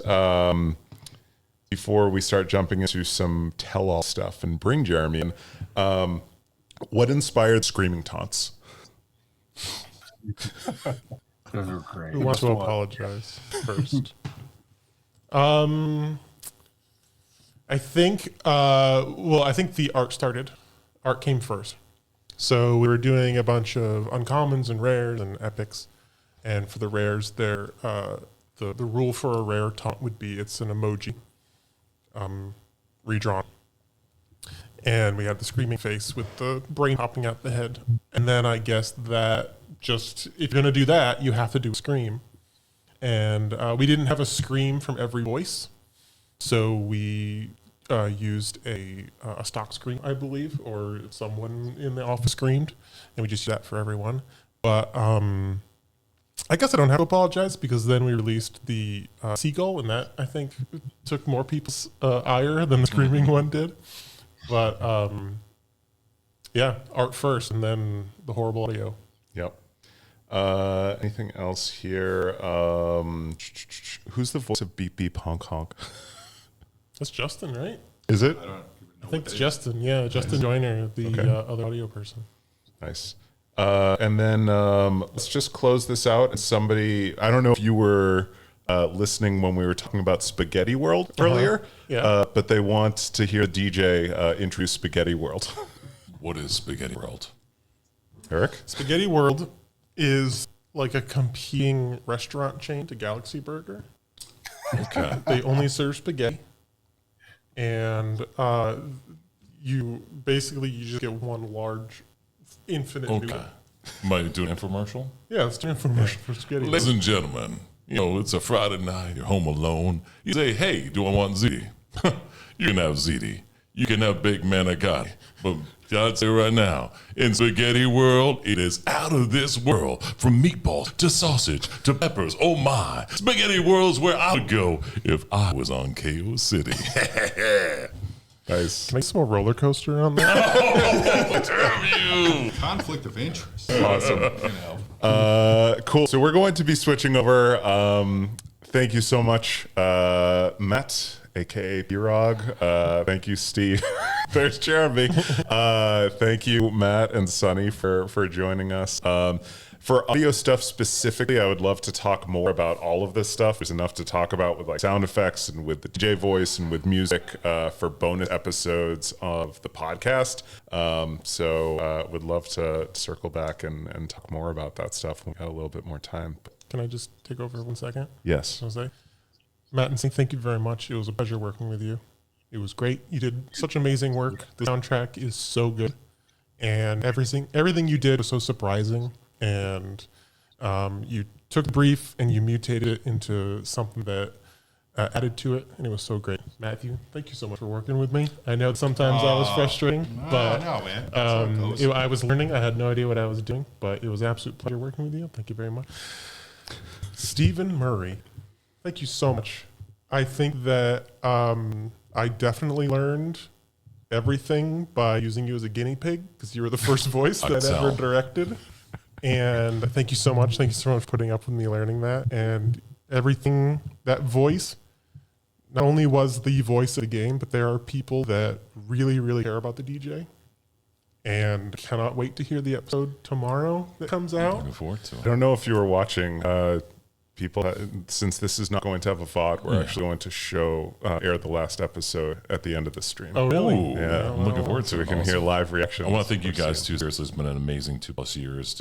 I've learned a lot too. It's good to be the guinea pig, I guess, sometimes, but I've actually learned some stuff, a lot of stuff as a voiceover actor, and working with Josh who as a director and producer, and obviously Eric and Matt too in studios, especially when we're freezing our stuff off for the first month. And those directions, it was a true pleasure. The community is amazing, and met some wonderful people, and GGs and hearts and hugs and kisses and kisses. I wish we got a DJ voice in the game earlier. Oh yeah, I missed it too. I don't have it, but I wish we got it earlier because it's so fun to hear people use that. It's fun. Thank Cool. you. Well, as the only person that Eric didn't give a personal thank you to, I'm going. Thank you, Jeremy, too. You're going through the steps. You're gonna get it in the next bit. Yeah, okay. Thank you. We're going to bring Jeremy in. Thanks everybody.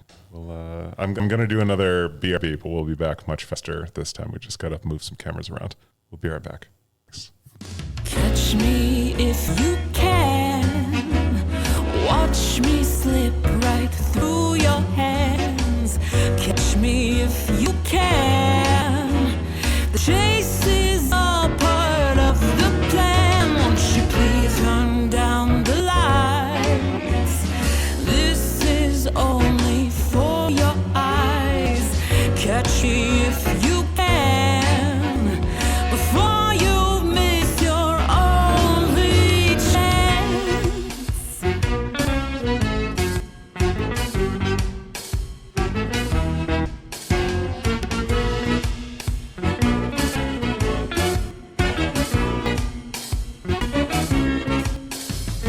Hold me now.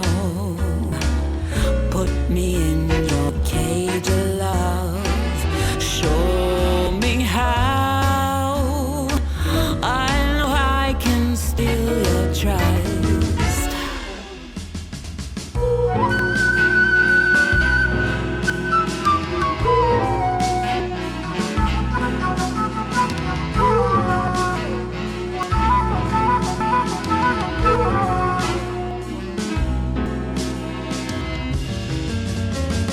Catch me if you can. Watch me slip right through your hands. Catch me if you can. The chase is all part of the plan. Won't you please turn down the lights? This is only for your eyes. Catch me if you can. Before you miss your one last chance.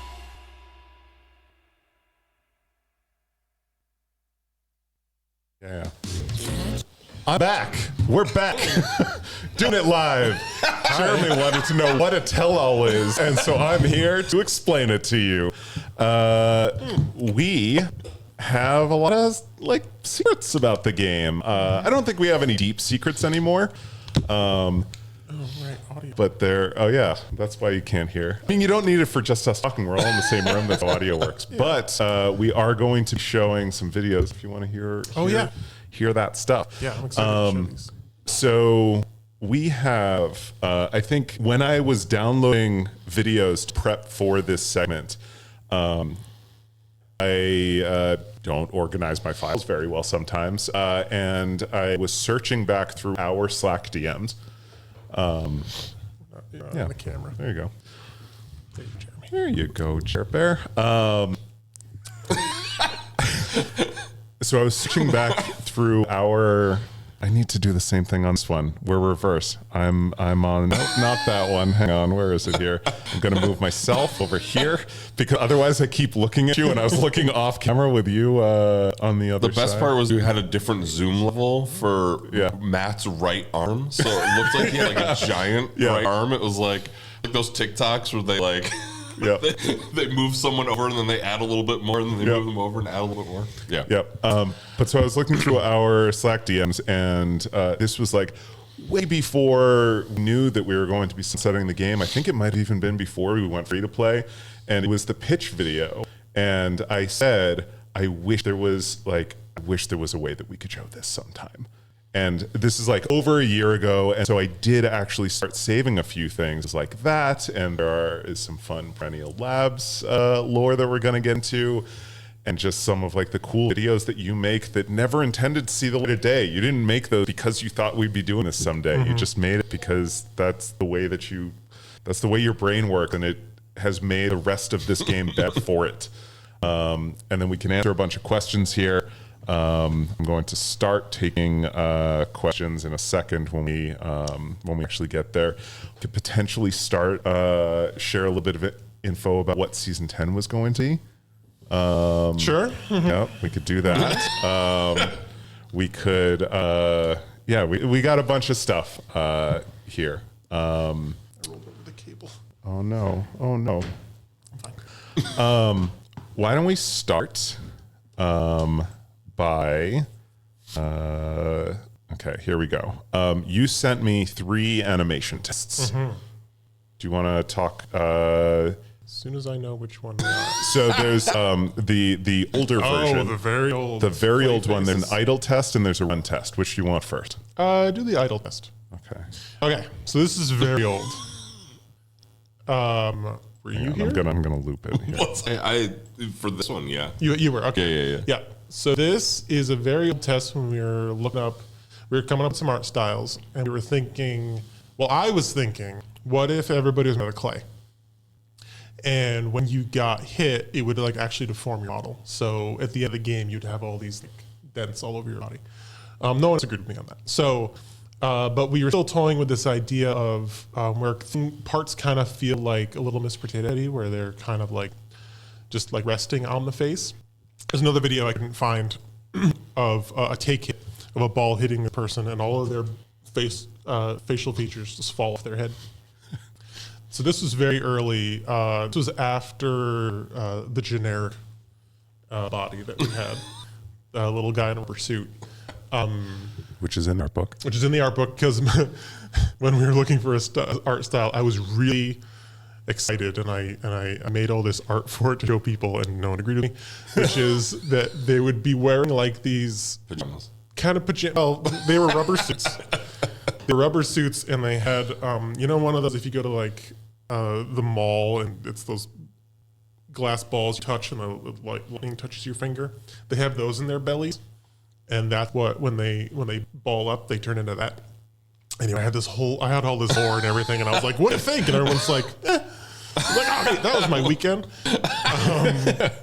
But anyway, this was an art style we explored for quite a while. And to have that running here, there we go. Leave that, and I'm going to loop here. So yeah, and then we're just toying around with obviously different art styles for what the running could be like. Extremely over the top. I don't think this ever would have worked. Well, this was brought up again later on down the road, I remember. And the issue is that you can stop and turn at any point. And with this character who was like leaping in the air for so long, it just didn't like make sense for how rapidly people are moving and changing direction. Yeah. The next one that I have is the feminine run. Yeah, here we go. So this is after that previous art style. This was, we had a concept artist for a little while named Gigi, and absolutely in love with her concepts. Everything that she did, we were so excited to get her. And when I was looking at a concept art, I was like, she would fit so well at Double Fine. Well, she works at Double Fine now, and she worked on Psychonauts 2, and it just makes perfect sense. But she made these concepts, and then James Weir, I believe, turned this into a 3D model. And this was, I really love this style. It's so fun. I love the thick trunk legs. This was being very inspired by lots of things, but also there's an artist named Hannah Kay who has worked on Adventure Time and various things, and she has just absolutely amazing art style. And I wanted to capture that unique, fun look that artists like her were going after. Yeah. We are talking about Emma Gigi, who also I had the pleasure of working with at Harmonix. Oh, right. We didn't overlap at Velen, but yeah, she was awesome. Yeah. Yeah. I never got to meet your dog, unfortunately. Rocket. Rocket. Yeah. Okay. So the next one is a big one. So when we had Knockout City, here, I'm going to do something in OBS here just so I can kind of switch back and forth. Because we're going to be OBS is so close to IBS, and every time. Please don't. Yeah. So when we were like when we had a prototype, we wanted a partner to help us ship this game, to publish the game for us. We've gotten to the point that we're self-publishing now. Like Knockout City for the last year has been self-published. Hot Wheels Rift Rally is self-published, even though we are partnered with Mattel. But Velen Studios is the publisher of it. When we were starting out, we couldn't do that. We were a tiny studio. Mario Kart Live Home Circuit was published by Nintendo, and we were working on this as well. And we needed a partner, so we made a pitch video that we took to E3. What are those eyebrows? Are you like? Are you actually going to show it? I'm going to show it. Wow. Yeah. We're going to show it. We're going to show it. That's awesome. Yeah.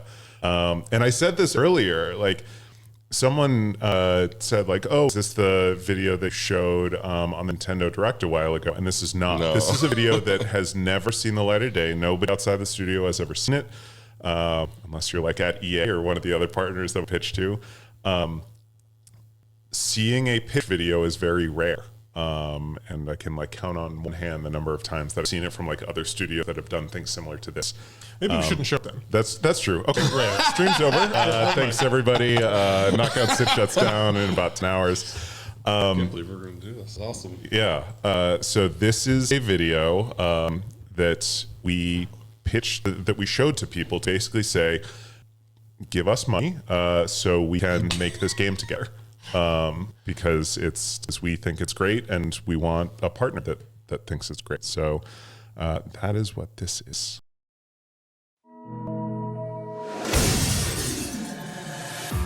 Dad.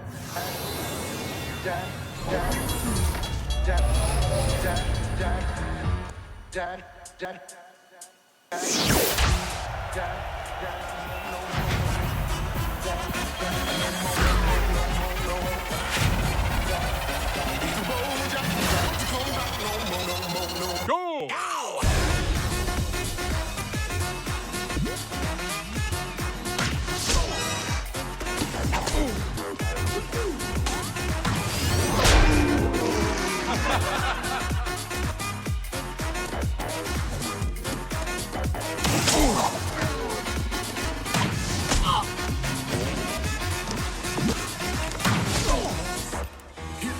Jag, and don't you come back no more, no more, no more, no more with the road, Jag. Don't you come back no more. What you say, hit the road, Jag. Don't you come back no more, no more, no more, no more with the road, Jag. Don't you come back no more. What you say, hit the road, Jack. Don't come back no more, no more, no more, no more with the road, Jack. Don't come back no more. No more.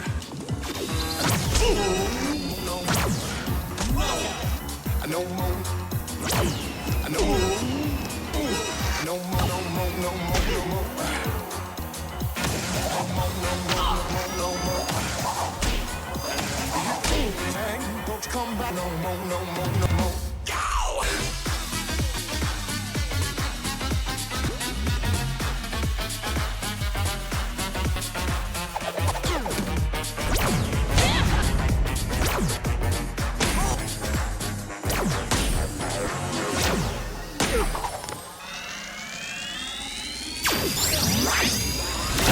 Lost away.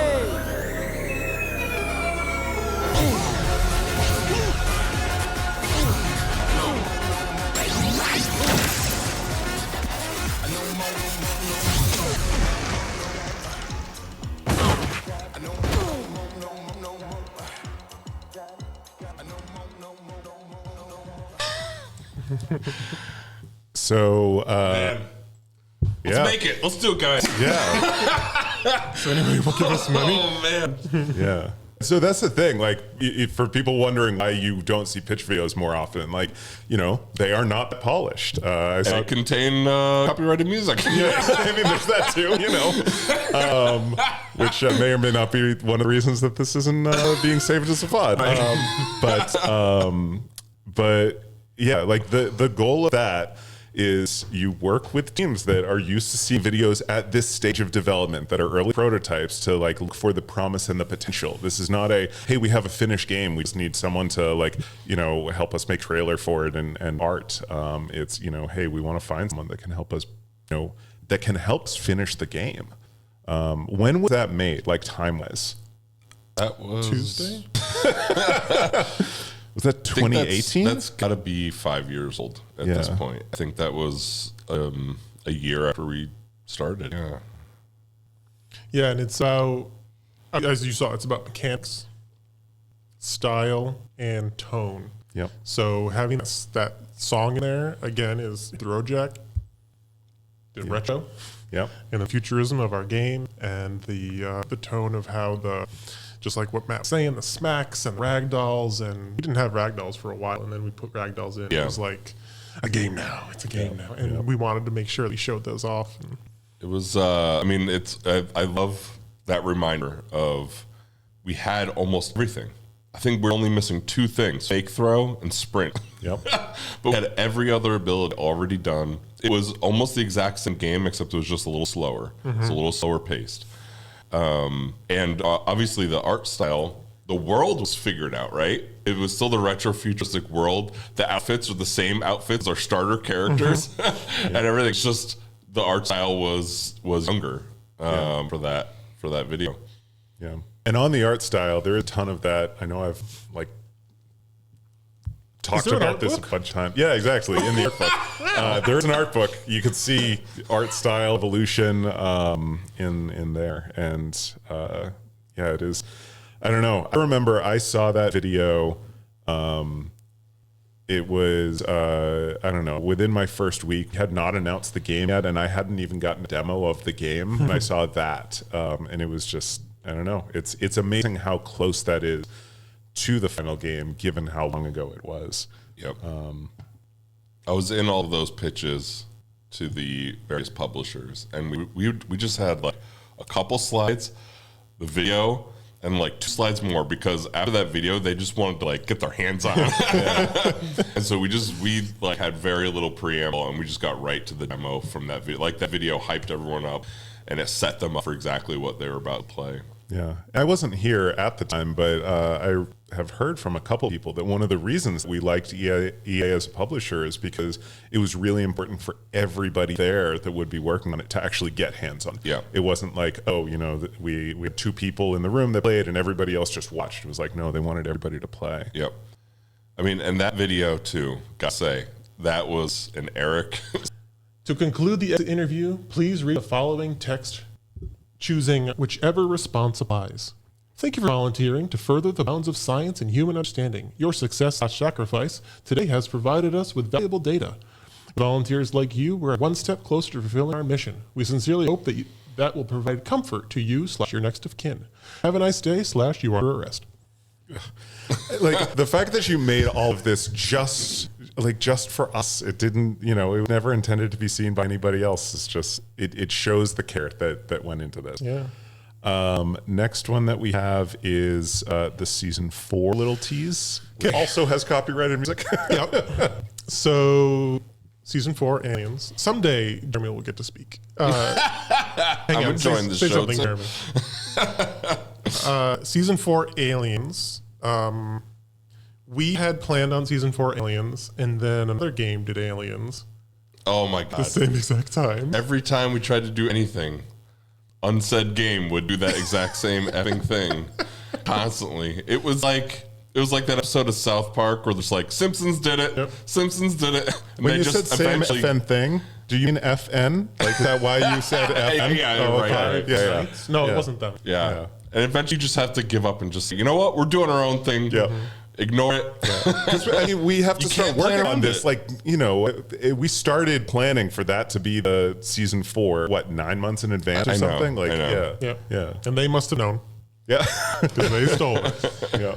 So we knew it was going to be Aliens. And again, the whole idea is I just didn't want to do obvious things. One, I didn't want to destroy the city. And 2, I didn't want the aliens to be destroyed because there are some things in narratives that you just need to know what you're saying when you're writing a narrative. And something that you could be saying when you're writing a narrative of another comes from someplace and then is destroyed when it shows up is you're speaking of just war and afraid of the other and things like that. And I didn't want to get into that. We talked about a fear of the other, but it turns out that it's the fear was what was wrong, not the other. So did a lot of brainstorming, did a lot of asking the team what we could do with the aliens to make them not just we're here to steal your resources or we're here to live on your planet or something like that. And Rich Nolan, producer on project, suggested, what if they're in a band? And that eventually turned into the listeners. And for that, again, just to get people in the mood, I made the video. Roll it.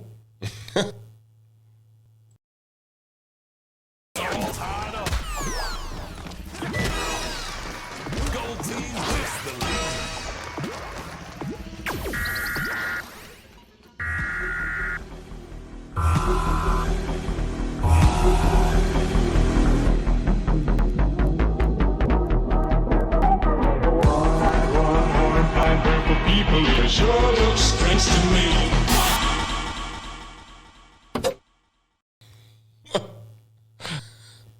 Good. So,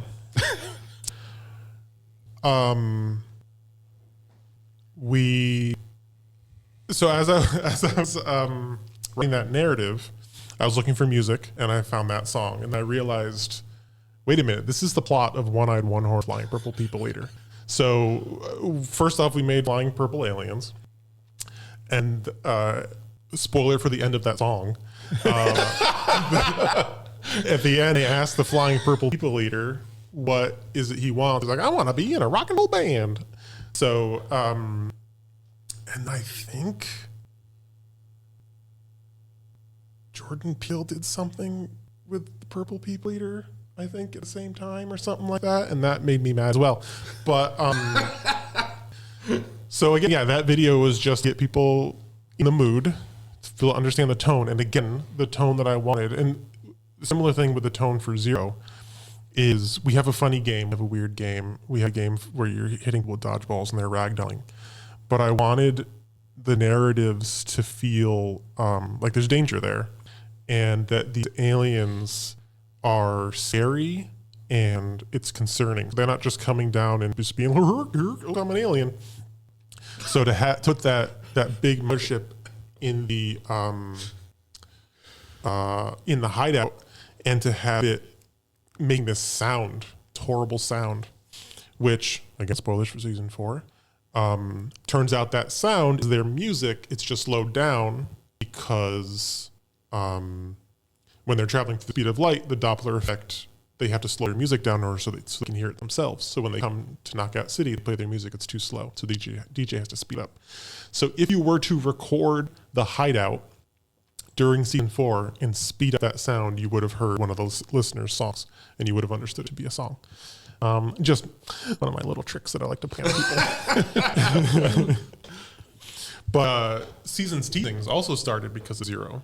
Right. I guess we kind of teased season 2 by putting the marquee in Knockout Roundabout. Yeah, but that it was was such very, a gentle very subtle. tease. Yeah. If we were doing it now, we would have posters up like in every map. Exactly. But season teasing started because of season 3, and we came up with the Zero Eye, and we made Zero Eye appear everywhere. And I think that really exciting for me, and I think that really exciting for players because we made it not super rare, but rare enough and quick enough that people would see something and not quite understand what it was and start posting about it, and that was really fun. Yeah. And the same, and we were I don't know about you, but I was deathly afraid no one's going to see the aliens Because they were really obscure. Yeah, they were pretty far in the distance, but it was like 4 minutes later. Yeah, somebody spotted right away. That was one of my favorite things. Is like, obviously it's on marketing. It's like all hands on deck the minute a season goes live.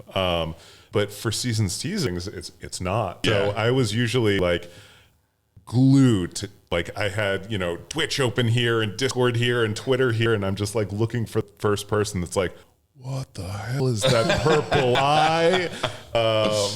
Or I did the same for Midnight Madness, because Midnight Madness was like the one feature of the game that we didn't announce ahead of time. We just let it happen.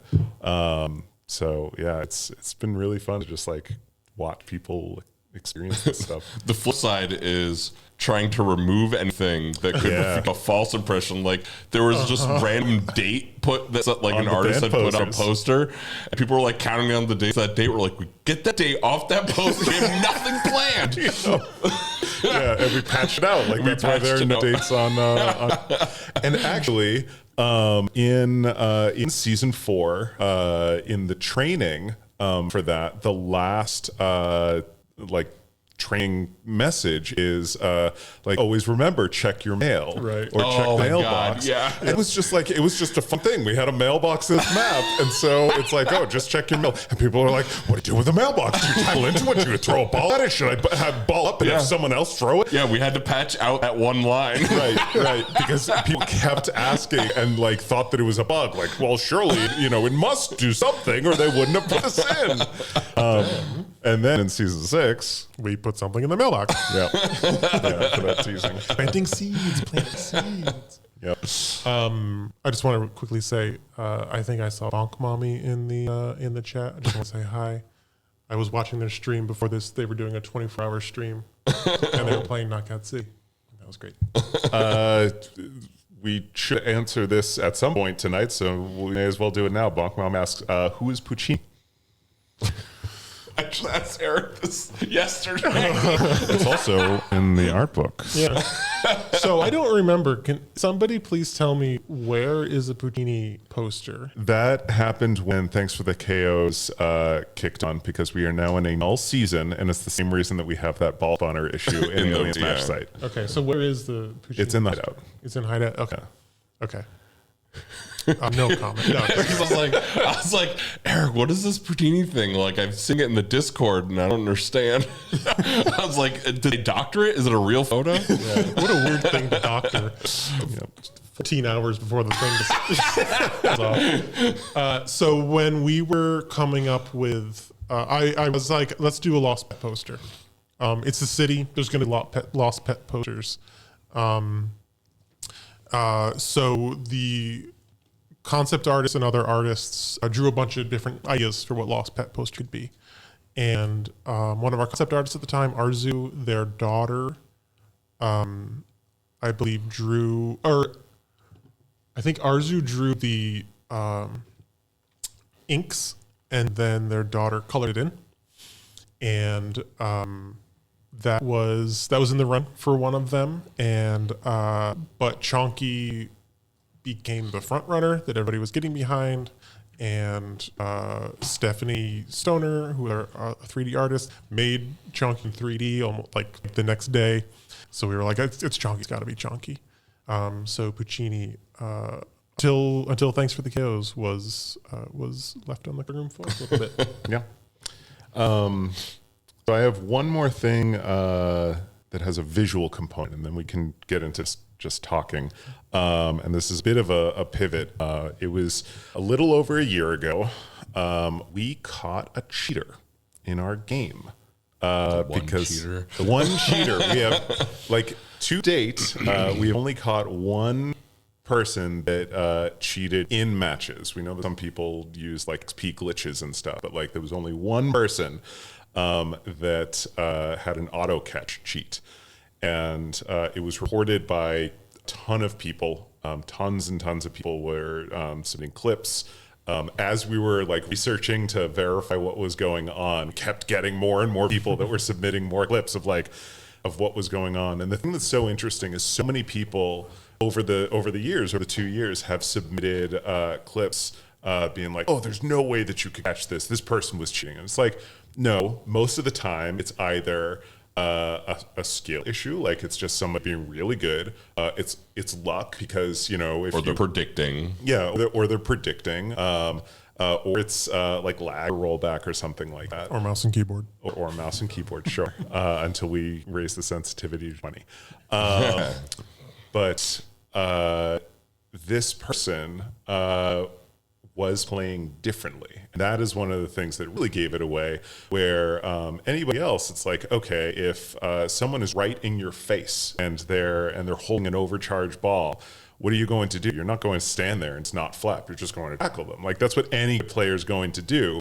And so that was one really easy way to kind of debunk some of this stuff without even looking at the data. It was this one person, and it's the first time we had ever dealt with this. So it's like, okay, well, let's look at some data to be sure. And when we found this person, we made a big post on our blog about the fact that, hey, we caught a cheater and we banned them. And people were asking, like, what were they doing and how did you catch them? And that was the thing that we didn't ever want to say, because if we tell you how we caught them, that makes it easier for someone else that wants to be nefarious to just work around that and say, okay, well, I'll make sure that my thing doesn't do this the way that they found me, the way that they found this other person. So what we did is we looked at the time that it took, the average time to catch a ball after it was thrown across the entire player base. And we did split it up. So the blue bar here is lower MMRs, so MRs under 3,000. And you can kind of see that like their peak is like 50 milliseconds later. And what does MMR stand for? Matchmaking rating, right? Yep. Okay. Commercial. No. Yeah, it's a general indicator of skill, and you see that orange MMR over 3,000. It peaks a little bit earlier. It doesn't. No, it has a short tail overall. But this is basically what the player base looked like overall. So this is across millions and millions of players across, you know, I don't know, hundreds of millions or billions of catches or whatever it is. And then we had this person. So this is player X. And so we're looking at their their average time to catch. And this on its own, it's a single player, so it's not going to have the same exact bell curve. But I'm kind of lying to you right now because this is not zoomed out enough. And if you look at zoomed all the way out, half of their catches were done at exactly 50 milliseconds. And then another 18% or whatever that is, were done at 75. That's Mark. Yeah. So it's just people always wondered how we caught them, and this is how. And how we verified the other people weren't. Right, exactly. We didn't have this kind of right. Because if anybody did, it would look like this. So this is how we caught them. Again, this is an average player distribution. And this is the player that we banned. So I am not revealing player X. If you go searching through the Discord, you can probably... It's player underscore X. Yeah, exactly. If I didn't censor that, it wouldn't even have given the real information you want, because it was just the ID number in our database that is not public. It was Dougie. Yeah, there you go. That's the thing. We talk about Jeremy being voice one all the time, but you're Dougie on the Deep Space Dispatches. I had to do my own voice. I had to get my voice in there. Yeah, for sure. Zero. And zero. Cool. You want to make fun of me? You want to make fun of me? I think twice in the past week, Eric's like, I can't believe I never got my own voice in the game. I was like, you're zero. And then like 5 days later, man, I'm the only one who didn't get my voice in the game. I'm like, Eric, we just went over this. You were zero. That's the most recognizable character. Yeah. We do have clips of the auto catcher in action, and I was looking at running it through After Effects to blur the name of the person and whatever, but it was too much work. But it's probably not that exciting. Right, exactly. It is watching a person that can catch consistently, never flaps, always catches super short distances, and also is really weird because they don't tackle. They just stand there waiting for you to throw so that they can instant catch. I want to talk about that one right there. Okay. There's something I want to talk about when Matt was here. So the question is, will the DJ's face ever be revealed in game? And the other one is, what inspired the Zero auto-tune? So originally, you heard the voice for that Zero little narrative trailer that I made. It was made using a program that was for the Commodore 64. And I wanted it to use that old speak and spell style voice that was very harsh on the ears, and no one agreed with me, luckily. But one of my favorite moments working on this game was I was up in Matt Pirog's office, and he had a microphone looped right into his computer, and we had 200 different presets loaded up, and we were just going through each one, speaking in the microphone, going through each one. And it was 2 days, 8-hour days doing that, trying to find Zero's voice. And I would do it for a little while, then he'd take over, and then we just kept passing back and forth. And we're just writing down, that one sounded good. And I think the one that is Zero is Party Boy or something like that. But then we had, because I didn't know if I was doing a voice. So I was like, let's find a voice that is very different from mine and Matt's. Matt's voice is very deep. And he could do things with the Zero filter that I couldn't do. So a couple of Zero voices are not me, they're Matt, because his voice did something more interesting. But I was like, let's get a voice that's very different from both of ours, run it through this filter and see if it still works. So we got Carmen. Carmen is a lead concept artist, and she did the voice of Little Sounds of Chunky in season 8 and season 9. And we hit a Chunky. I'm sure you've heard it by now. We hit a Chunky in the last Deep Space Dispatches if you listen for it. And we got her up there, but it was she came up and Matt and I are on the couch passing the mic back and forth, making all these weird sounds. And she was like, is this what you guys do all day? Anyway, so that was just, we wanted some sort of computery voice. We toyed around with the idea of we were going to record it with many voices so that it would sound like chorus. And also it would, so it would sound like it's many voices speaking at once, but also to obscure the perceived agenda of the voice. So we could play with that. And then eventually we just found the filter that sounded the easiest to listen to and went with that. As far as the DJ is concerned, until the season 5 trailer, I wasn't 100% positive that the DJ was a human. I was still, until that face reveal where you saw his nose and chin, I was still kind of toying with the idea that he was a chimp sent to space by COSA, the Knockout City Space Administration. He was a chimp sent to space And anytime you send anything to space, it gains human intelligence. We all know that. And it ended up on the moon and became a DJ.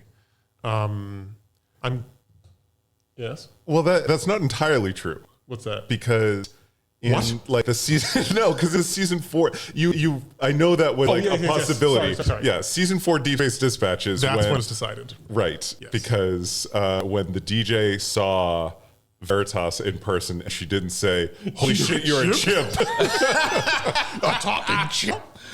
I think that's the deciding factor. Well, there's a little piece of Veritas where you don't know. She's extremely nearsighted. Oh.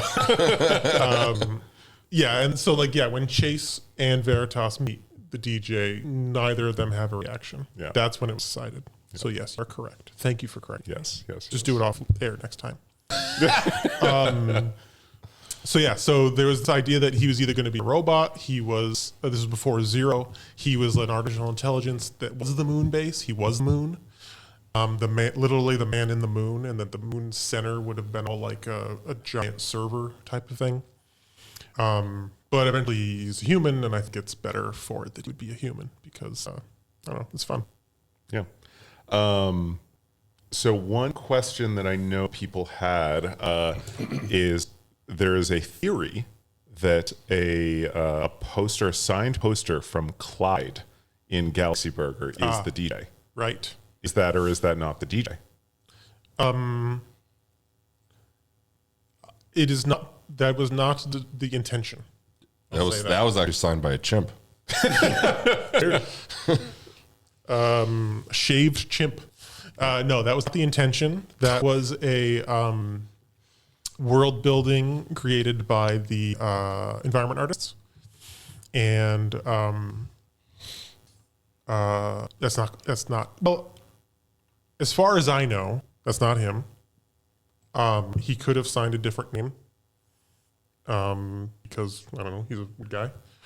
Yeah. Way back in the day, when we were first starting working on maps and we were working on Concussion Yard, I was doing my narrative thing, and the school originally was going to be an orphanage because I was dealing with the whole Billion shuts down the orphanage type of thing, and then they hold a big charity event, and then they make money and they save it, and the billionaire has to leave, blah blah blah, all that stuff, except billionaire wins. So I thought that would be a fun twist on it. So I'm writing all of this narrative for the map. I presented to Jeremy. He's like, "That's real sad, man." That's really sad. I'm like, is it? I don't know. I think it's fine. And then he was like, "You can shut down school, and the kids can go to another school. You shut down an orphanage. Where are those kids going, man?" I'm like, "Okay, you win." But I had all this stuff. I had all these high hopes where I was like, I was gonna put the name of a teacher, and then I wanted to knock out Roundabout there to be like a memorial to Mrs. Rose or whatever. And then every day on the day of her death, there'd be a bunch of roses there, and they'd all have M symbol on them because it came from Magpie. Why is Magpie doing this? And why is there a picture in the orphanage that's all crossed out with thing? Oh, because Magpie was the orphanage, and who's this guy next to him with the big pompadour? Maybe they all went to the same orphanage together. Anyway, that all got scrapped because Jeremy didn't like it. What? I'm literally hearing this for the first time. So that was all this all of that backstory stuff of trying to figure out who the DJ was, who was Magpie, who was Chase, who are all these people. And again, spoiler for season for the final season's Deep Space Dispatches, the idea that Chase and the DJ are siblings that started back in the ideas for the orphanage. And I was still kind of keeping that idea that they could just have been siblings in that sense. But I was like, no, they're siblings because as soon as you introduce the idea of in narratives, this is just a thing that happens. You introduce the idea of orphans, all of a sudden, who are your real parents is now the new question. And I thought that was kind of, one, I'm not interested in that, and two, that feels insulting to the people who adopted you. who are your real parents? That's what's really important. Like, no, it was these people who were really important. I didn't want to get into that. And I didn't want to insult people. So they're siblings. They do not have the same last name. But to be honest, I don't know what DJ's name is. I have an idea. I have an idea, but we have specifically said that we may not. Yep. So this is a tell-all that we're not telling entirely everything on, because like this is how much we want to come back to Knockout City today, that we want to keep some secrets. Yeah. Yeah. So it's a tell some. Tell some. Yeah. So I mean, yeah, that's the whole thing. The whole thing about planting seeds is I have the DJ up there. Why is he up there? I never really got into that. He's up there for a reason. There's a lot, and you can figure it out if you listen to all the DJ dispatches. Why he's up there, why he can't come back, how he got up there. That voice line I put in there, the DJ, where at the beginning he's like, "You ever hear about that brawler who got ultimate throwing so high he landed on the moon?" I don't believe in fairy tales, do you? That was just a fun little thing to like. That wasn't how he got up there originally. Originally he got up there on a rock ship, but people really liked that line, and they would talk about it a lot and say that that's clearly how he got up there. And I wish that I thought that was the reason, because I would have specifically asked for a crater on the moon to show that that's how he got up there. So it's like, okay, yeah, that's how he got up there. Let's do it. And then I had no idea how he got up there. I was like, he has a crew, maybe his crew did it or something like that. And then eventually, again, you plant a seed and then you don't know what it's going to grow to until you eventually need it. And that's when I needed it for the final season. Yeah. It's so fun doing this. This job is so fun. If you're a creative person and you're interested, and you like writing stories, do it and somehow end up in my position. Just follow everything I did in my life. Yeah. Go back to first off, go back to 1999. Go to art school. Meet Jess Fink. Jess will introduce you to everybody. You'll get all your jobs because of her. Jeremy. Meet the brothers. Yep. Okay. A couple other questions here. This one, I don't know why people are so excited about this, but multiple people have latched on. I'm going to ask for everyone, what is that cash register type sound after matches when you get your XP, and why is it there? It's just a sound effect for like when you're like getting XP, right? Like, I mean, like you're scoring something that's like money. Want the deep lore? Oh God. I think actually it is an errant sound that's supposed to indicate something else. It's supposed to indicate that like matchmaking has begun, or that you found another match, because there's also some part of the matchmaking flow that doesn't have a sound that is supposed to, and I think that was the sound. And all of these things that we had on a list of like bugs to fix, as soon as we launched the game, they shot down to the bottom of the barrel because 1,000 other things came up. And I think it just stayed like that. I think that was literally a sound that was supposed to be another point in the matchmaking flow. Okay. So not very fun answer, but a very frustrating one. Season 10 would have explored that. Yeah. Someone says, if you don't do a Knockout City tool, you boot up the stream to resolve those unfinished stories. No, because if we don't make it, like there's always the chance that we could make it in the future. Like, you know, I would love if we start working on a sequel to Knockout City in the next year, but like if that doesn't happen, we could still start working on it the year after, or the year after, or the year after. We come back to it 5 years from now, or you know, whatever. So I think we always got to keep some things in our pocket. But I would say that if you were like your new job is writing the DJ Dispatch podcast to put out on the internet, I'll do it. Okay. So fun. Okay. Sounds good. Someone says, is there art about Keone Island in the art book? Yes, there is. It's really good. Okay. Someone asked this a long time before, but I really wanted an answer. What flavor are the popsicles from the Heatwave Summer event? And is there a model could use? No, we're not doing a model. Sorry. I think it was boogers and farts. These like Harry Potter. They were orange, right? It was orange fading to red. Yep. So, I mean, we have potato drinks, so it's probably not orange and raspberry. Yeah. Probably something worse. Dragon fruit and kumquat. Yeah. The reason that I asked that is because one of the marketing things that I really wanted to do that I never got to do is we, in season 7, the Mutant season, we had our Ninja Turtles crossover. And our creative agency came to us with a bunch of ideas. And one of their ideas I wanted to so damn badly. It was coming out right around PAX West in Seattle. And their idea was to get an ice cream truck and to wrap it with Knockout City graphics and everything and serve Ninja Turtles popsicles with like the gumball eyes that are all over the place and everything. And also make 4 custom popsicles for each of the 4 mutants. So we would have had a Neon, a Ratfink, a Goober, and a Susan popsicle.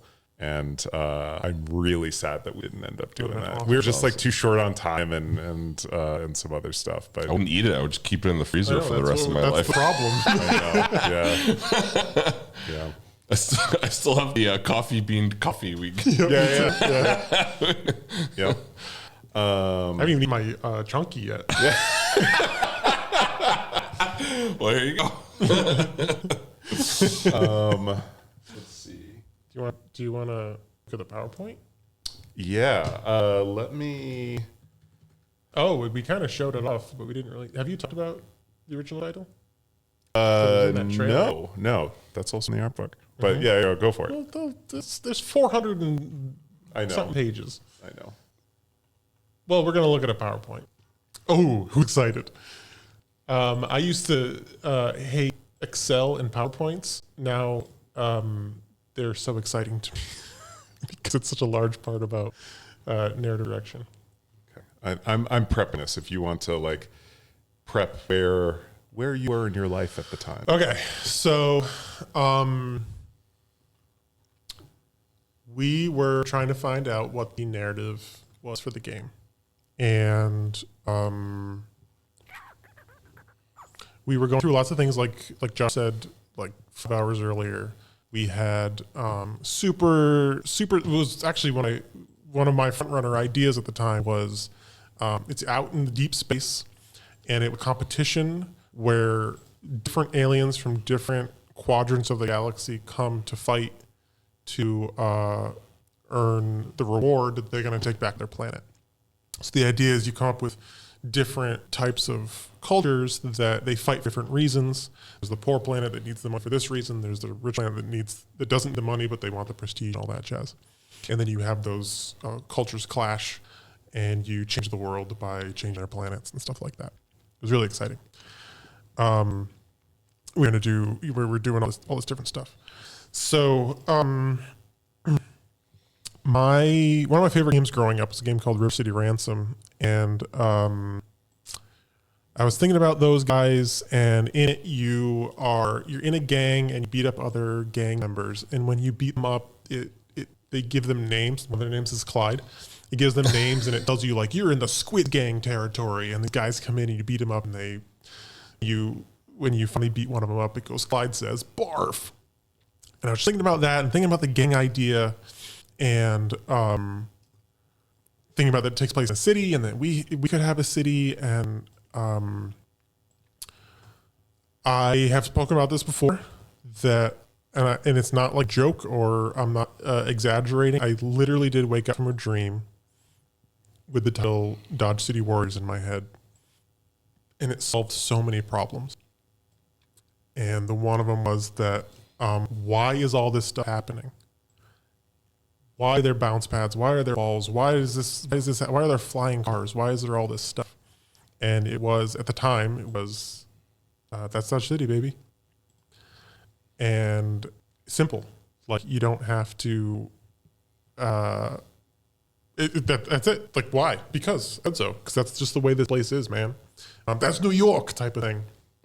Your presentation is ready, sir. Oh, thank you very much. Is it on screen right now? Oh, it's on screen right now. Oh, yeah. So this was me. I don't remember why I did this. I was presented by Eric, And I tried to find a picture of myself, so I Googled my name, and no picture of me shows up, but a picture of my dad showed up first. so that was that. What else we got? What else did I do 8 years ago? Oh, yeah, presentation, lean into fun, define the needs of the bitch, blah, blah. Yeah, so just talking about the, we'd always called it a dodgeball game, but we, like I said, we were exploring things that weren't dodgeball. We were trying to address this idea of throwing balls at people. Like maybe it's magic, maybe it's technology, maybe it's bombs like Bomberman or something like that. But came back to this idea of the dodgeball. And it's funny. It is funny every time someone gets hit with one of those balls. I mean, come on. Boink.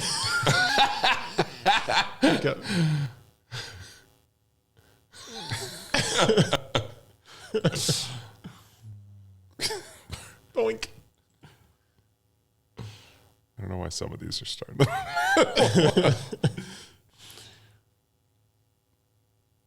Yeah. I don't know why some are starting. This poor little. Oh, Dad.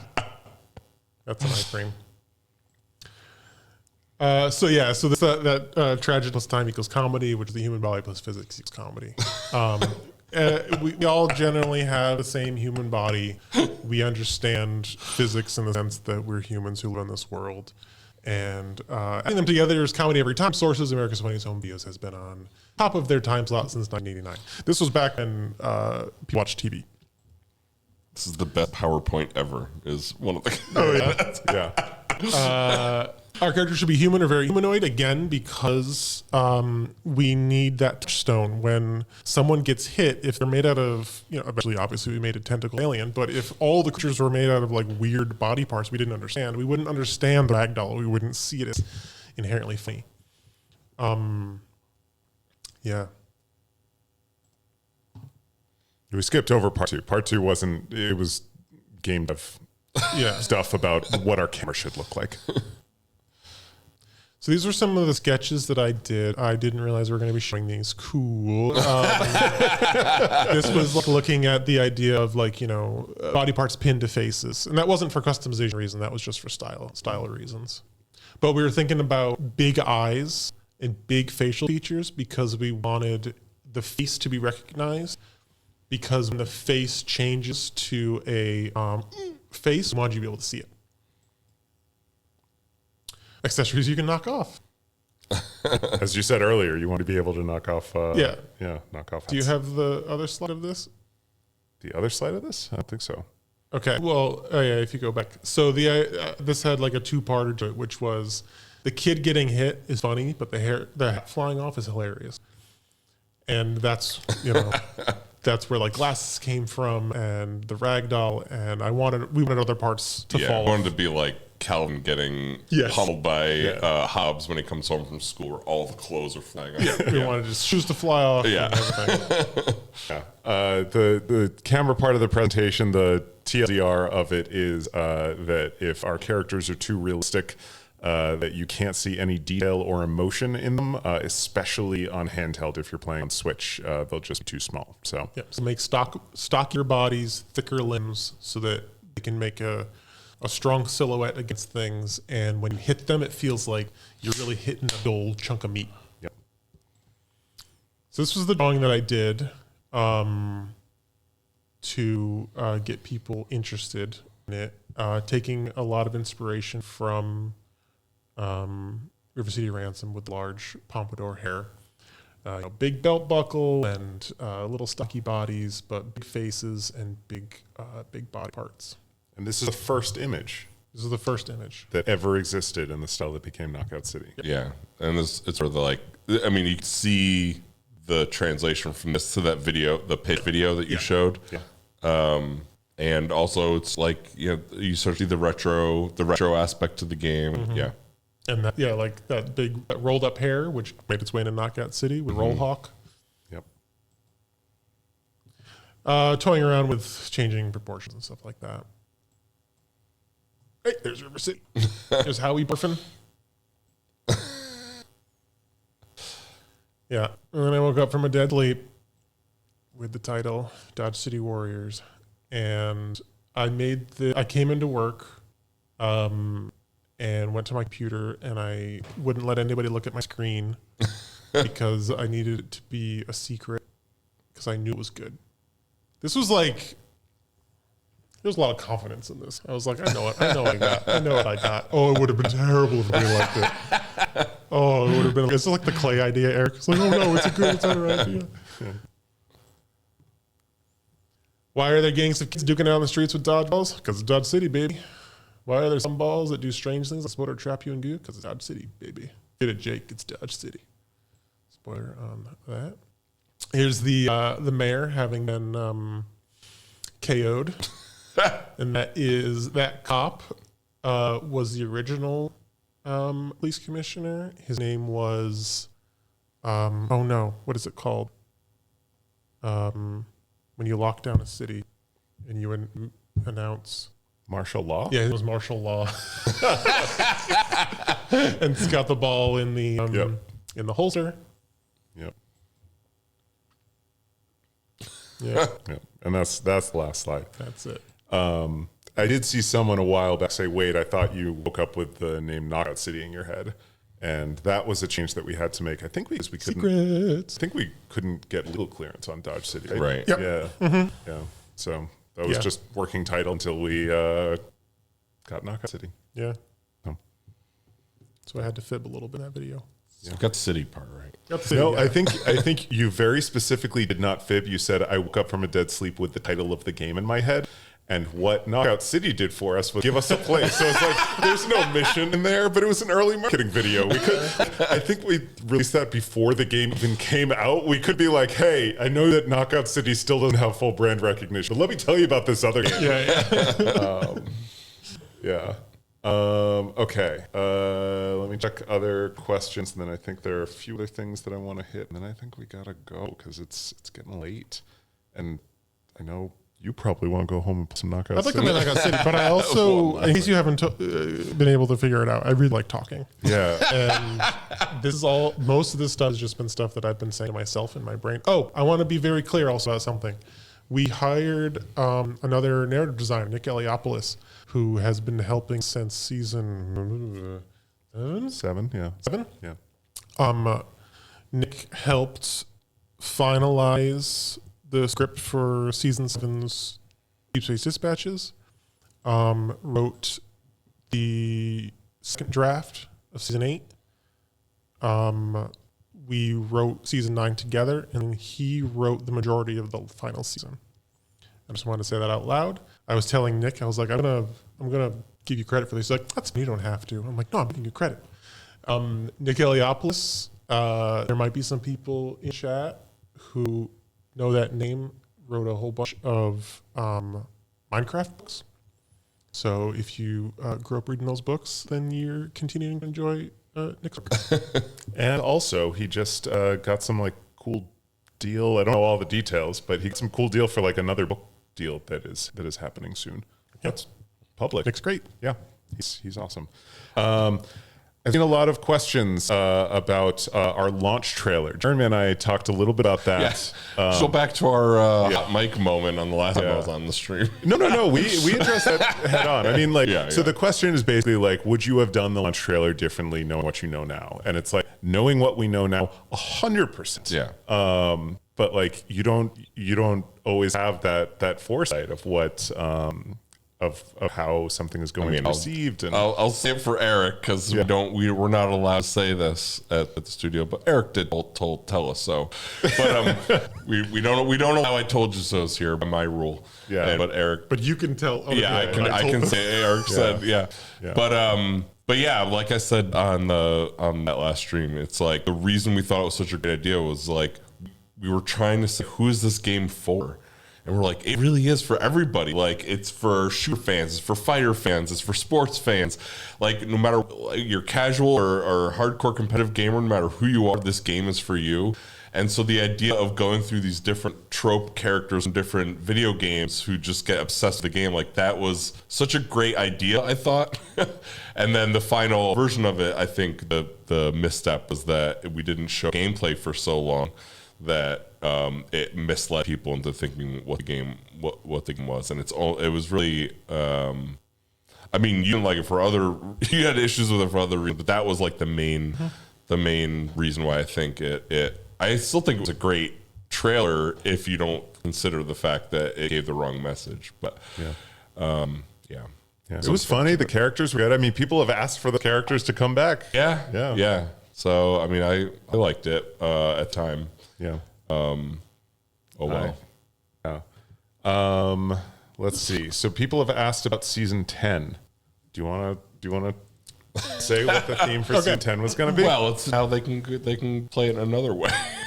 Yeah, that's true. Right, the tabletop RPG. So here's how many people are in chat, by the way? We got 500. 500. Okay. Assuming people in chat played season 9 and listened to it. So at the end of season 9, Chonky is thrown to Gearbeard. And Gearbeard tries to assimilate Chonky, but can't do it because Chonky is too pure and nice and doesn't want anything. And they destroy Gearbeard by dropping him into a cannery that chops up. And the question is, what happened to Chonky that was inside? And at the end of the episode, a single can with 4 little feet and a little red hat walks away. So that was the last late edition, because while we were working on season 9 UCC specials, we learned that we were going to be sunsetting the game. What originally was going to happen was Chonky was going to die. Now I know. Now hang on a second. Chonky was going to die. And there was going to be like a little sad moment. Chess turning against you. Oh no! I'll bring him back. Get to the point. I'll bring him back. Season 10, what was going to happen is the DJ was going to be up on his own base and he was going to find a bunch of his old metal records. And he was going to hang on. And he was going to be listening to them and he's going to be like, "Yo, my mama told me, if you play these records, they'll summon a portal to hell." If you're playing backwards. Playing backwards, excuse me. So he'll start playing one backwards, and wouldn't you know it, a portal to hell opens up. And it basically transforms Knockout City into a fantasy world. And that whole season, it would transform Chase into like a knight, and the DJ into a bard and things like that, and Magpie into a lich. So the point would be that now there'd be an adventuring party traveling through this fantasy world, through some dungeons with some dodgeballs, and they would be looking for the lich who can bring things back to life. And they would need to defeat the Magpie Lich so they could get their wish, and they would bring Chonky back to life. And that would be the end of okay. that. I was like, you're not gonna have the portal to hell open and Chonky walks out. You see a little horn. They take the hat off, and he's got a little horn. And he stands up and goes, "Hello." Yeah. So Chonky would then come back at the end of season 10. So because we weren't going to do season 10, I killed Zero instead. Yeah. Yeah. That season theme, I think, started purely from just the name. Dungeons and Dodgeballs. Yeah. And we're like, let's make a season. Yeah. And so that's actually where the idea for the tabletop game came from. That it was like we were going to release it as part of season 10's marketing. Right. And then when we decided to shut down, we kind of had this idea of, hey, well, we want to go out right. We want to do things the right way. And that's where the idea of Things for the KOs came from, making the private server build and doing a final tournament with a prize pool 5 times bigger than any of the others, and like all the stuff that we ended up doing. And And so it just fit really naturally in there. And then Diablo was announced. We're like, oh, we can't open an Elf portal. Exactly. Everyone keeps doing this to us. Yeah. And so I know that we did say that it is available. It is not yet available. It is like so close. Like it literally could drop tomorrow. I don't know. I need to see what the status is. But like probably this week, I think. Yeah, I would say so. And then we'll probably do like a Discord play session where you can watch us play, and you can play. Like it'll be free. It's not talk for. about it at all? Yeah, go for it. It's called Knockout City Rivals. We worked with a game designer named Adira Slattery. It is a game in 2 parts. The first part is a narrative aspect where you create your crew, you create your brawlers. It's for 4 people. 3 people play the brawlers, 1 person plays the DJ, the drama judge. And you do a series of narrative scenes where you meet the rival crew, and each person meets a rival, and you establish the beef between them. And then once that is done, you go into the brawl. And the brawl is a very much like a tactical war game where you build a map and then you move your pieces around and play Knockout City. And it is bananas how much it feels like Knockout City. Yeah, that was when the first time I was like one of the last people to play it.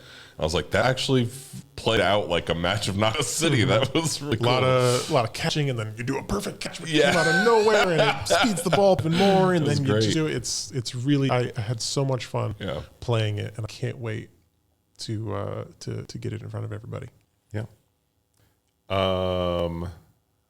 No, I did not consult with Harmonix before naming it Rivals. Rock Band Rivals was a project I worked on. No, I just said I'm calling it Knockout City Rivals. Yeah, I know. I suggested some other names, and you were like, "I'm doing this now." Yeah. I was like, "Okay, I don't challenge Eric." Let me see. I don't think there's anything else. I do. Okay. Josh, thank you very much. It was wonderful working with you. And we're going to continue to work together. But the thing that of the things that I appreciate about working with you is we would be talking about a season and we'd be like, I want to do something weird. And either I'd say that first or you'd say that first. And we would generally be down. And, the Goober album, which was semi-planned and just kind of happened because the soundlings are awesome.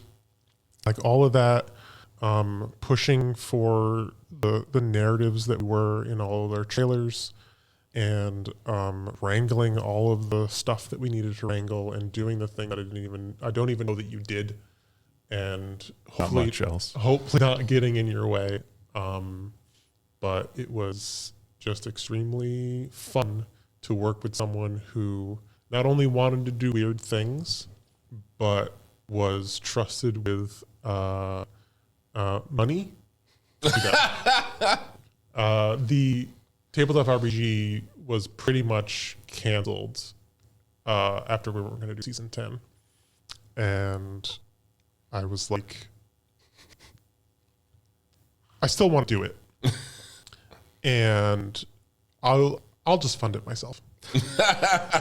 And Josh was like, that's true. Yeah. Josh, he was like, if we don't do this, I'll just fund it. And Josh was like, no, I think we can still do this. And it's just work that you didn't have to take on it's extra work you didn't have to take on. And I very much appreciate it. And I don't know where it is, but I haven't got to see that trophy yet. But I really want to see that trophy before it goes away. Because holy crap, I was not expecting to be the size of a toddler. Yeah. And the weight of 9 toddlers. Yes. So my rebuttal, my retort. Oh, you're going to this is a dance off now. I have worked at game studios. I've worked in the games industry for over a decade now. And no game studio feels quite like Velen to me. And I've talked about this in various capacities. And I think one of the things that is most interesting is that marketing feels very siloed in a lot of places, where it's like, this is the team that makes the game, and this is the team that sells the game.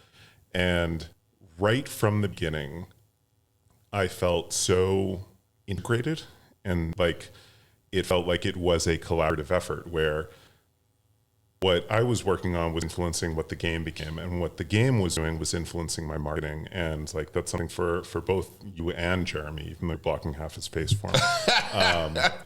And so, as the person that does control the money, and as the person that sometimes spends that money in maybe not the most wise ways, I am really annoyed that it is not ready yet. But you asked if you want to see the trophies. And so what we have is we're going to have 2 here. And one, this is actually going to be what the engraving is. One is going to say Eric Furstein, Best Narrative Director, Knockout City. And one is going to say Best Game Director. Wow. So, oh, jeez. I've got little game make hands. I can't hold this. Jeez, Wow. Reason. Because this game wouldn't have happened without you. I mean, this game wouldn't have happened without every single person that worked on it. But you are you are such an important piece of what made the game a reality. And I don't know, this is my favorite project that I have ever worked on. And I was gonna say too, hang on, like, should we got one? Uh-oh. These are your keys. Oh no! oh, okay. Is it a hover car?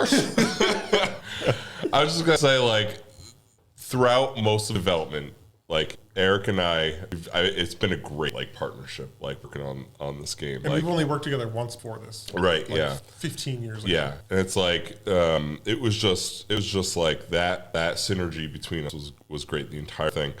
And then right near the end, you join, Josh, and I think it's also a testament to you because it was like very quickly. It was like you were part of the partnership. Like it was so easy to integrate you in because like you got it. You understood game design. You were passionate about it. You were in the community more than anyone else. You played the game every morning for some reason. My cat wakes me up at 7. Got to make sure the event ticked over. Yeah. He's like, when can I get the worst thing? And yeah, I mean, it, honestly, like it's been super rewarding. I can't imagine like not working this integrated with marketing ever again. Like it's just been, I mean, maybe especially because it was a live ops game, it was just like it felt so critical that we just be totally synergized. And yeah, I mean, thank you also. Thank you to you for so being my best bud in development. I don't know if people know this, and hopefully I'm not compressing people in time, but Jeremy wasn't on the project from the beginning. But when Jeremy joined, we had a lot of different versions of what the game could be, and we were still trying to figure out what it was. And Jeremy joined as game director. I was senior designer or whatever. something. You were like designer 4. Yeah. Anyway, he joined. He was very skilled and smart and had a lot of experience. And the things that he did, the decisions that he made, just kicked Knockout City in the butt and got it going. Because there was at least in my brain, there was a little bit of like, we could do this, we could do that. Oh, the camera could be this far from you, or, you know, blah, blah, blah. We could have this, we could have this. And there's 10 other people doing the exact same thing. And Jeremy, I remember, I don't know where it all came from. And I hope I'm not compressing people like that, but Jeremy came in with his own PowerPoint, just like I did, where it's like, this game is about positioning, it's about timing, and that's what it's about. And the gameplay, that's what the gameplay is about. And we rallied around that, and every decision was about that. And it's just, you know, it makes the game so much easier when you have somebody doing that. And then all the decisions that come through is, if it's a game about timing, doing Galaxy Burger makes sense because doors close and open on time. The bomb ball, the poison ball, everything. It's just anything that. Sorry, I absolutely love this game. The thing that blows my mind about Knockout City, just from that simple little thing about the game that's about timing, I can't think of other games, fighting games really, where the best move is to not do a move.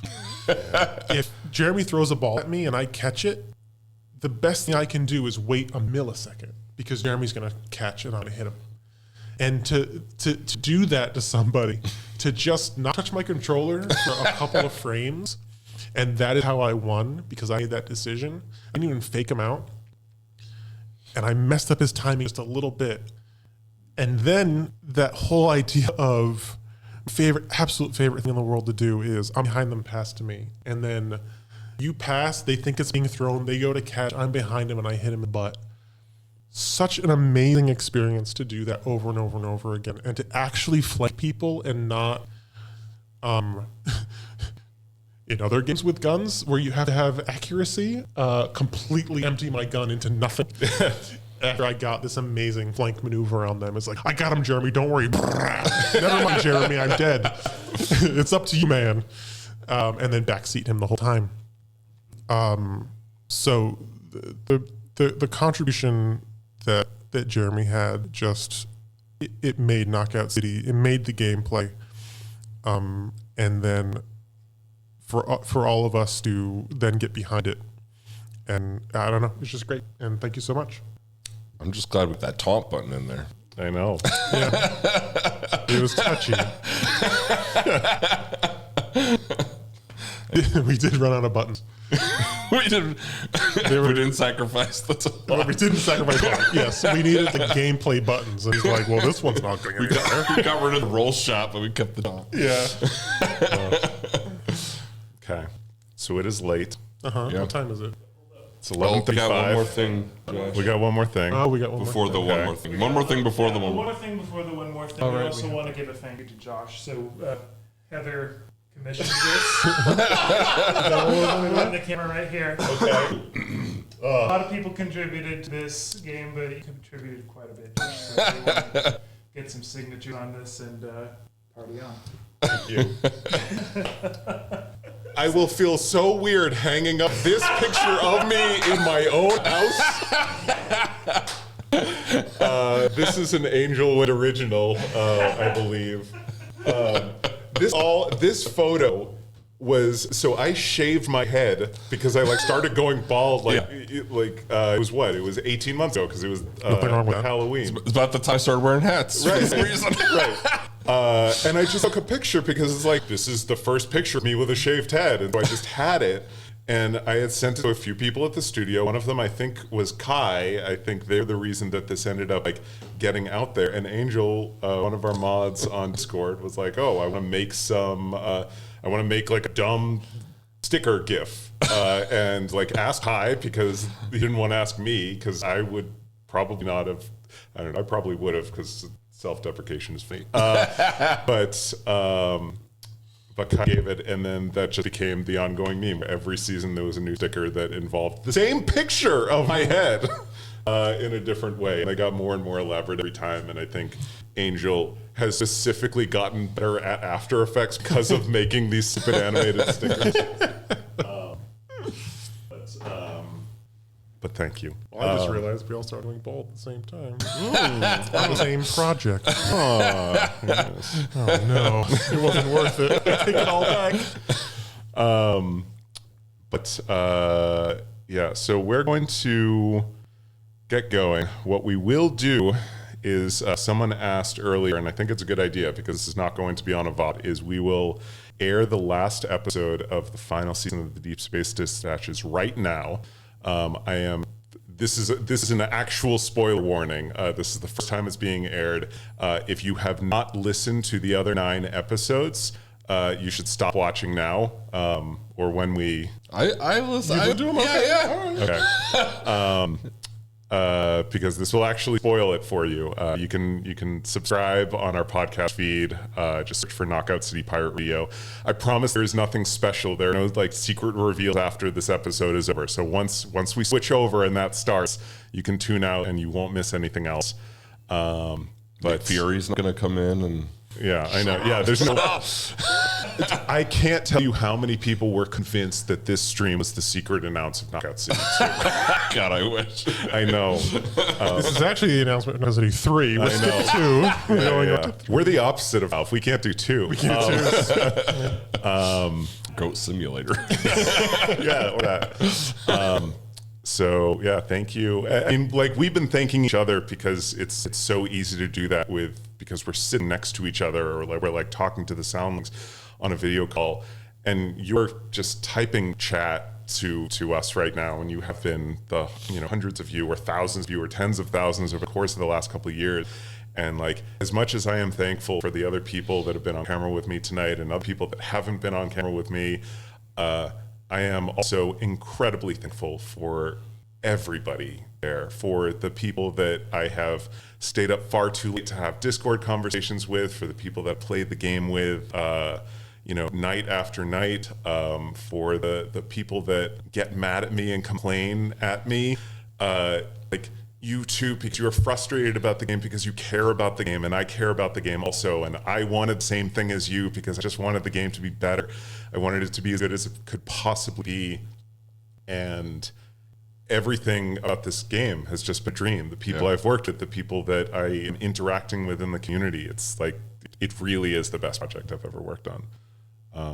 Playing against you humans who play the game for however long developed the game, when it finally went out to you guys, and for someone to fake throw me and for me to fall for it and get KO'd, that was just like, it's happening. They're getting better than me, and it's just so fun to watch people play this game even when they're destroying me. Mm-hmm. Yeah. I don't care what I say when I'm on stream. Don't repeat my cousin. So the one last thing, it's a tiny little thing, but the screen that we're going to go out on is also something Eric created that was just internal, that has not been seen, that we've not shown outside, because it's how you used to end your internal presentations. So we're going to music that will auto start, and then I'm going to switch some stuff, and then you'll hear the episode. So bear with me for a second because I was not planning to do it this way. But the final episode will start. Servers will shut down in about 8 hours and 20 minutes. And then, I don't know, I hope you'll get to see us soon. I don't know how soon. We're working on a bunch of pretty fun stuff, but most of it is pretty early stage. But I don't know. It'll be a little while, but it'll be great. Yeah, it'll be worth it. So thank you, everybody. Yeah. Thank you so much. I Thank very much you. appreciate it. Yep. Love you. Bye. Bye.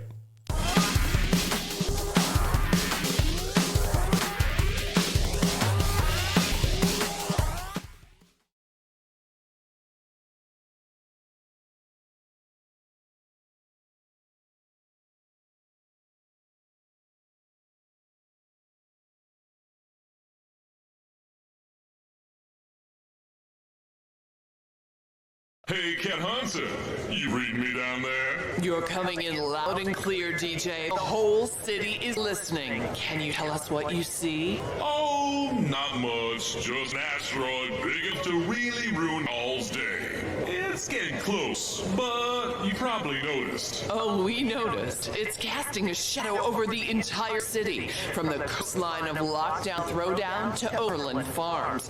It's hard to miss. Hard to miss, huh? Let's hope you're right about that, because this one's for all the marbles, and I'm only gonna get one chance. Ever wonder if holographic hands could sweat? The answer's yes. Tell him not to be too eager. He was always half a second early when he got nervous. I heard that. Now quiet down for a minute, would you? I gotta get my head in the game. The moon's orbit is bringing it into range. Any moment now. Wait for it. Wait for it. Now! He's got it! But can he hold it? The strain must be incredible.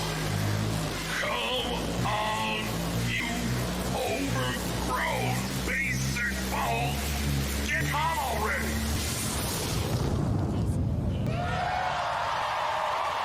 It stopped moving. He caught it. We're all gonna live! Yeah, I knew you'd crush it. Right on, Mr. DJ. Dr. Lori, are we good? Hold on. I'm parsing the data now. Jeez, calm down and let it work, Uber.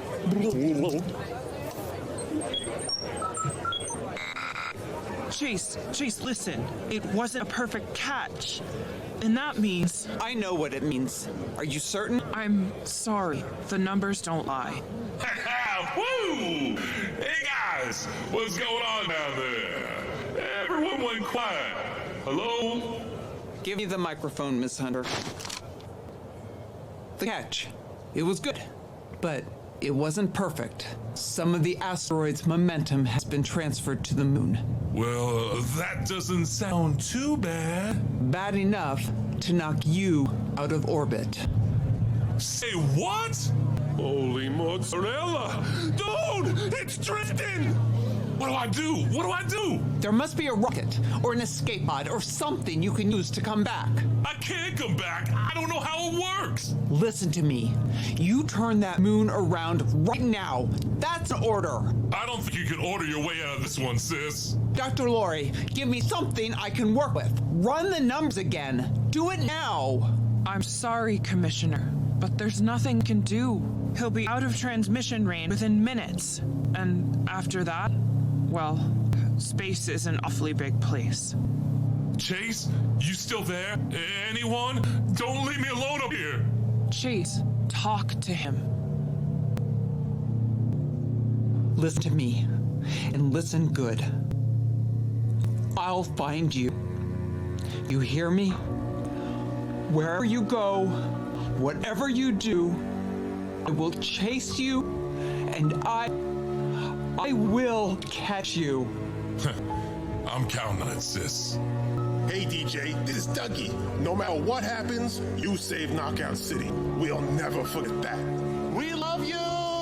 Your music saved me! I always believed in you! Fair winds and following seas! We love you! Don't forget about us! You're the man! Hey, can I have some of your hollow bucks? From the good to the grave, DJ! Hey, now listen. Dry those eyes, brawlers. Don't worry about me. Wherever I go, I'll be carrying your memory with me. Not even a dodgeball to the head can take those away. Well, mostly.